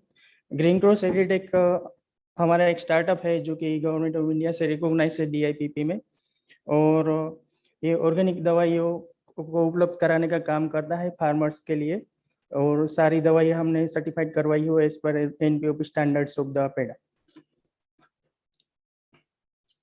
तो आजकल हम देख रहे थे पिछले 2-3 दशकों में कार्बन का उत्सर्जन इतना ज़्यादा बढ़ गया है और पोल्यूशन की मात्रा इतनी ज़्यादा बढ़ गई है कि हम लोगों को ये पूरे कार्बन कम करने के लिए और ये सारे स्टेप उठाने पड़ रहे हैं।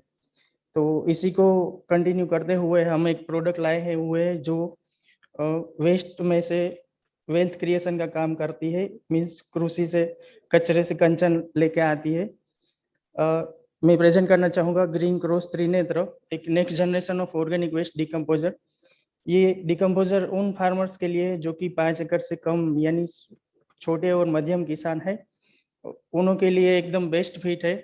जो जिसको प्रॉब्लम हो रहा है जमीन फसल कटाई के बाद अवशेषों को जलाने की, नए सीजन में जमीन तैयार करने में प्रॉब्लम हो रहा है, जमीन की परत खराब हो रही है, और पशुओं से निर्मित जो कचरे हो रहे हैं उसका नियत रूप से उपयोग कैसे किया जाए, ये प्रॉब्लम के लिए हम त्रिनेत्र प्रपोज कर रहे हैं। त्रिनेत्र एक ऐसा डिकम्पोजर है जो कि सारे कचरे को डिकम्पोज करके कार्बन और न्यूट्रिशन जमीन में रिलीज करने का काम देता है। अगर प्रॉब्लम्स की बात करें तो फसल कटाई के बाद बचने वाले अवशेष है, पशुओं से निर्मित कचरे और बंजर हो रही जमीन, ये 3 बड़े प्रॉब्लम हम एड्रेस कर रहे हैं। त्रिनेत्र एक अगर बात करें तो मिक्सचर ऑफ माइक्रोब्स है जो कि एनपीओपी स्टैंडर्ड के हिसाब से अप्रूव्ड है, और अलग अलग उपाय जो हमने सुझाए हुए है कृषि फार्मयार्ड मेन्यू प्रिपरेशन के लिए, जमीन को सुधारने के लिए और फसल अवशेष को जलाने के, तीनों सेगमेंट में 75 रुपए से लेकर 600 रुपए तक के कॉस्टिंग में फार्मर को हम भी प्रोवाइड कर रहे हैं। टेक्नोलॉजी की अगर बात करें तो TRL7 पे है, हम पोस्ट वैलिडेशन लार्ज स्केल के लिए अभी रेडी है। वैल्यू में अगर हम देखें तो ये प्रोडक्ट को हमने डोजेज में 5 से 20 गुना तक कम किया हुआ है। एक्सपेंसेस जो फार्मर को आ रहे हैं वो 25 से 50% तक कम किया है, और स्पीड ऑफ डिकम्पोजिशन जो है माइक्रोस का वो लगभग 2x फास्टर है एज कम्पेयर टू अदर्स। और सबसे बड़ी बात ये है कि ये जो हमने PM मोदी सर इंसिस्ट कर रहे हैं जीरो बजट नेचुरल फार्मिंग, तो उसके लिए एकदम फिट प्रोडक्ट है, that can be used in this segment also. और दूसरी बड़ी बात यह है कि अगर खड़ी फसल में भी इसका उपयोग किया जाए तो भी क्रॉप को कोई हार्म नहीं होता है, जो कि जमीन के अंदर जो भी कार्बन मटेरियल रहता है वो सेम सीजन में फसल को मिलता है और वो पॉजिटिव इफेक्ट देता है। मैं एक बात करना चाहूँगा हमारे एक फार्मर की, जिन्होंने 20 मीट्रिक टन में त्रिनेत्र का उपयोग किया, और जब नेक्स्ट सीजन में उन्होंने एक्सपेंस का हिसाब लगाया तो पर एकड़ एक्सपेंसेस कम हुए हैं, और उसके सामने प्रोडक्शन भी 10 से 12% तक बढ़ा है, और क्वालिटी ऑफ प्रोडक्शन भी इम्प्रूव हुई है। अदर दूसरे एप्लीकेशन की अगर बात करें तो फूड इंडस्ट्री के लिए दे सकते हैं, जो फूड फैक्ट्रीज है उसको जो एग्जॉस्ट है उसको वेस्ट ट्रीटमेंट के लिए दिया जा सकता है, एफ्लुएंट के ट्रीटमेंट में इसका काम ले सकते हैं। MSW के लिए हम सोच रहे हैं नेक्स्ट एंटर करने के लिए, और अर्बन किचन गार्डन में भी इसको दिया जा सकता है। मार्केट पोटेंशियल हमने भारत की 96 मिलियन हेक्टर जमीन के लिए कैलकुलेट किया हो, that is coming around $6.8 billion, and currently हम मार्केट ऑपरेट कर रहे हैं गुजरात के अंदर, और अगले 2-3 साल में 5 से 6 स्टेट गुजरात के आसपास वाले MP, महाराष्ट्र, छत्तीसगढ़, हरियाणा एंड पंजाब को कवर कर रहे हैं। करंटली हम बिजनेस ऑपरेट कर रहे हैं only from retail channel with 60 dealer network, और हम प्लान कर रहे हैं अगले 2 साल में 5 से 7 स्टेट कवर करने की, जिसमें हम 1400 डीलर नेटवर्क और गवर्नमेंट क्लाइंट और B2B पार्टनर के साथ बिजनेस आगे बढ़ाएंगे। और even we are planning to for white labelling and B2B business. Online platform के लिए big heart and agro star से ऑलरेडी हमारी बात चल रही है, इन अप्रैल ऑनवर्ड्स हम दोनों एग्री प्लेटफॉर्म के साथ आ रहे हैं। कंपटीशन की अगर बात करें तो पैक यूजेज हमने एकदम कम रखा है, कॉस्ट भी कम है, डेज टू डिकम्पोज भी एकदम कम है, और 2 सबसे बड़े पॉइंट है कि jeevamrit preparation zero budget natural farming में हम इसको यूज कर सकते हैं, और खड़ी फसल में भी जब देने जाते हैं तो खड़ी फसल को कोई डैमेज नहीं हो रहा है। अगर अब तक की जर्नी की हम बात करें तो आज की डेट तक हमने 3.5 मीट्रिक टन त्रिनेत्र सोल्ड किया है, मतलब कि 70,000 metric ton of farm yard manure preparation, या फिर 14,000 हेक्टर जमीन का treatment. Last to last year हम 91 लाख के रेवेन्यू तक पहुंचे थे, but last year due to covid हम सफर हुए और अभी 60 तक पहुंच पाए हैं। करंटली हम लोग 60 डीलर्स के साथ बिजनेस कर रहे हैं, और 9,000 से भी ज्यादा फार्मर को कैटर कर चुके हैं। हम प्लान कर रहे हैं पोस्ट फंड रेजिंग अगले 5 साल में अराउंड 90 CR बिजनेस पहुंचने की, जिसमें more than 50% of business will be from Trinetra only. Trinetra is capable of carbon reduction as discussed. I have carbon का भी एमिशन घटा सकता है। We are also addressing the sustainable goals. In the team, I am the co-founder. I completed my MSc degree with plant pathology and 14 years of agrochemicals marketing experience. Mr. Raju is a co-founder. He is an engineer by profession. Dr. Sandeep, he is a PhD in microbiology, and he is advising us with the formulations. We are raising $6 lakh of funds for the expansion of our manufacturing facilities and manpower recruitment for the expanding our sales team. This will give a runway for 18 months to us. Thank you. Questions?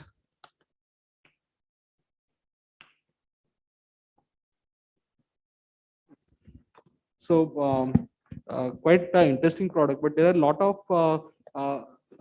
ऐसे तरह के काफी सारे बाकी के भी जो products है, तो आपका जो इंटेलेक्चुअल प्रॉपर्टी है उसमें कुछ प्रोसेस में आप बनाने में कुछ अलग है, या क्योंकि आपने बात की आप व्हाइट लेबलिंग भी करेंगे या बाकी, तो आपका क्या आपका इसमें मिक्स आपके पास ये है जो और सर ये जो कॉम्बिनेशन हमने डिजाइन किया हुआ है, that is a mixture of microbes isolated from soil and ये कंपोजिशन पूरा हमारा ही बनाया हुआ है, जो कि मार्केट में अवेलेबल है वैसे में उससे कुछ रिलेट नहीं करता है। और जैसे मैंने बताया डोजेज और स्पीड दोनों में हमने पॉजिटिव साइड में काम किया हुआ है, तो ये पूरा अलग ही है। और रिगार्डिंग आईपी बायोलॉजिकल्स को पेटेंट नहीं कर सकते, इसलिए जो ऑर्गेनिजम्स है हम उसको नेशनल डिपॉजिटरी में डिपॉजिट करवा के आइडेंटिफाई करवा देंगे, और प्रोसेस और यूजेस उसको पेटेंट के लिए प्रोसेस कर सकते हैं।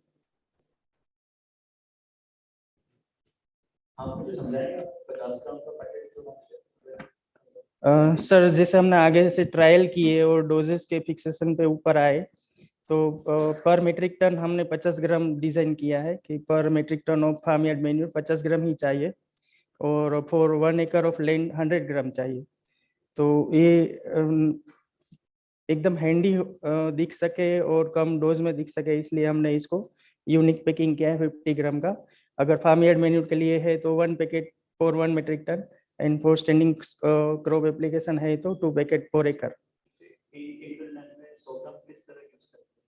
पानी में डाइल्यूट करके एकदम इजीली डाइल्यूट हो सकता है। पैकेट को खोल के पानी में डालने से अगले 20 सेकंड में पूरा 100% सोल्यूबल हो जाएगा, और इसको डायरेक्टली जमीन में या फिर स्प्रे से दिया जा सकता है। इसका जो आजकल सोसाइटीज में ऑर्गेनिक सेपरेशन और जो ट्रीटमेंट होता है उसमें भी यूज हो यस, सकता है? उसमें कर सकते हैं, इवन हमारे घर पे भी कर सकते हैं। जैसे कि आपका डेली किचन वेस्ट हो गया तो, या फिर फूड वेस्ट हो गया, तो उसको ट्रीट करने के लिए आपको खाली एक सिंपल वेसल चाहिए, और त्रिनेत्र का सॉल्यूशन बना के डेली आप उसके ऊपर स्प्रिंकल कर सकते हैं। अगर घर पे भी यूज करना चाहे तो 1 लीटर पानी में डाइल्यूट करके 1.5-2 महीने तक आराम से चला सकते हैं। एक सिंगल पैकेट 500 से 600 किलो वेजिटेबल वेस्ट के लिए काफी है। इसमें जो आपका 50 रुपीज का कितने का पैकेट है? 75। इसका आपका मेकिंग कॉस्ट क्या है और मार्जिन क्या है इसमें? करंटली सर हम दे रहे हैं डीलर्स को 48 रुपीज में। 48 district distributors they are selling to retailers around 55-56 rupees, and the end dealers is getting 20 rupees margin. आपको कितने का पड़ता है? We are 35 to 36 rupees. 35 to 36. So we are operating around 35-40% of margin. और इसका product का कोई शेल्फ लाइफ है, एक्सपायरी है? Yes sir, it is it can be stored up to more than 2 years, but as per government norms हम 2 साल इस पे लिख रहा है। The bacteria are lyophilized and encapsulated, so it is in the dry form. When they'll come in the contact of water, they'll multiply. और अभी किसी गवर्नमेंट अप्रूव्ड बॉडी से प्रोडक्ट अप्रूव्ड है? Yes sir, ICR के एक centre है DM director of medicinal and aromatic plants, वहाँ पे हमने ऑलरेडी हम इंक्यूबेटेड भी है और वहाँ पे ट्रायल भी चल रहा है। With in next month we will be getting the certificate also. अच्छा, तो अभी जो सॉरी वन लास्ट सो अभी जो सेल्स किया है आपने, जो 91 लाख सेल्स है ना? हाँ, तो ये सारे distributor as a Green Cross तो ऑल प्रोडक्ट्स है, उसमें से त्रिनेत्र इज अराउंड 18.5 लाख। कितने प्रोडक्ट्स हैं आपके? हाँ, हमारे पास तो 10 प्रोडक्ट है, बट 2 प्रोडक्ट ऐसे जो इनोवेटिव है। ठीक, thank you. Thank you. Thank you. Next up, we have Livingston's Technologies.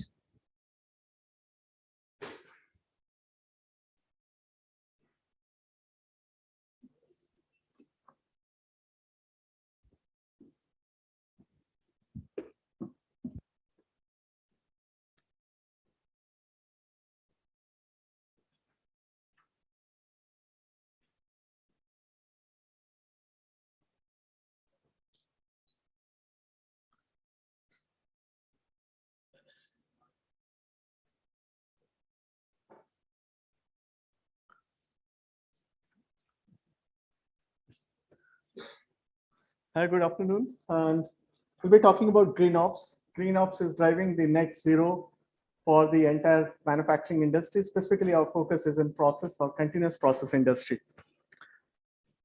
Let me just explain the whole problem statement, which is quite big. The entire manufacturing industry today generates 33 gigatons of greenhouse carbon emission globally. Out of this, 13 gigatons is just generated by the energy intensive industries like petrochemical, chemicals, and metals. These three industries essentially are dependent on the fossil fuels, and that there is hardly any substitution or a holistic strategy for this industry. So what we call it is it has got into a carbon locking state. And the reason for it is the energy has to be dealt in three holistic manner. There's three parts to it. It's not just the electric energy, it is the thermal energy as well as the chemical energy as well. All of them contributes to the carbon emission. You can see the split of it. Yeah, go ahead, please. And the way Green Ops, our product innovation, brings the world first real-time energy balancing with a digital twin and artificial intelligence platform. That's what we are doing. It is a SaaS-based platform. What it gives an outcome is in the three steps. The first is the energy efficiency, that is optimizing the electrical energy, which is the key efficiency improvement. The second one is the production process optimization, because without optimizing the production processes, the rest of the carbon emission can't be reduced. And then finally, the digital twin, which helps the operator to see the data or outcomes in a real-time basis with the prescriptive outcomes. And it can also allow him or her to do the simulation, which is very important. So that's what it does. Just one example that unit economics, if you want to understand, for producing 1 ton of metal today, specifically aluminum, average 11 tons of carbon is generated. And that's the intensity of this problem is. Good.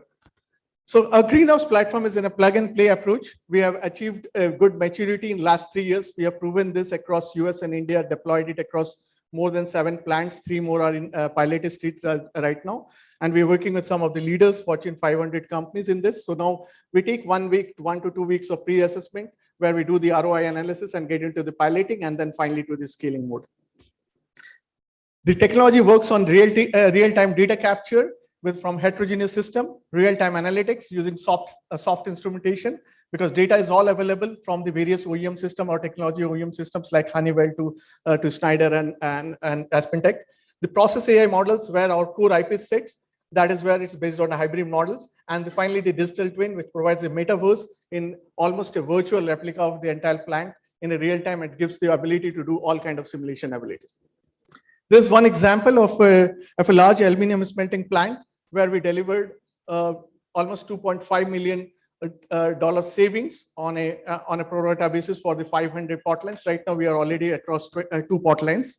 And we are impacting 2 key parameters. One is the chemical reduction, which is ALF3, which is very significant, that almost reduced by half. And second is the carbon emission, along with productivity improvement. And finally, the profit maximization, because the product yield is also improved, the 20% additional metal they are getting now.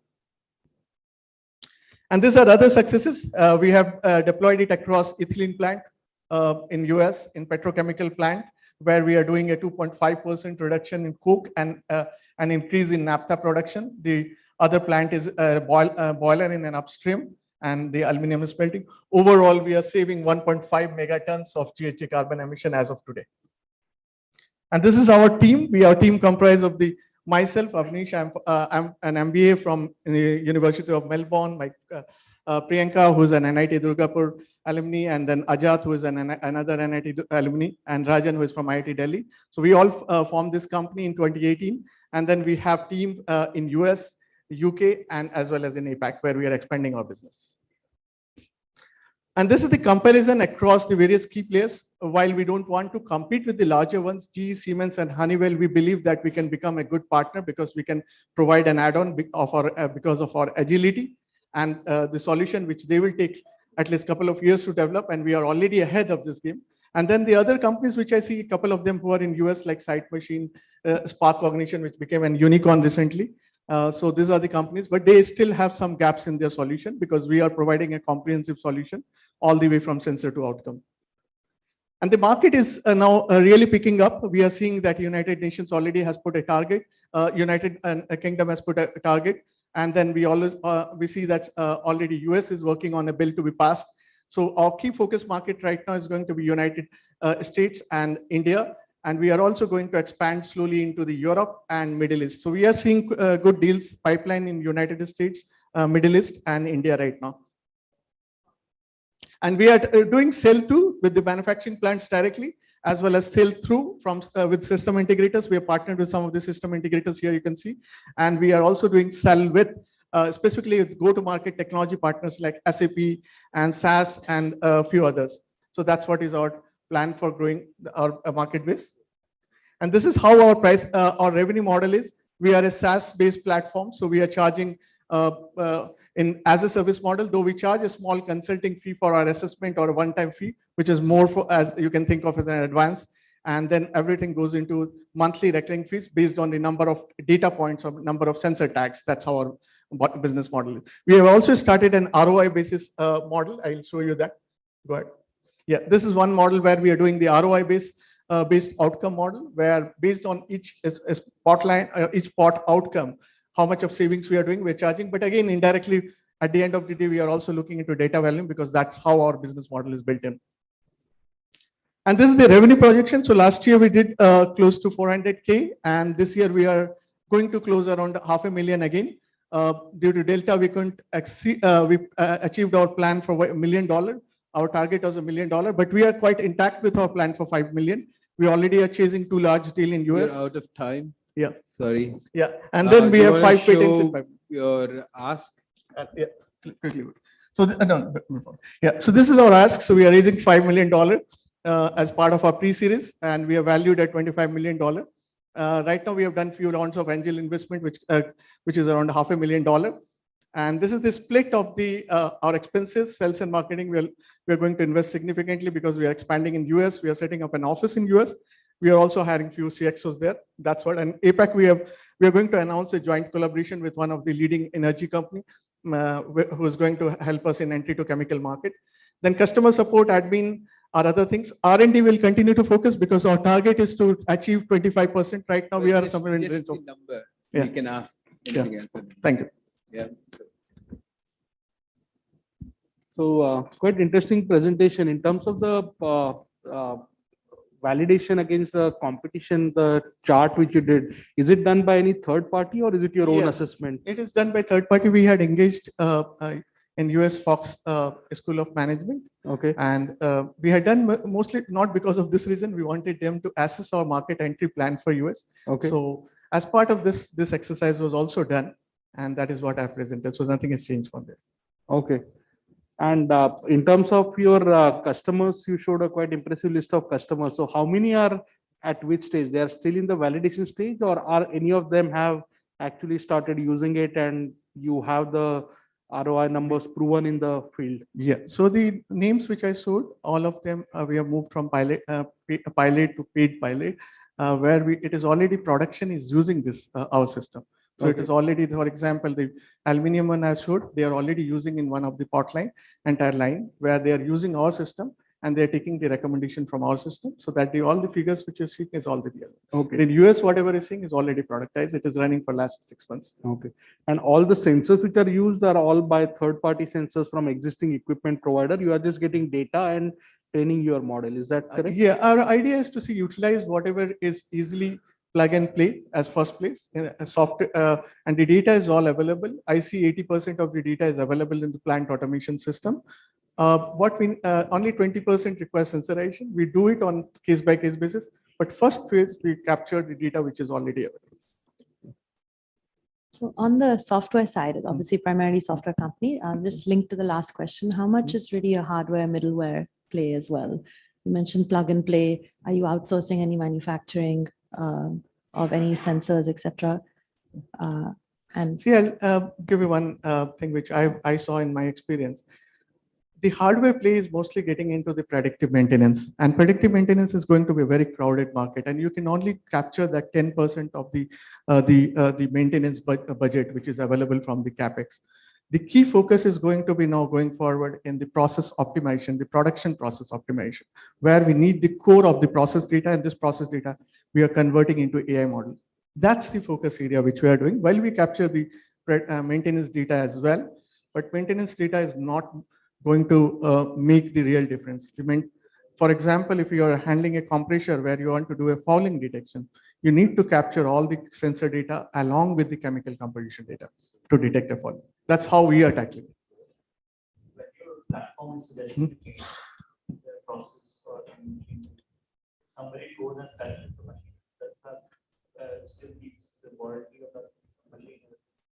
Yeah, so we take into account of a very unique method called process deviation.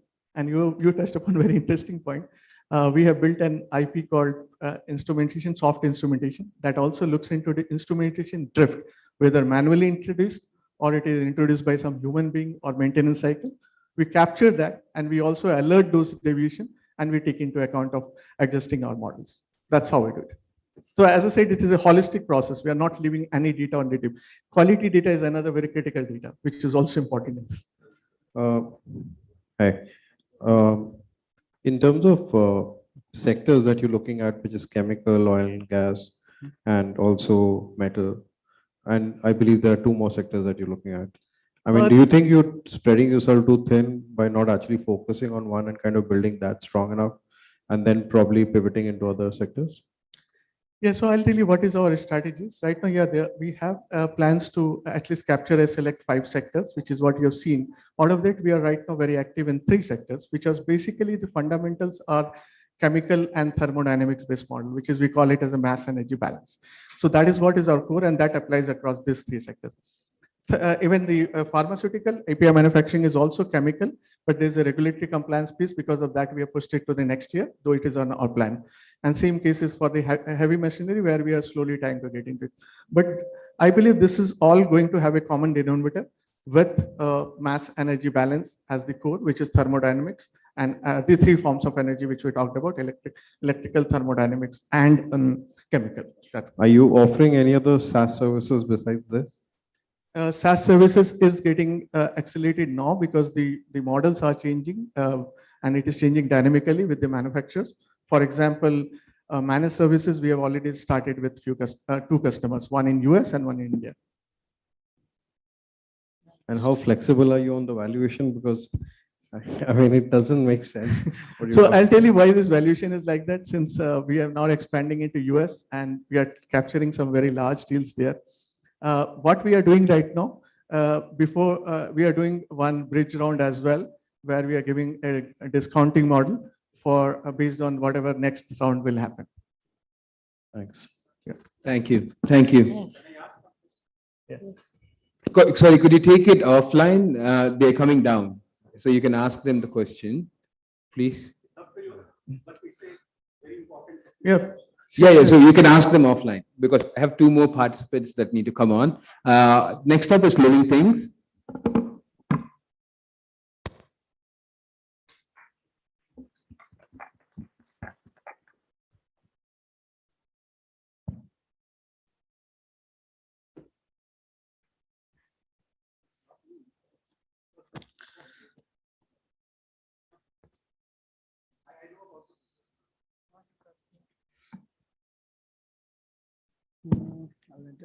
Yeah.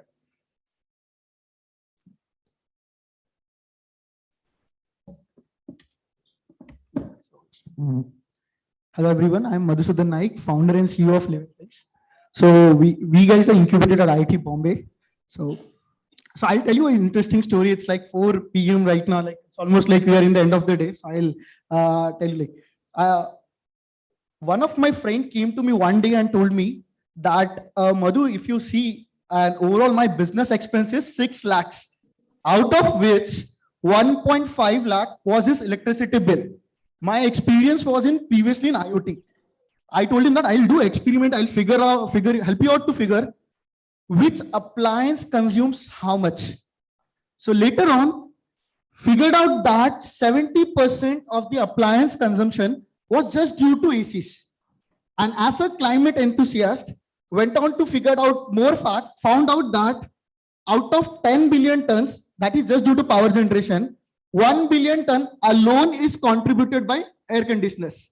So we thought this is something crazy thing to solve. And for us, like, we created a solution that is Living Things Aircon, which goes on top of the AC, helps you to save minimum 15% energy.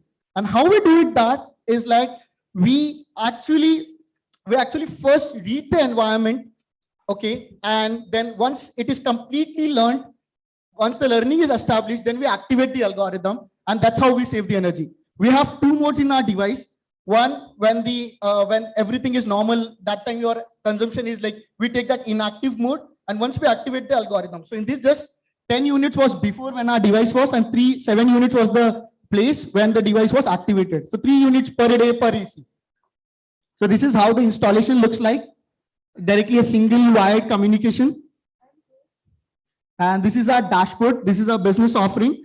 And I'll tell you, like, it is compatible with all the brands and model right from 2001. And second thing is that we are 25% more efficient than current 5-star rated air conditioners.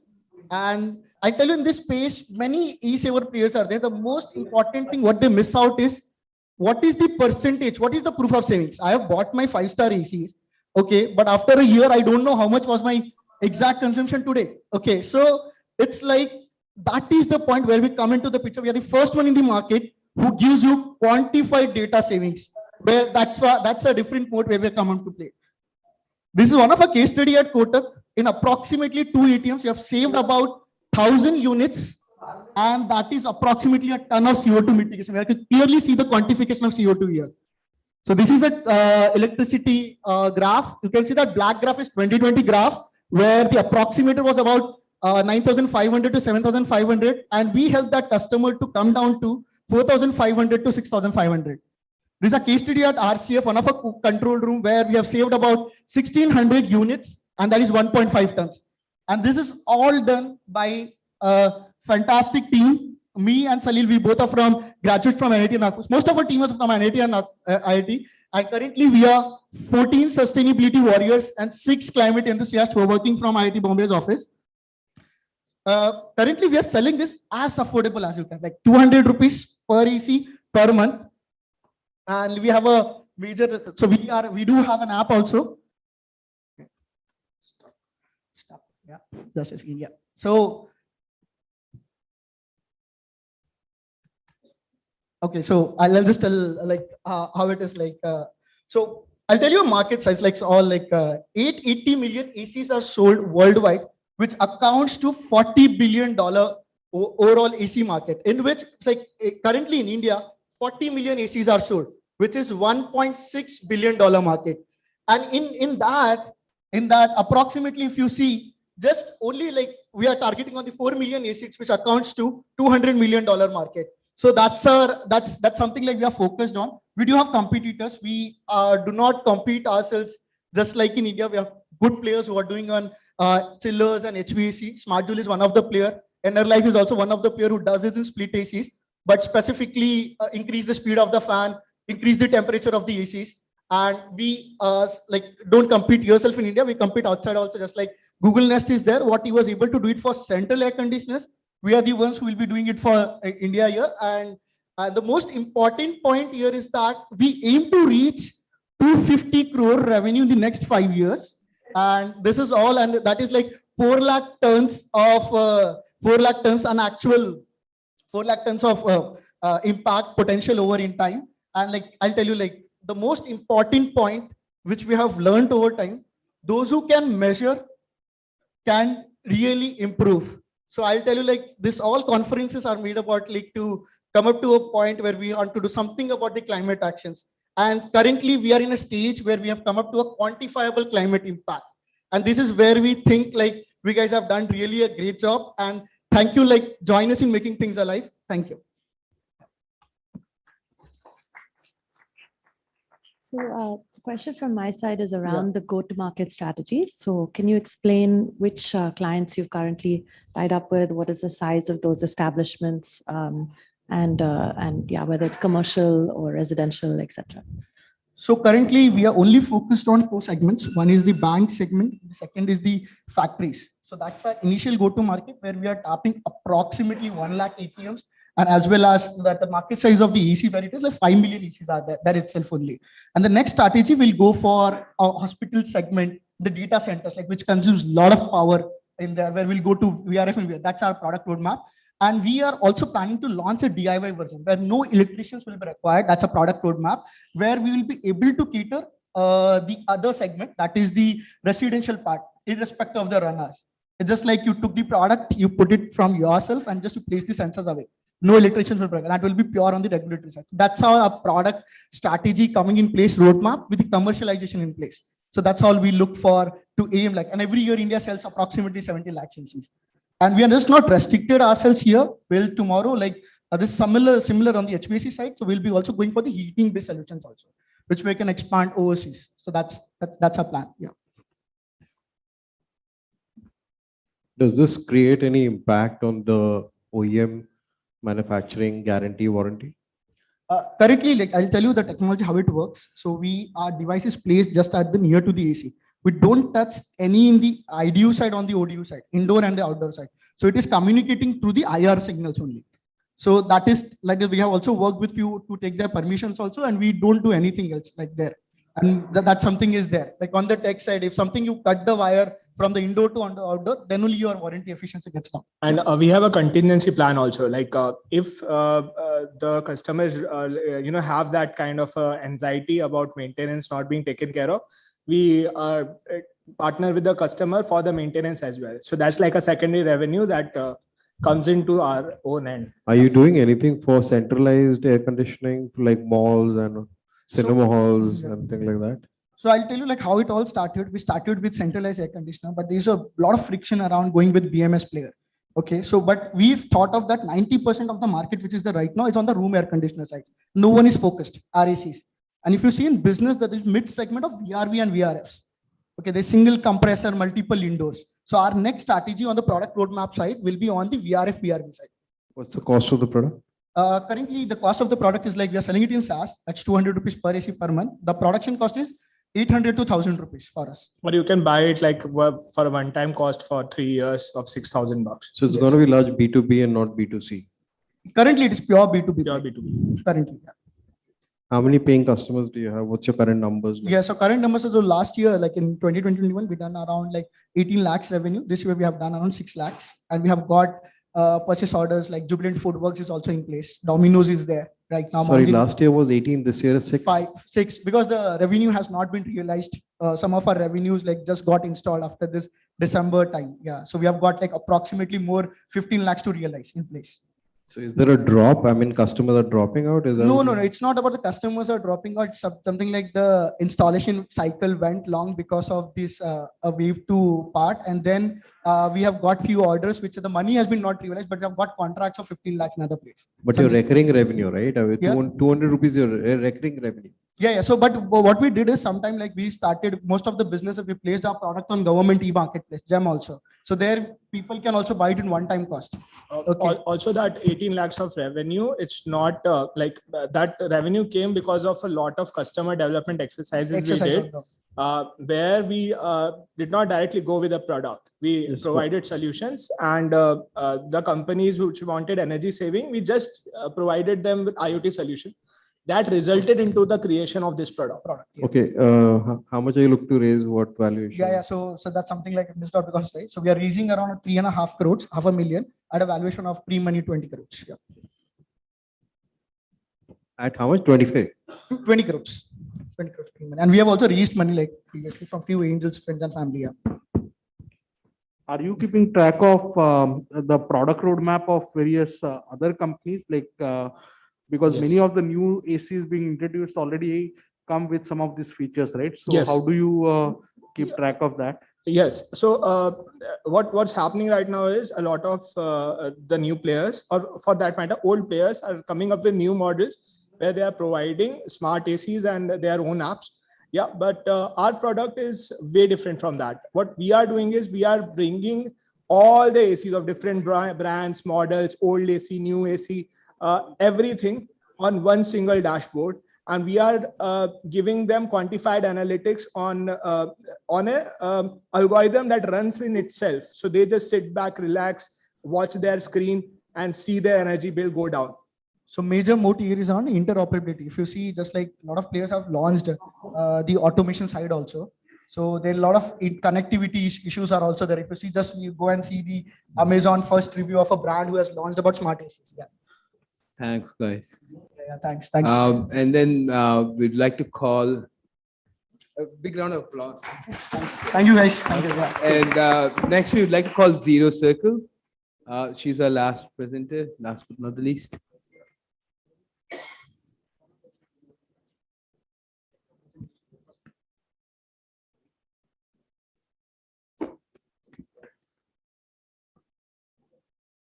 Just as a heads up to all of you, we also have our main guest arriving in about 10 minutes. So, right after the presentation and Q&A, we'll probably just step down very quickly, but please feel free to engage with us as we step outside.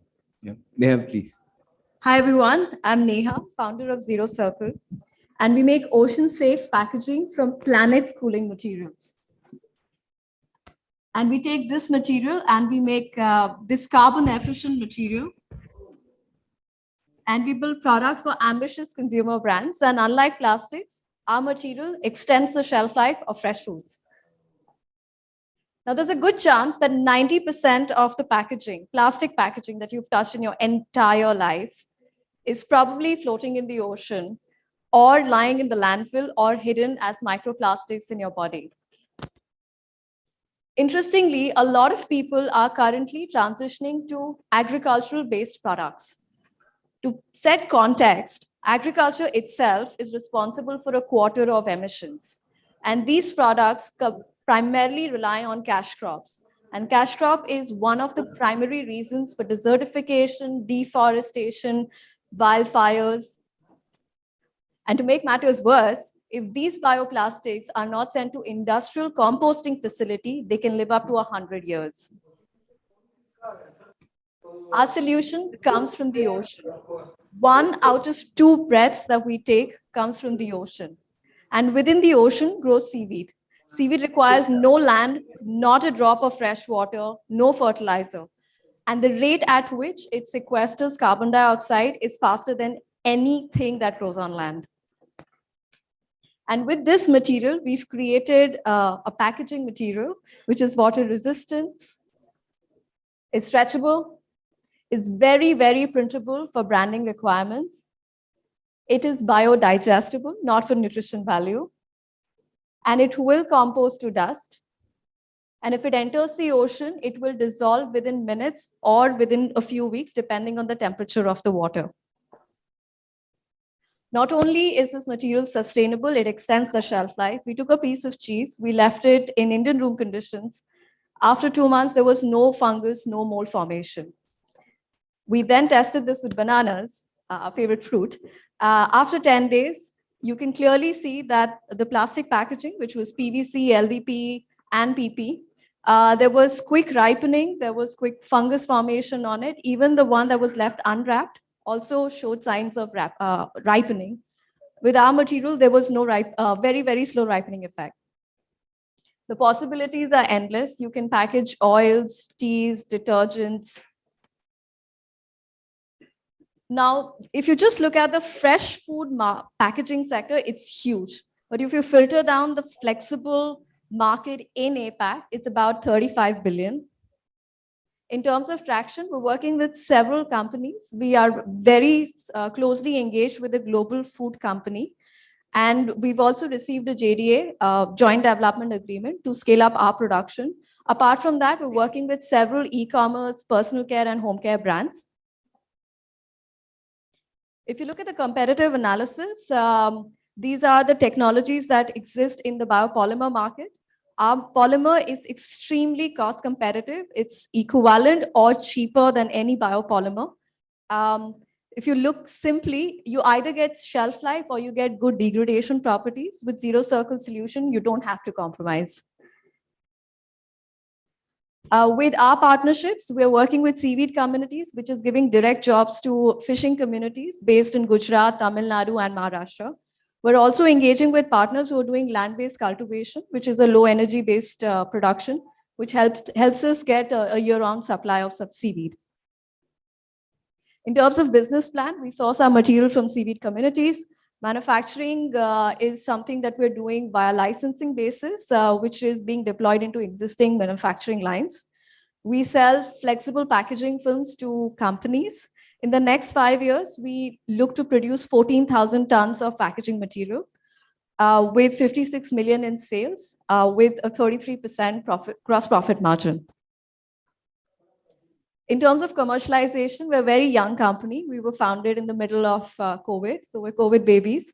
In the next 9 to 12 months, we're looking to complete our manufacturing partnerships, certification, compliances, complete pilot production. And the next 5 years, we're looking to, again, sort of look at market expansion, geographical expansion in Indonesia, Philippines, and Vietnam, because those are the biggest markets for seaweed production as well. In terms of climate impact, if you only look at the resin production stage and you compare it with PET or PP, we are seeing 80% reduction in climate impact. And if you compare it with bioplastics, and if you just look at the impact on food, it would require 50% of global corn production to replace plastics with bioplastics from agricultural products. We have a small team, but a very capable one. I have 15 years of experience. I've worked in companies like Google. 3 years ago, I met Dr. Reddy. He is a veteran marine biologist who's spent all his life working with seaweed upstream and downstream. Satej and Samir are PhDs from NCL who have years of experience working with biomaterials. Nandeep, he's probably also in the audience right now. He's an industrial mentor. In terms of ask, we're looking for a lot of validation studies. We're looking for subsidies to do quick testing in CSIR labs.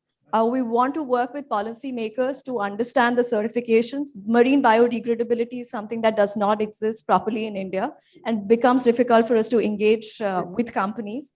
We also want to work with municipalities to differentiate between plastic packaging, bioplastics, and our material because they're increasingly looking like each other. And we also want to work with pollution board. Thank you.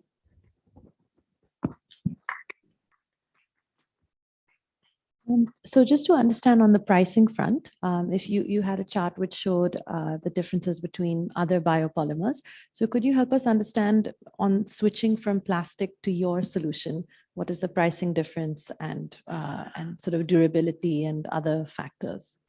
Sure. So our material, if you were to look at petropolymers, which are non-recyclable, if that costs $2, our material would cost 3.3 to 3.5. But if you see that in context, a biopolymer substitute, which is basically polymers that will be the alternatives to plastic, will cost anywhere between $3 and $8. And when you start looking at it from a food safety perspective, like for example, petropolymers, probably the new Avatar is going to be recycled polymer, but that's not food safe, at least not yet. So the properties and the costs will vary dramatically. So you have to look at it in terms of the context of properties and costs. What about bags made of starch? So the starch, again, has mechanical properties issues. It has printability issues. So a lot of functional properties that are but not being grade met. wise, it's fine, right? I'm sorry? Food grade wise, it's fine, right? Food grade is just one criteria. And the pricing? It would be comparable, but functionally it would not match. So it will not be a performance product. Who's the innovator amongst the three? You're the tech person, so. Satej and Samir. They have PhD in chemistry and chemical engineering. They've done the innovation for this? Yes. We've applied for a patent earlier this year. Your value add is not purely just supplying the plastic, but also preserving the shelf life, preserving the wastage. So have you done such analysis or more on the life cycle cost, just to compare with the plastic, because you're not competitive with plastic today, but overall on a life cycle basis, that analysis or assessment could be helpful. Absolutely. So for us to do a simple analysis, it's possible, but for it to be an industry verified analysis, we need to do a commercial production for us to get the values of the emissions that are coming from commercial production. But if you're talking about shelf life analysis, we've just initiated our collaboration with CFTRI. We're going to do extensive studies, not just with bananas or strawberries, but with extended product list, where we will be able to get verified results from a CSR lab. Are you working with any of the food delivery companies where this could be some of the other features could be important? And have you seen any traction from them? Yeah, so we're working with several companies who are currently testing our products, not just e-commerce, but several companies that would require packaging.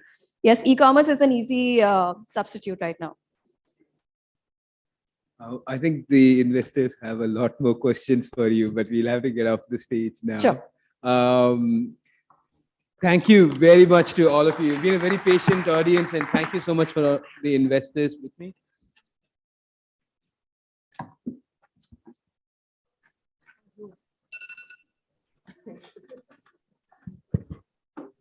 Thank you very much indeed for that wonderful.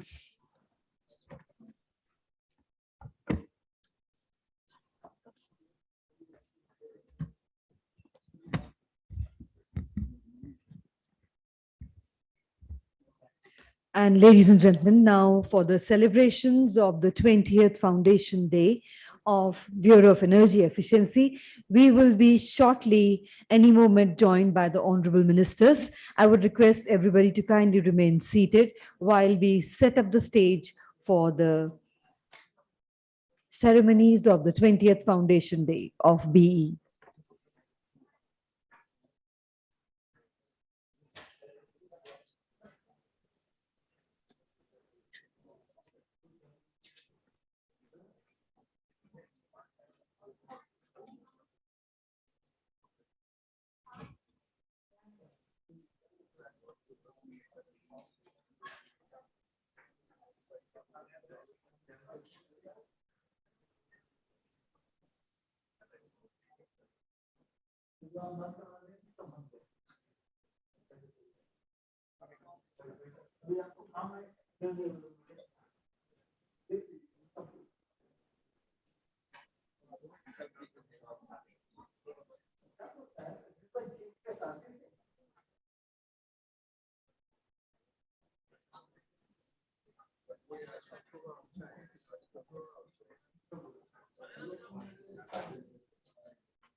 May I once again request everybody to kindly take their seats.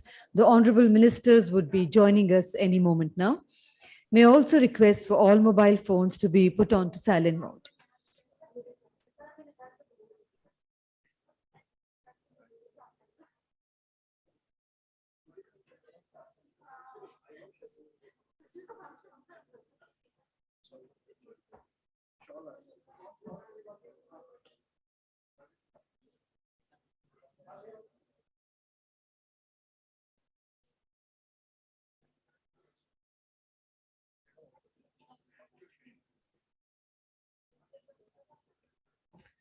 I think we were spread out.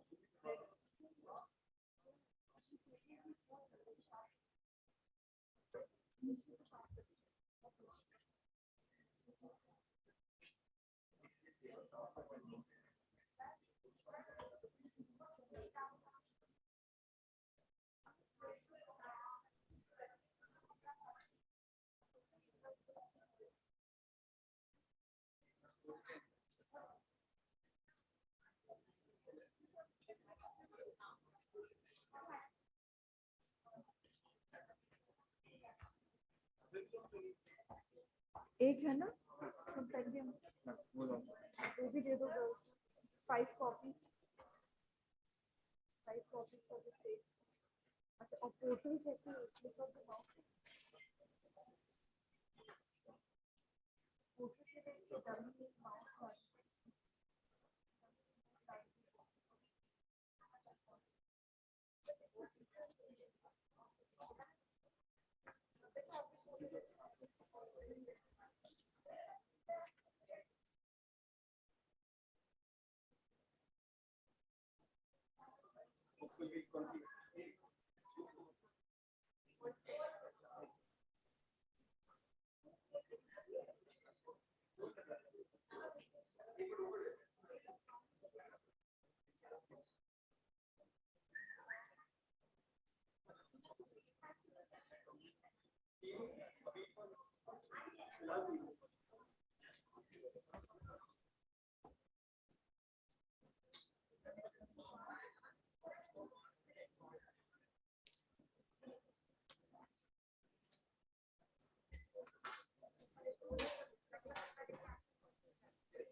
ये innovation का है ना, कहाँ चले ये video के साथ ना, you ask there's a book to be launched. हाँ हाँ, तो पहले we'll run the video and then the book will be launched. To be like you know with you. हाँ हाँ, I've told her. She's not sure. तब आना है. Shawl 2 आ गया. हाँ मैं लेके आया. अंदर रख दिया पीछे. Can you just send? Can you just send? अपने लोगों को अंदर क्लिक कर लेना. Can you just send her to me?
Ladies and gentlemen, once again, may I request your kind attention?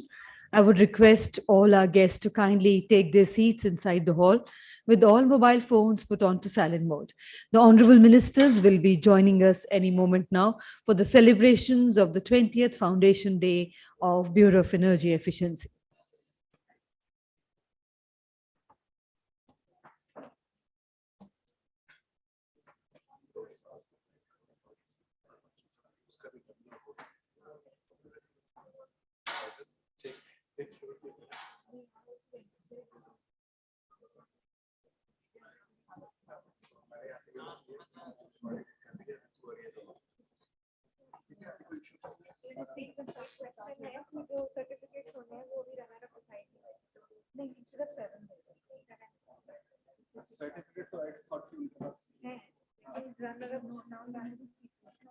ये आपका ही लिखा हुआ है जो उनका काम है वो दे देना चाहिए बस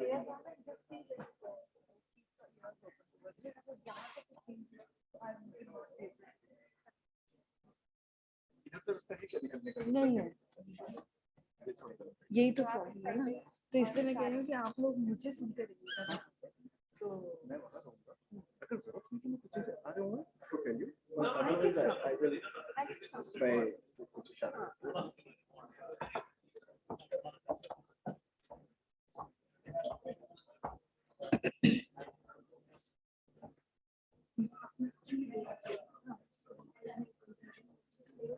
And just tell them to have a night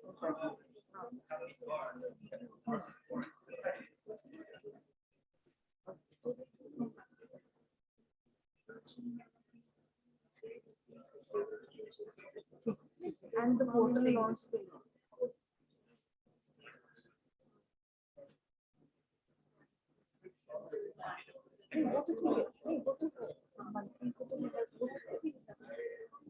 समझ आ जाएगा ना वो दे दो बता दे I believe them and there are only 2 shawls welcoming the 2 shawls I know be careful I had I'm used to taking care of myself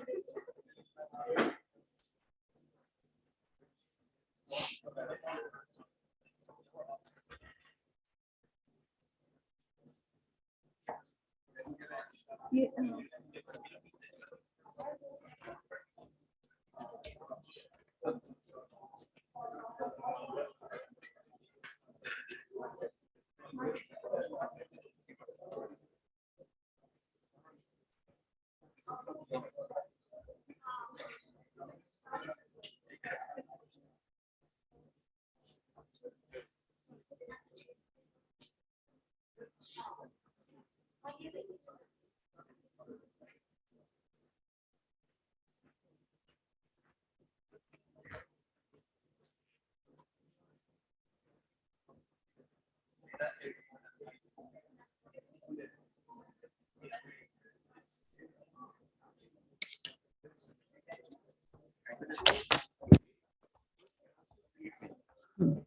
Will come from there.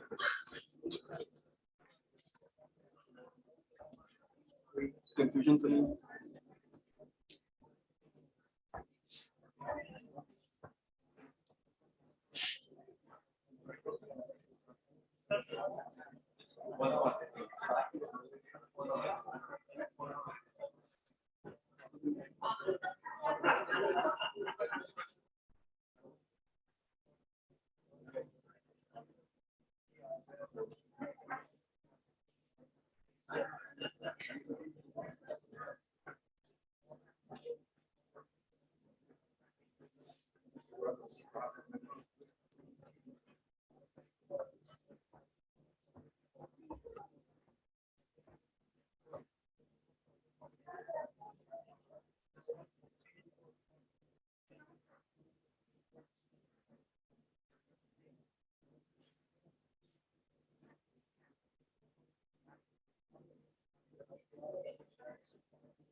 Ladies and gentlemen, once again requesting all our guests to kindly take their seats as soon as possible with all mobile phones put on to silent mode. The Honorable Ministers would be joining us any moment for the celebrations of the 20th Foundation Day of Bureau of Energy Efficiency.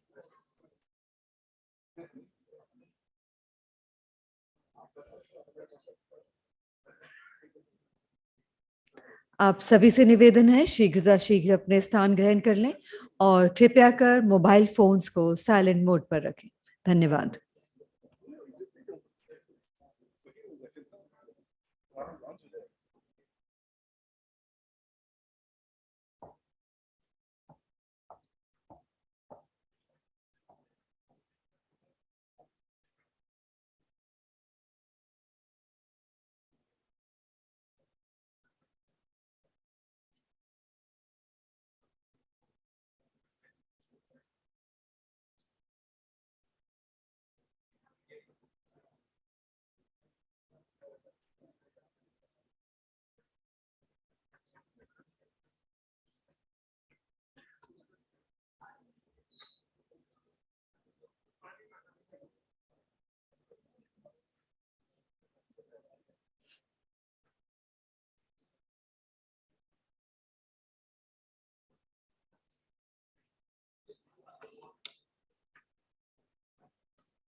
दो videos उनका timing वो book के साथ time पहले video फिर book.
नहीं नहीं सिर्फ 7 है।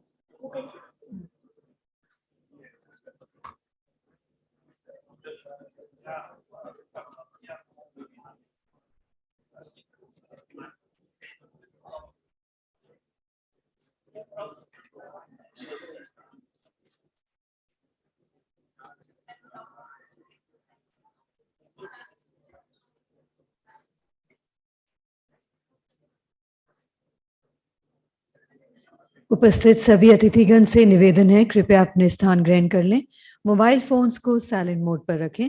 माननीय मंत्रीगण किसी भी वक्त हमारे बीच उपस्थित होंगे।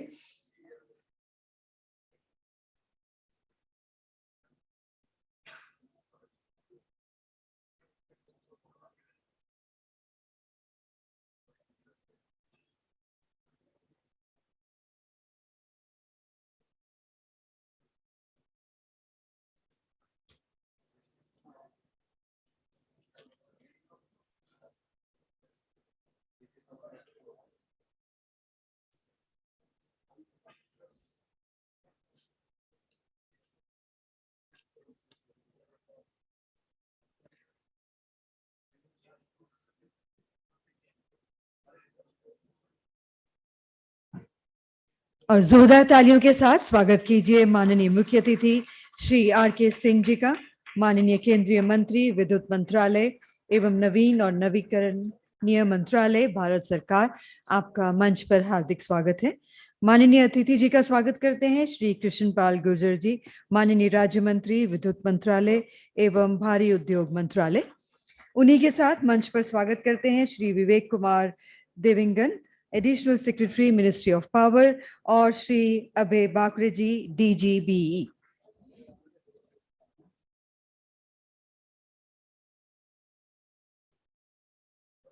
कृपया अपने स्थान ग्रहण कर लें, एग्जिट द्वार बंद रखें, धन्यवाद। और सभी मोबाइल फोन्स को साइलेंट मोड पर रखें।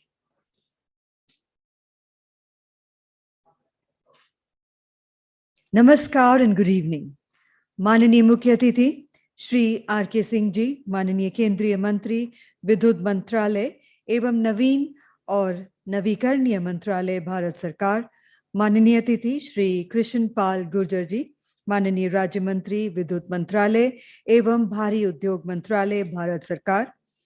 मंच पर विराजमान वरिष्ठ अधिकारीगण, विशिष्ट अतिथिगण, उपस्थित प्रतिभागी, प्रेस एवं मीडिया के सदस्य, देवियों और सज्जनों, आजादी के अमृत महोत्सव के तहत आयोजित ऊर्जा दक्षता ब्यूरो के 20वें स्थापना दिवस समारोह में आप सभी का हार्दिक स्वागत है। आजादी का अमृत महोत्सव प्रगतिशील भारत के 75 वर्षों और इसके लोगों, संस्कृति और उपलब्धियों के गौरवशाली इतिहास का उत्सव मनाने के लिए भारत सरकार की एक पहल है। यह महोत्सव भारत के लोगों को समर्पित है, जिन्होंने न केवल भारत की विकासवादी यात्रा में महत्वपूर्ण भूमिका निभाई है, बल्कि माननीय प्रधानमंत्री श्री नरेंद्र मोदी जी के भारत 2.0 को सक्रिय करने के दृष्टिकोण को सक्षम करने की शक्ति और क्षमता भी रखी है।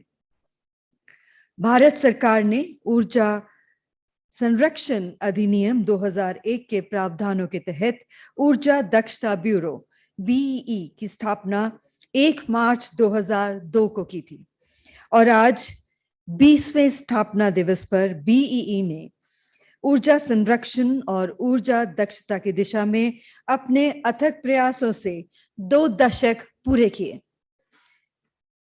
ब्यूरो ने ऊर्जा दक्षता लाने के लिए अर्थव्यवस्था में विभिन्न क्षेत्रों में बहुत सफल पहलों को लागू किया। उल्लेखनीय पहलों में से कुछ हैं: standard and labelling programme, perform, achieve एवं ट्रेड योजना, SDA के सुदृढ़ करने की गतिविधियां, SME, एग्रीकल्चर, डोमेस्टिक एवं बिल्डिंग्स के क्षेत्र में डिमांड साइड मैनेजमेंट की पहल की है।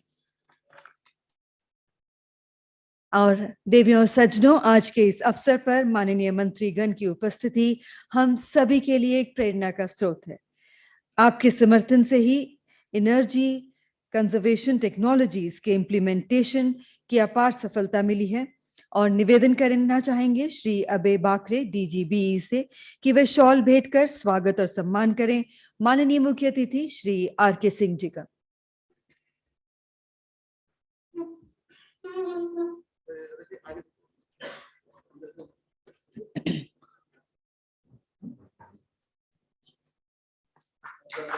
हार्दिक धन्यवाद।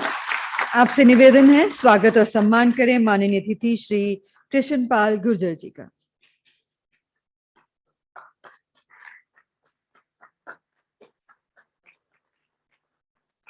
धन्यवाद।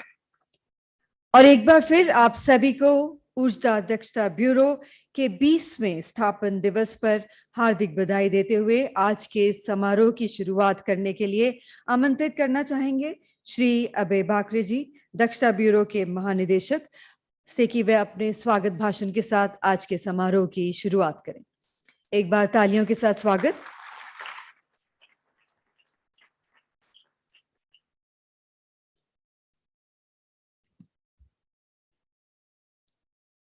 माननीय विद्युत मंत्री श्री आर.के. सिंह जी, माननीय विद्युत राज्य मंत्री श्री कृष्णपाल गुर्जर जी, श्री विवेक देवगन जी, अपर सचिव विद्युत मंत्रालय, senior officers from Ministry of Power, CMDs of CPUs and other officials, government officials from different departments and institutions, representatives from multilateral and national technical bodies, energy managers, auditors, innovators, professionals, boys and girls, ladies and gentlemen. आज be को 20 साल पूरे हो रहे हैं। 1 मार्च 2002 को जब ऊर्जा एनर्जी कंजर्वेशन एक्ट का अनुमति दिया गया था राष्ट्रपति महोदय की ओर से, तब शायद किसी ने सोचा नहीं था कि 20 साल में इस एक्ट के कारण जो संस्था बनेगी BEE, that will get expanded to so many areas. The canvas will be so wide that almost each and every part of our economy, each and every part of our daily life will get converted or will get covered under the Energy Conservation Act. And today we are celebrating these 20 years. But this small journey of 20 years or 2 decades is not possible unless we get support like all the stakeholders from here. We are working under the guidance of Honorable Power Minister, Honorable Minister of State, and all senior officials from the ministry. We get active support from all our partner CPUs, all technical bodies like CPRI, NPTI.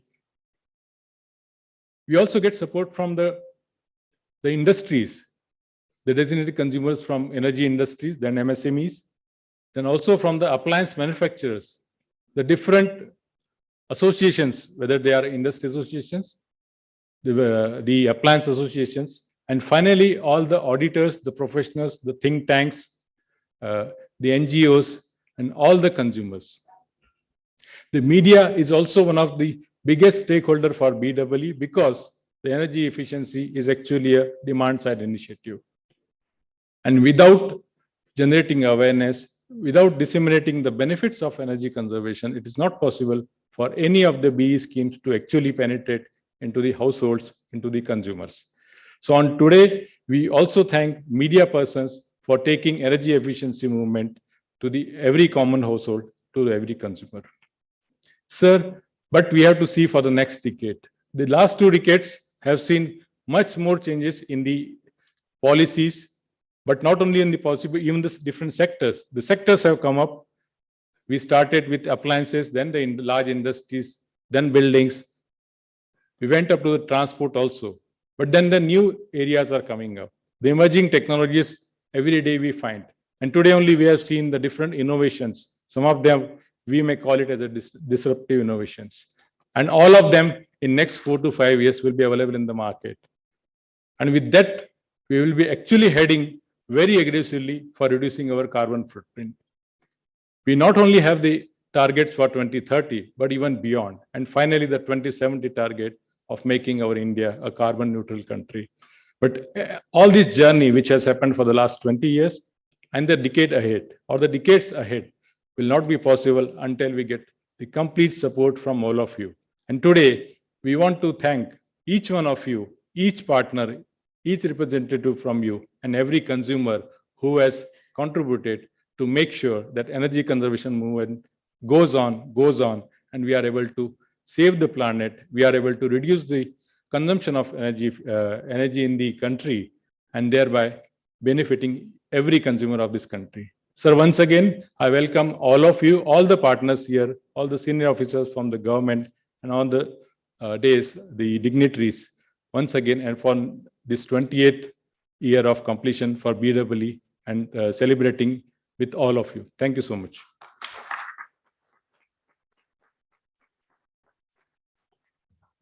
हार्दिक धन्यवाद. Ladies and gentlemen, Shri Vivek Kumar Devangunji, अपर सचिव विद्युत मंत्रालय, Manipur cadre के प्रशासनिक सेवा अधिकारी हैं. आपने अपने 26 साल के कार्यभार के दौरान IAS अधिकारी के रूप में वित्तीय, विद्युत, पेट्रोलियम और प्राकृतिक गैस इत्यादि क्षेत्रों में विभिन्न प्रशासनिक पदों पर कार्य संभाला. और अब अनुरोध है श्री विवेक कुमार देवांगन जी से कि वे सभा को संबोधित करें और एक बार फिर जोरदार तालियों के साथ स्वागत कीजिए.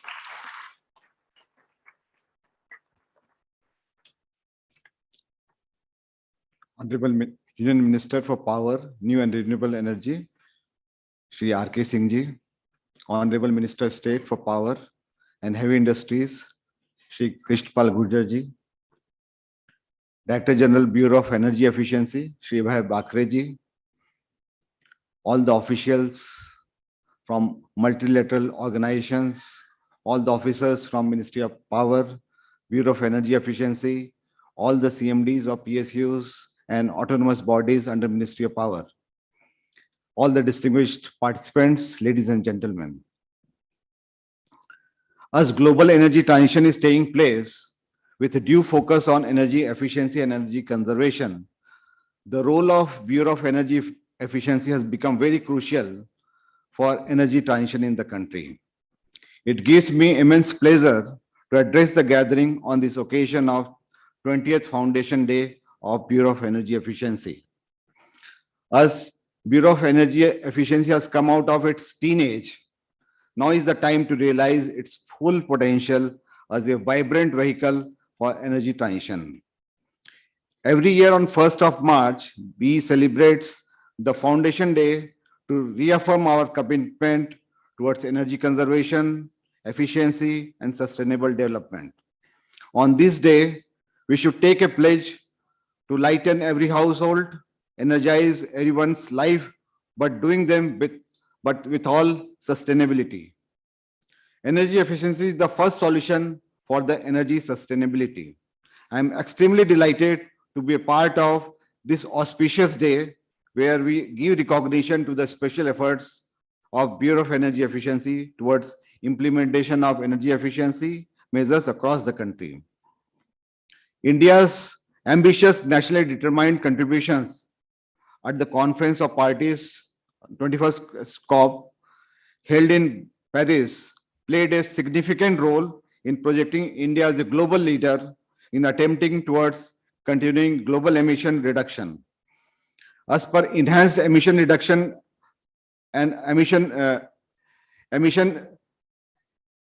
enhanced emissions of NDCs announced by Honorable Prime Minister during COP26 at Glasgow, India plans to reduce its emission intensity by 45% by the year 2030 as compared to 2005 level, and also reduce the projected carbon emission by 1 billion ton from now onwards to 2030.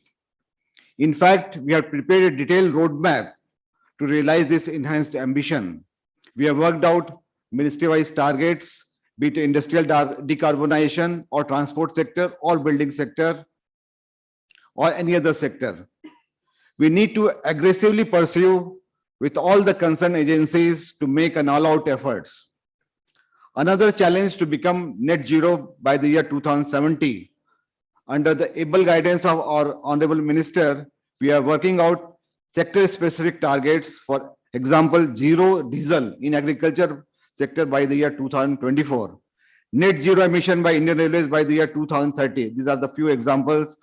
And we are working out a comprehensive strategy how to become net zero by the year 2070.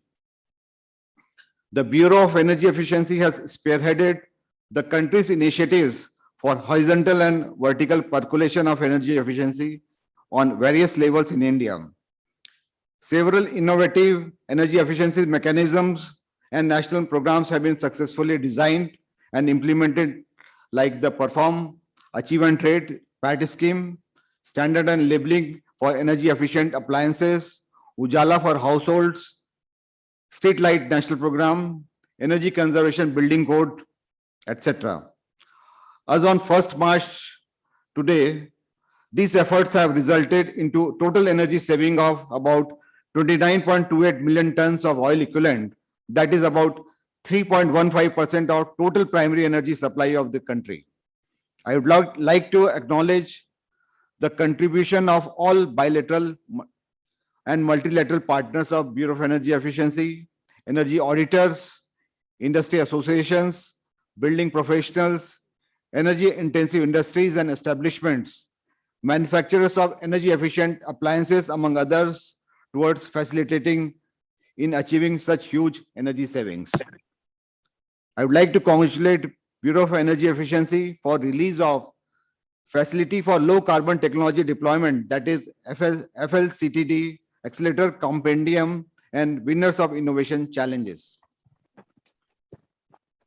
I would also like to acknowledge the special efforts of World Bank Group, Energy Sector Management Assistance Program, and B for developing report, which is titled as Cold Chain Energy Efficiency in India, an analysis of energy efficiency opportunities in pack houses.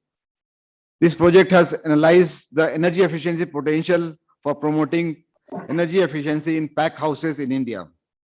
All of us will have to join hands and work in unison so as to make India an energy efficient economy and society. We need to make conscious efforts to embrace energy efficient practices and products in our homes, offices, and industries. I once again congratulate B on the efforts made towards energy transition and wish more success in the coming years. Glorious years are ahead. Thank you.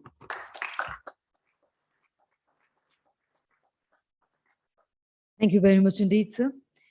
And ladies and gentlemen, under the FLCTD project of BEE and UNIDO, an exhibition was held by the innovators and entrepreneurs on innovative low carbon technologies, showcasing 36 technologies on low carbon, out of which many are already commercialized. And now we present a small video on FLCTD Accelerator Program.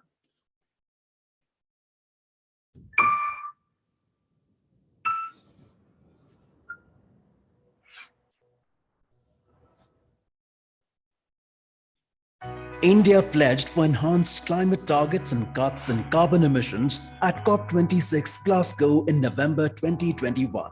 The country aims to reduce its carbon emissions until 2030 by 1 billion tons. India will also reduce its emissions intensity per unit of GDP by less than 45% by 2030. One of the endeavors towards the target is the Facility for Low Carbon Technology Deployment, FLCTD. The project was launched in 2016 with an objective to address technology gaps through innovative, energy-efficient and low-carbon technologies and to support their deployment and scale-up. The project is funded by the Global Environment Facility and implemented by the United Nations Industrial Development Organization jointly with the Bureau of Energy Efficiency. The project undertakes its initiatives under two components. Under the first component, the project has developed and evolved a mechanism to identify innovations that address technology gap and have potential for energy savings and replication. This is being achieved through a series of annual innovation challenges, an open award competition calling for innovative solutions in technology verticals of waste heat recovery, space conditioning, pumps, pumping systems and motors, industrial IoT, industrial resource efficiency, and electrical energy storage. The project provides financial assistance up to 36 lakh rupees to the winners to validate the innovation and demonstrate its efficacy in the field conditions. Additionally, to strengthen the support to clean technology-based startups and entrepreneurs, an accelerator program was started in November 2019. The program provides business mentoring support to entrepreneurs or startups who are in the early stage of their innovation journeys. The second component of FLCTD project aims to strengthen the technology transfer ecosystem. Stakeholders of the domain are being consulted and engaged to identify challenges faced and develop capacity building support to improve technology transfer ecosystem between academia and industry. The project has a target of reducing the emission up to 2.28 million tons of CO2 equivalent, demonstration and validation of 120 innovations, commercialization of 40 innovations, and identification of important networks and centers for technology transfer. FLCTD is consistently supporting startups and innovators to validate their innovative low-carbon technology solutions for faster adoption in industries. This is a step towards assisting in the declarations India made at the Glasgow COP26 UN Climate Conference, which are marked as the 5 elixirs.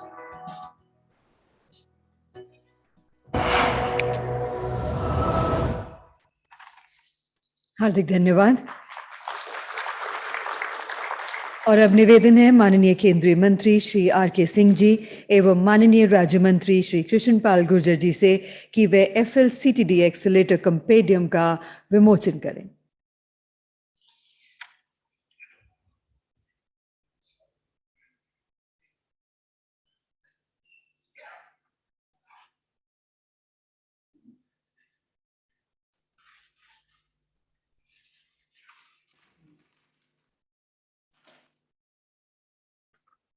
And ladies and gentlemen, please put your hands together on the release of FLCTD Compendium.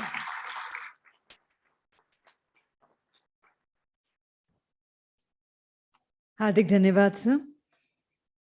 Ladies and gentlemen, the FLCTD project has recently revamped its portal, and the revamped portal of FLCTD project shows live dashboard about all the initiatives and achievements of the project.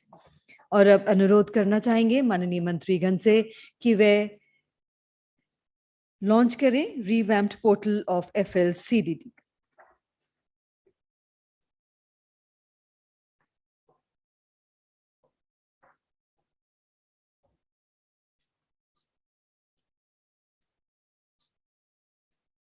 और जोरदार तालियां।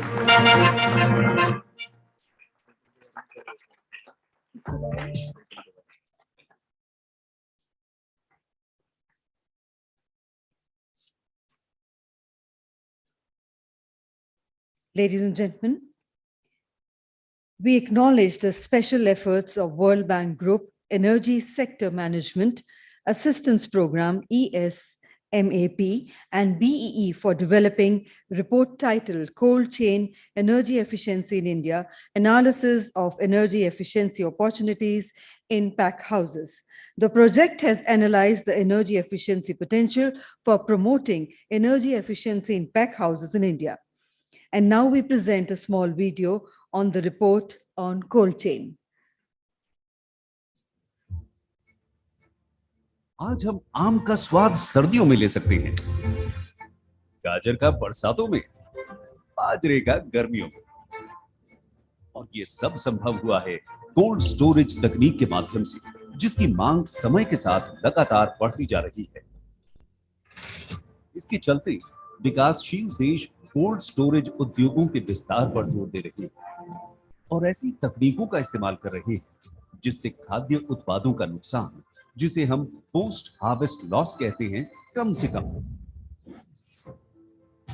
हम सब जानते हैं कि भारत एक कृषि प्रधान देश है जो दुनिया में फलों और सब्जियों का दूसरा सबसे बड़ा उत्पादक है।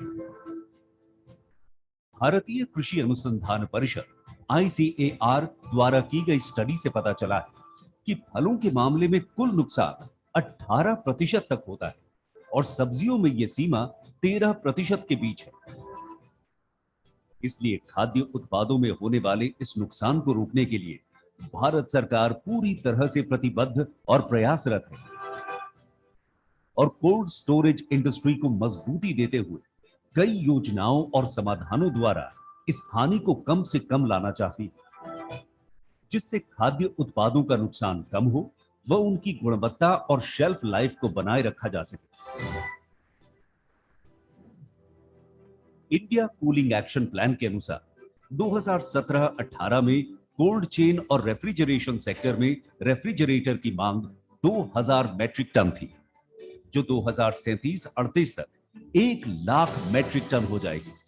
पर इसकी आपूर्ति के लिए इंफ्रास्ट्रक्चर में अंतर देखने को मिला है। पैक हाउस 99%, रीपनिंग कक्ष 91%, रीफर ट्रांसपोर्ट 85% और कोल्ड स्टोरेज में 9%, जिसे ध्यान में रखते हुए ब्यूरो ऑफ एनर्जी एफिशिएंसी खाद्य पदार्थों की सुरक्षा के साथ कृषि क्षेत्र को ऊर्जा दक्ष बनाने के लिए इनोवेटिव समाधान और नीतियां लाई, जिससे कोल्ड स्टोरेज उद्योगों को सकारात्मक परिणाम और बढ़ावा मिल सके। इसके लिए कुछ बुनियादी बातों का ध्यान रखें, जैसे कि रेफ्रिजरेशन में प्रयोग होने वाले वाल्व के साथ पुराने पाइप और इंसुलेशन बदलने से बिजली की खपत को 5 से 8% तक कम करें। जब कूलिंग चेंबर निर्धारित तापमान पर पहुंच जाए तो वाष्पीकरण वाले पंखे बंद कर दें या स्पीड कम से कम कर दें। पंखों की गति में 20% कमी लाकर लगभग 50% बिजली की खपत को कम करें। डोर डिजाइन बेहतर बना, PEE 5 स्टार ऊर्जा दक्ष मोटर्स का इस्तेमाल करें।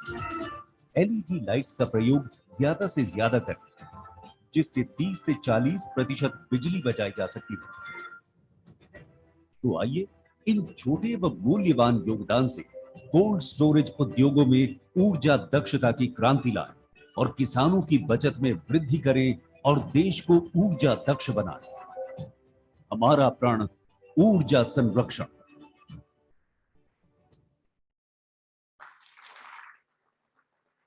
हार्दिक धन्यवाद। और अब निवेदन करना चाहेंगे माननीय केंद्रीय मंत्री श्री R.K. सिंह जी एवं माननीय राज्य मंत्री श्री कृष्णपाल गुर्जर जी से कि वे कोल्ड चेन पर रिपोर्ट का विमोचन करें।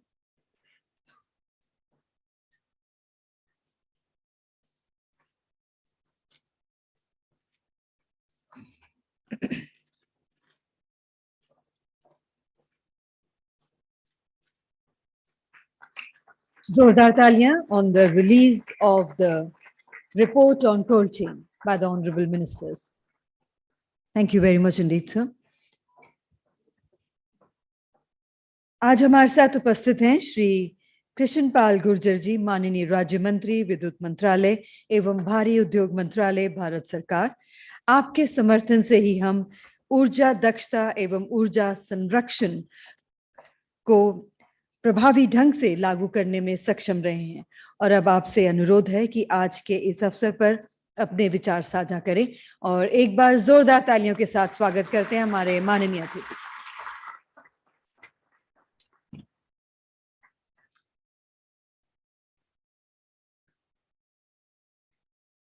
आज के कार्यक्रम में मंच पर उपस्थित माननीय मंत्री श्री R.K. सिंह जी, अपर सचिव श्री विवेक देवांगन जी, ऊर्जा दक्षता ब्यूरो के महानिदेशक श्री अजय भाकरे जी, विभिन्न विभागों के गणमान्य सदस्य और उद्योग जगत से आए हुए हितधारक। जैसा कि आप सभी जानते हैं कि पूरा विश्व इस समय जलवायु परिवर्तन की समस्या से जूझ रहा है। इसी को ध्यान में रखते हुए माननीय प्रधानमंत्री जी ने स्कॉटलैंड के ग्लासगो में जलवायु सम्मेलन COP26 में ऋग्वेद के एक मंत्र पंचामृत के माध्यम से विश्व जलवायु संकट के समाधान की राह दिखाई। इसके अंतर्गत 5 लक्ष्य तय किए गए। भारत अपनी गैर जीवाश्म ऊर्जा क्षमता 550 गीगावाट तक बढ़ाएगा। 2030 तक हम 50% ऊर्जा अक्षय ऊर्जा स्रोतों से प्राप्त करेंगे। हरित अर्थव्यवस्था की ओर तेजी से कदम बढ़ाते हुए कार्बन उत्सर्जन के इस दशक के अंत तक 1 अरब टन की कमी का लक्ष्य है। ऊर्जा के हरित स्रोतों के विकास के साथ भारत ने अर्थव्यवस्था में कार्बन घनत्व 2030 तक 45% कम करने के महत्वाकांक्षी लक्ष्य सामने रखे हैं। तरक्की के सभी प्रतिमानों का ऊर्जावान बनाते हुए 2070 तक भारत शून्य कार्बन उत्सर्जन के लक्ष्य को हासिल कर सकेगा। हम सभी का कर्तव्य है कि अपने अपने प्रयासों द्वारा इस राष्ट्रीय लक्ष्य में योगदान दें। आज के इस अवसर पर सर्वप्रथम मैं 2019 के इनोवेशन चैलेंज के विजेताओं को बधाई देता हूं। यह पुरस्कार आपके दृढ़ प्रयासों के प्रति कृतज्ञता और आभार जताने का प्रतीक है। दूसरे, आप समाज में ऊर्जा संरक्षण के प्रति जागरूकता पैदा कर रहे हैं और देश में दूसरे लोगों को भी प्रेरित कर रहे हैं। मैं ऊर्जा दक्षता ब्यूरो के 20वें स्थापना दिवस के अवसर पर आप सभी को बधाई देता हूं। बीई ऊर्जा संरक्षण की नीतिगत गतिविधियों और कार्यक्रमों को लागू करती है, जो हमारे मंत्रालय की शाखा है, तथा सभी आर्थिक क्षेत्रों में ऊर्जा संरक्षण के लिए नीतिगत गतिविधियों और कार्यक्रम को लागू करती है, चाहे उपभोक्ता टिकाऊ वस्तुओं के लिए लेबलिंग कार्यक्रम हो, बड़े उद्योगों के लिए निष्पादन उपलब्धि और व्यापार तंत्र हो, भवन क्षेत्रों के लिए ईसीबीसी कोड का विकास हो, या एसएमई की मार्गदर्शी सेवाएं प्रदान करना हो। बीई द्वारा विकसित मॉडल सराहनीय हैं। अंत में सबसे महत्वपूर्ण बात यह है कि ऊर्जा का संरक्षण या बचत राष्ट्र के हित में है और यह प्रत्येक व्यक्ति की जिम्मेदारी है। हम में से प्रत्येक को ऊर्जा संरक्षण को बढ़ावा देने की भूमिका निभानी है। हम सभी को अपनी आदतों में बदलाव लाकर जहां कहीं भी संभव हो ऊर्जा बचाने के तरीकों को अपनाने के लिए निष्ठापूर्वक प्रयास करने चाहिए। मैं श्री आर.के. सिंह जी को इस अवसर की शोभा बढ़ाने और सभी मंत्री स्तरीय पहलों में उनके निरंतर समर्थन के लिए धन्यवाद देना चाहता हूं। मैं मंत्रालय और बीई के अधिकारियों को उनके मिशन ऊर्जा दक्ष भारत बनाने के प्रयास के लिए भी बधाई देता हूं।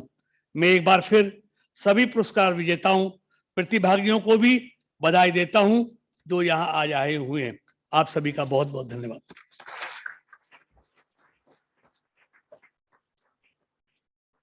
Hardik Dhanyavad. Ladies and gentlemen, the FLCTD project implements a series of innovation challenges, an open award competition calling for innovative solutions. Under the second innovation challenge, 15 winners were identified by the expert panel and 7 are validated till date.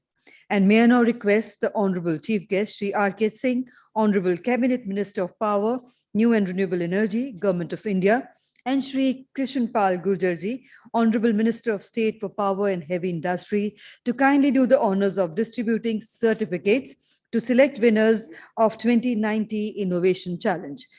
I also request Dr. Rene Van Berkel, Country Representative, UNIDO, to kindly join the Honorable Ministers on stage in giving away the certificates.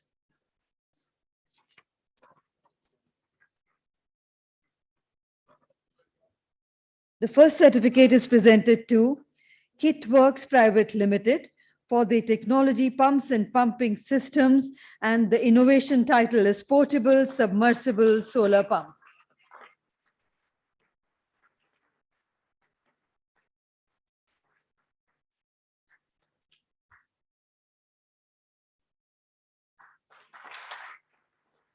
Next, we would like to invite Shakti Pumps India Limited for the technological vertical of pumps and pumping system, and the innovation title is Micro Smart Pump Positive Displacement Pump. Let's put our hands together for them.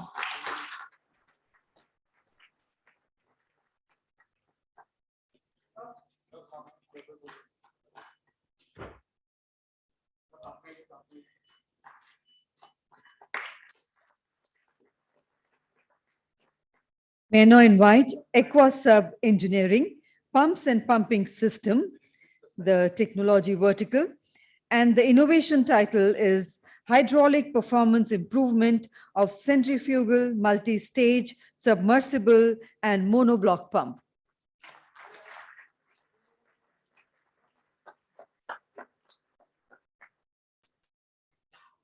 Coming up next is Encon Thermal Engineers Private Limited. For the technological vertical is the waste heat recovery. And the innovation title is Regenerative Burner System.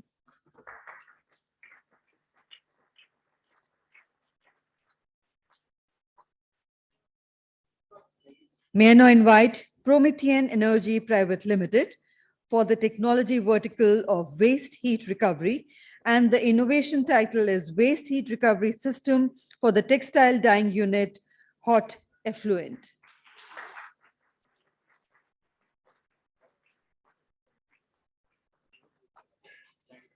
Now inviting the New Leaf Dynamic Technologies Private Limited for the technological vertical of space conditioning.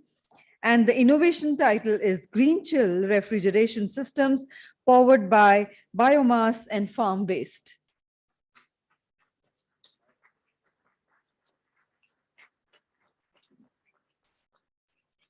And last but not the least, inviting 1090 Thermal Solutions Private Limited for space conditioning, and the innovation title is Fast Change Phase Change Material PCM based portable cold storages for first and last mile transport of perishables.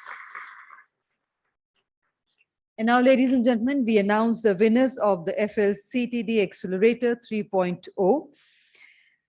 And the second runner-up is for Envo Protect LLP.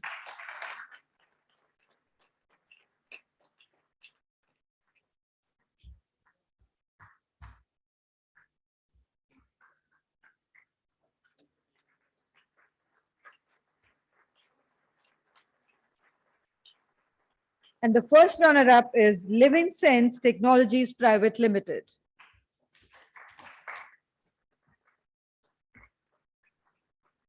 And ladies and gentlemen, finally, the winners are Zen Circle Alternatives Private Limited.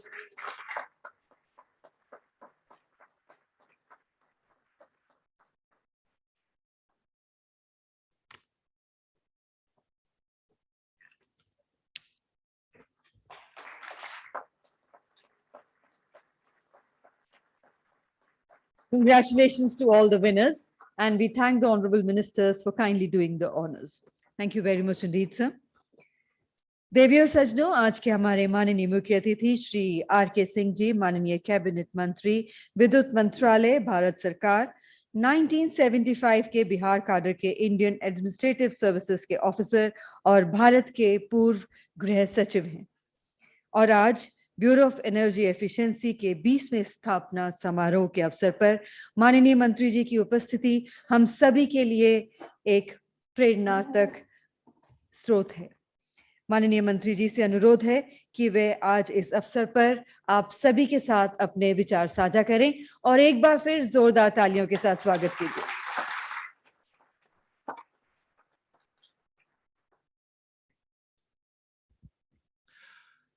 माननीय राज्य मंत्री कृष्णपाल जी, माननीय अपर सचिव ऊर्जा मंत्रालय देवांगन जी, माननीय director general bureau of energy efficiency Abhay Bhakre ji, उपस्थित सभी पदाधिकारीगण, सभी innovators, ladies and gentleman, it's a pleasure to be here on the 20th birthday of the Bureau of Energy Efficiency. This organization, despite its small size, has made a huge difference in the way we consume power. It has made a huge difference in our efforts at energy transition. And its contribution has been way out of all proportion to its size. So the last time I reviewed the Bureau of Energy Efficiency, I said that number one, the name needs to be changed because you are doing something which is huge. And your organization also has to expand. The results which the Bureau of Energy Efficiency has achieved are humongous, are tremendous in this short period. We had pledged that by 2030, we will reduce the emissions intensity of our economy by 33%. By 2020, we'd already reduced it by 28%. And much of it, in fact, a large part of it, was because of this organization, because of the Bureau of Energy Efficiency. A huge, huge thing. They've come out with huge innovations, programs which are actually the cynosure of the world. People come from all over the world to come and study those programs. And all these programs have been very successful. Whether it's the program for appliances, the star rating program, a reduction of CO2 emissions by 53 million tons of CO2 per annum. There is the Perform, Achieve, Trade, the efficiency program for industries, a reduction of CO2 emissions by 103 million tons of CO2 per annum. A total emissions reduction of 273 million tons per annum of CO2. That's huge. And they've just started. They have many more products on the anvil, products which are going to address sectors which are huge, whether it is housing, the Energy Conservation Building Code, for commercial housing, the Eco-Niwas Samhita for domestic housing, and more programs for industries, especially the MSMEs, which are huge guzzlers of energy. See, our planet is in trouble because at the rate at which we are spewing greenhouse gases into the atmosphere, global warming is imminent. It's already happening. Now, all the countries around the world are getting together to fight it, but the time is running out. If you are talking about reducing the temperature, the rise in temperature, global rise in temperature to less than 2 degrees, the time available is just about till 2045. That's or 20-23 years down the line. In fact, if you are looking at a higher certainty of reducing or the pace of global warming or restricting it to less than 2 degrees centigrade, if you are looking for a certainty of, let's say, more than 2/3, 67%, then the time left is only till 2040. If you are looking at capping the global warming at 1.5, then I don't think that we have more than 10-15 years. So this is an emergency. Now, our country has been doing well. Our country has been doing well because the pace of our energy transition has been fast, has been rapid. The rate of installation of renewable energy capacity is one of the fastest in the world. We have emerged as one of the most attractive destinations for investments in renewables. We've achieved what we pledged to do by 2030. We achieved in November 2021. That is, our electricity mix is now has more than 40% from non-fossil fuels. We've done it 9 years in advance. But what we must keep in mind is that electricity comprises only 18.5% of the way we consume energy. So while we pat ourselves on the back, the major challenge is ahead of us. And in that major challenge, the Bureau of Energy Efficiency has a major role to play. We have to decarbonize industries. We have to make our industries more efficient, make our housing more efficient. And all these are sectors in which the Bureau of Energy Efficiency has to work. These are huge challenges, huge challenges. Now, what this will require, of course, is, as I said, it will need expanding the organization, making it bigger. It will need engineers, scientists, technicians who will continuously scan the environment, technology environment, to identify energy efficient processes wherever they are developed around the world and bring it here. Now that requires manpower. And thereafter, we have to carry it to the industry so that they can adopt it. Now we have found the industry more than willing to adopt energy efficiency technologies. Mostly because it's not only efficient, but it also saves money. So it's profitable. Now, that's the good thing about energy transition. And that's the good thing about our transition to a greener world. That actually the technologies which we are adopting are turning out after a gestation period to be more cost effective, more economical than the legacy technologies. So if you have solar energy, which is actually now cheaper than conventional energy. And as the efficiencies increase, it will become cheaper. With storage, of course, right now the costs are more than conventional energy, but we are confident, we are sanguine that the cost of storage will come down. Give it 4 years or 5 years, and once that happens, then by and large it will be cheaper than conventional power generation technology. And similarly, in the field of energy efficiency, every measure which we take for energy efficiency actually saves money, actually makes your product more competitive. So this is something which the industry has been adopting enthusiastically.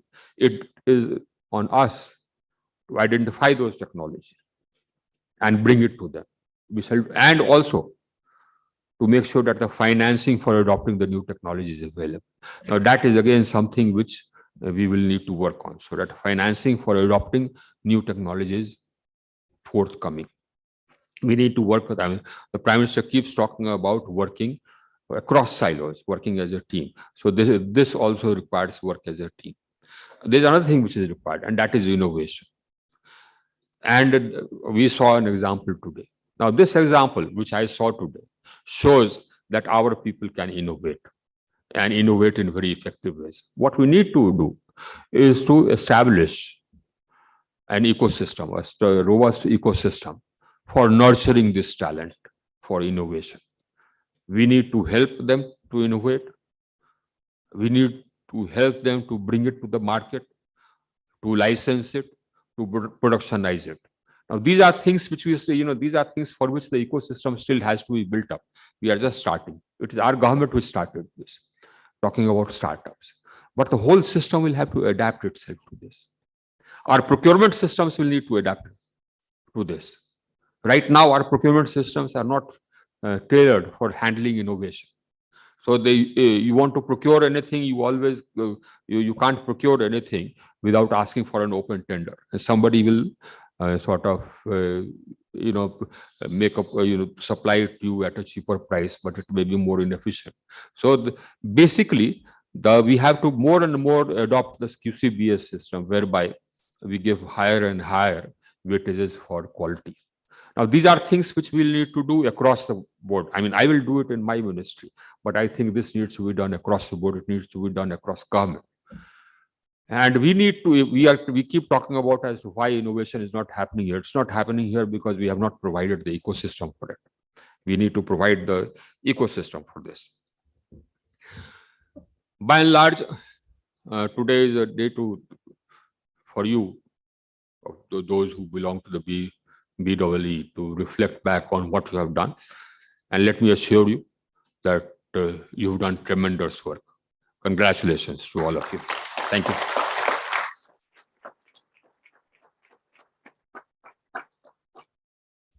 Thank you very much indeed, sir, for gracing this occasion and for that inspirational address.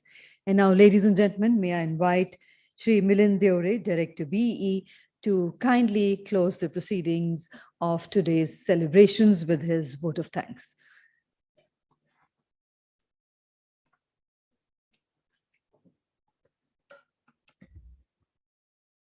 धन्यवाद ma'am.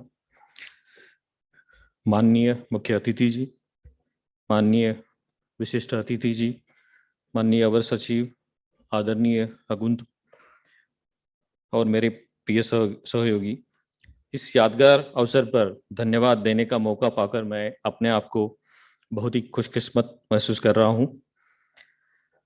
ऊर्जा दक्षता bureau की ओर से प्रथमतः मैं मुख्य अतिथि माननीय श्री आर.के. सिंह जी का दिल से आभार प्रकट करता हूं कि उन्होंने अपना अमूल्य समय निकालकर यहाँ उपस्थित हुए और हमें मार्गदर्शन किया। सर, आपने जो हमारी पीठ थपथपाई है, प्रशंसा की है, इसके लिए हम आपके सदा आभारी है और हम आपको वचन देते हैं कि हम इससे भी अच्छा काम करके दिखाएंगे। उनके नेतृत्व और कार्यकुशलता से आज ब्यूरो अपने लक्ष्यों को प्राप्ति करने के लिए निरंतर अग्रसर है। माननीय मंत्री जी, ब्यूरो आपके नेतृत्व में आने वाले समय में भी देश को ऊर्जा दक्षता की दृष्टि से ऊंचाई पर और ले जाएगा। So we promised we will handle all the challenges which you are talking in your leadership and make this country as a carbon neutral. Sir, आपने FLCDD प्रोजेक्ट का कंपेडियम, कोल्ड चेन पर रिपोर्ट तथा 2019 के innovation challenge के विजेताओं को भी अपने कर कमलों द्वारा प्रमाण पत्र प्रदान करने के लिए मैं आपका बहुत बहुत आभार प्रकट करता हूं। आज के समारोह के विशिष्ट अतिथि श्री कृष्णपाल गुर्जर जी, विद्युत और भारी उद्योग राज्य मंत्री का भी मैं तहे दिल से आभारी हूं कि वो अपने व्यस्त समय से आज हमारे बीच उपस्थित हुए। माननीय राज्य मंत्री जी के प्रेरणादायक संबोधन से हम सभी राष्ट्र हित के लिए ऊर्जा संरक्षण के लिए प्रोत्साहित हुए हैं। हमारे अपर सचिव जी श्री विवेक कुमार देवांगन जी का भी मैं बहुत ही धन्यवाद देना चाहूंगा, जिनके द्वारा हमें हमेशा समय समय पर दिशा निर्देश दिए गए और उसके चलते हम ऊर्जा दक्षता के कार्यों को लगातार आगे बढ़ा रहे हैं। वो हमें हमेशा गाइड करते हैं अलग अलग एक्टिविटीज के लिए और उसके चलते हम आगे बढ़ रहे हैं। मैं उनका तहे दिल से धन्यवाद देना चाहूंगा। मैं मंत्रालय के सभी वरिष्ठ अधिकारी तथा PSU के जो वरिष्ठ अधिकारी आज छुट्टी होने के बावजूद भी यहाँ हमको बर्थडे विश देने आए हैं, स्थापना दिवस पे आने आए हैं, उनका सभी का मैं बहुत बहुत आभारी हूँ। मैं श्री अभय भाकरे जी महानिदेशक भी, उनका भी धन्यवाद देना चाहूंगा, जिनके नेतृत्व में ऊर्जा दक्षता ब्यूरो लगातार नई ऊंचाई को छू रहा है। मैं यूनिडो और FLCDD प्रोजेक्ट टीम को भी बहुत धन्यवाद देना चाहूंगा, जिन्होंने आज का यह लो कार्बन टेक्नोलॉजीज का राष्ट्रीय सम्मेलन बहुत ही शानदार तरीके से आयोजन किया है। इस सम्मेलन में प्रदर्शनी के सहभागी होने के लिए सभी इनोवेटर्स का भी मैं धन्यवाद देना चाहूंगा। वो देश के विभिन्न भागों से डिफिकल्ट होते हुए भी आए और हमें नई खोजों का प्रदर्शन किया। कई सारे लोगों ने प्रदर्शन के बारे में बहुत अच्छे सुझाव और बहुत अच्छे कमेंट्स भी हमें दिए, उन सभी का मैं बहुत धन्यवाद देना चाहूंगा। मैं सभी पुरस्कार विजेताओं का, प्रतिभागियों का, विभिन्न विभागों का, मंत्रालयों, उद्योग जगत के सभी सदस्यों का, मीडिया कर्मियों का तथा ब्यूरो के सभी अधिकारियों का और कर्मचारियों का भी आभार प्रकट करता हूं, जिनको कारण ये प्रोग्राम हमारा सफल हुआ है। अंतिमतः मैं ब्यूरो के मेरे सभी सहयोगी को 20वें स्थापना दिवस पर बधाई देता हूं। ऊर्जा दक्षता के 20 साल बेमिसाल। थैंक यू, धन्यवाद। Thank you very much indeed, sir, for kindly proposing the vote of thanks. I'm sure it is being seconded by each one of us present here. And now, ladies and gentlemen, to carry forward the celebration of the 20th Foundation Day of Bureau of Energy Efficiency, I invite all our guests to join us for dinner, which is being served outside in the exhibition area.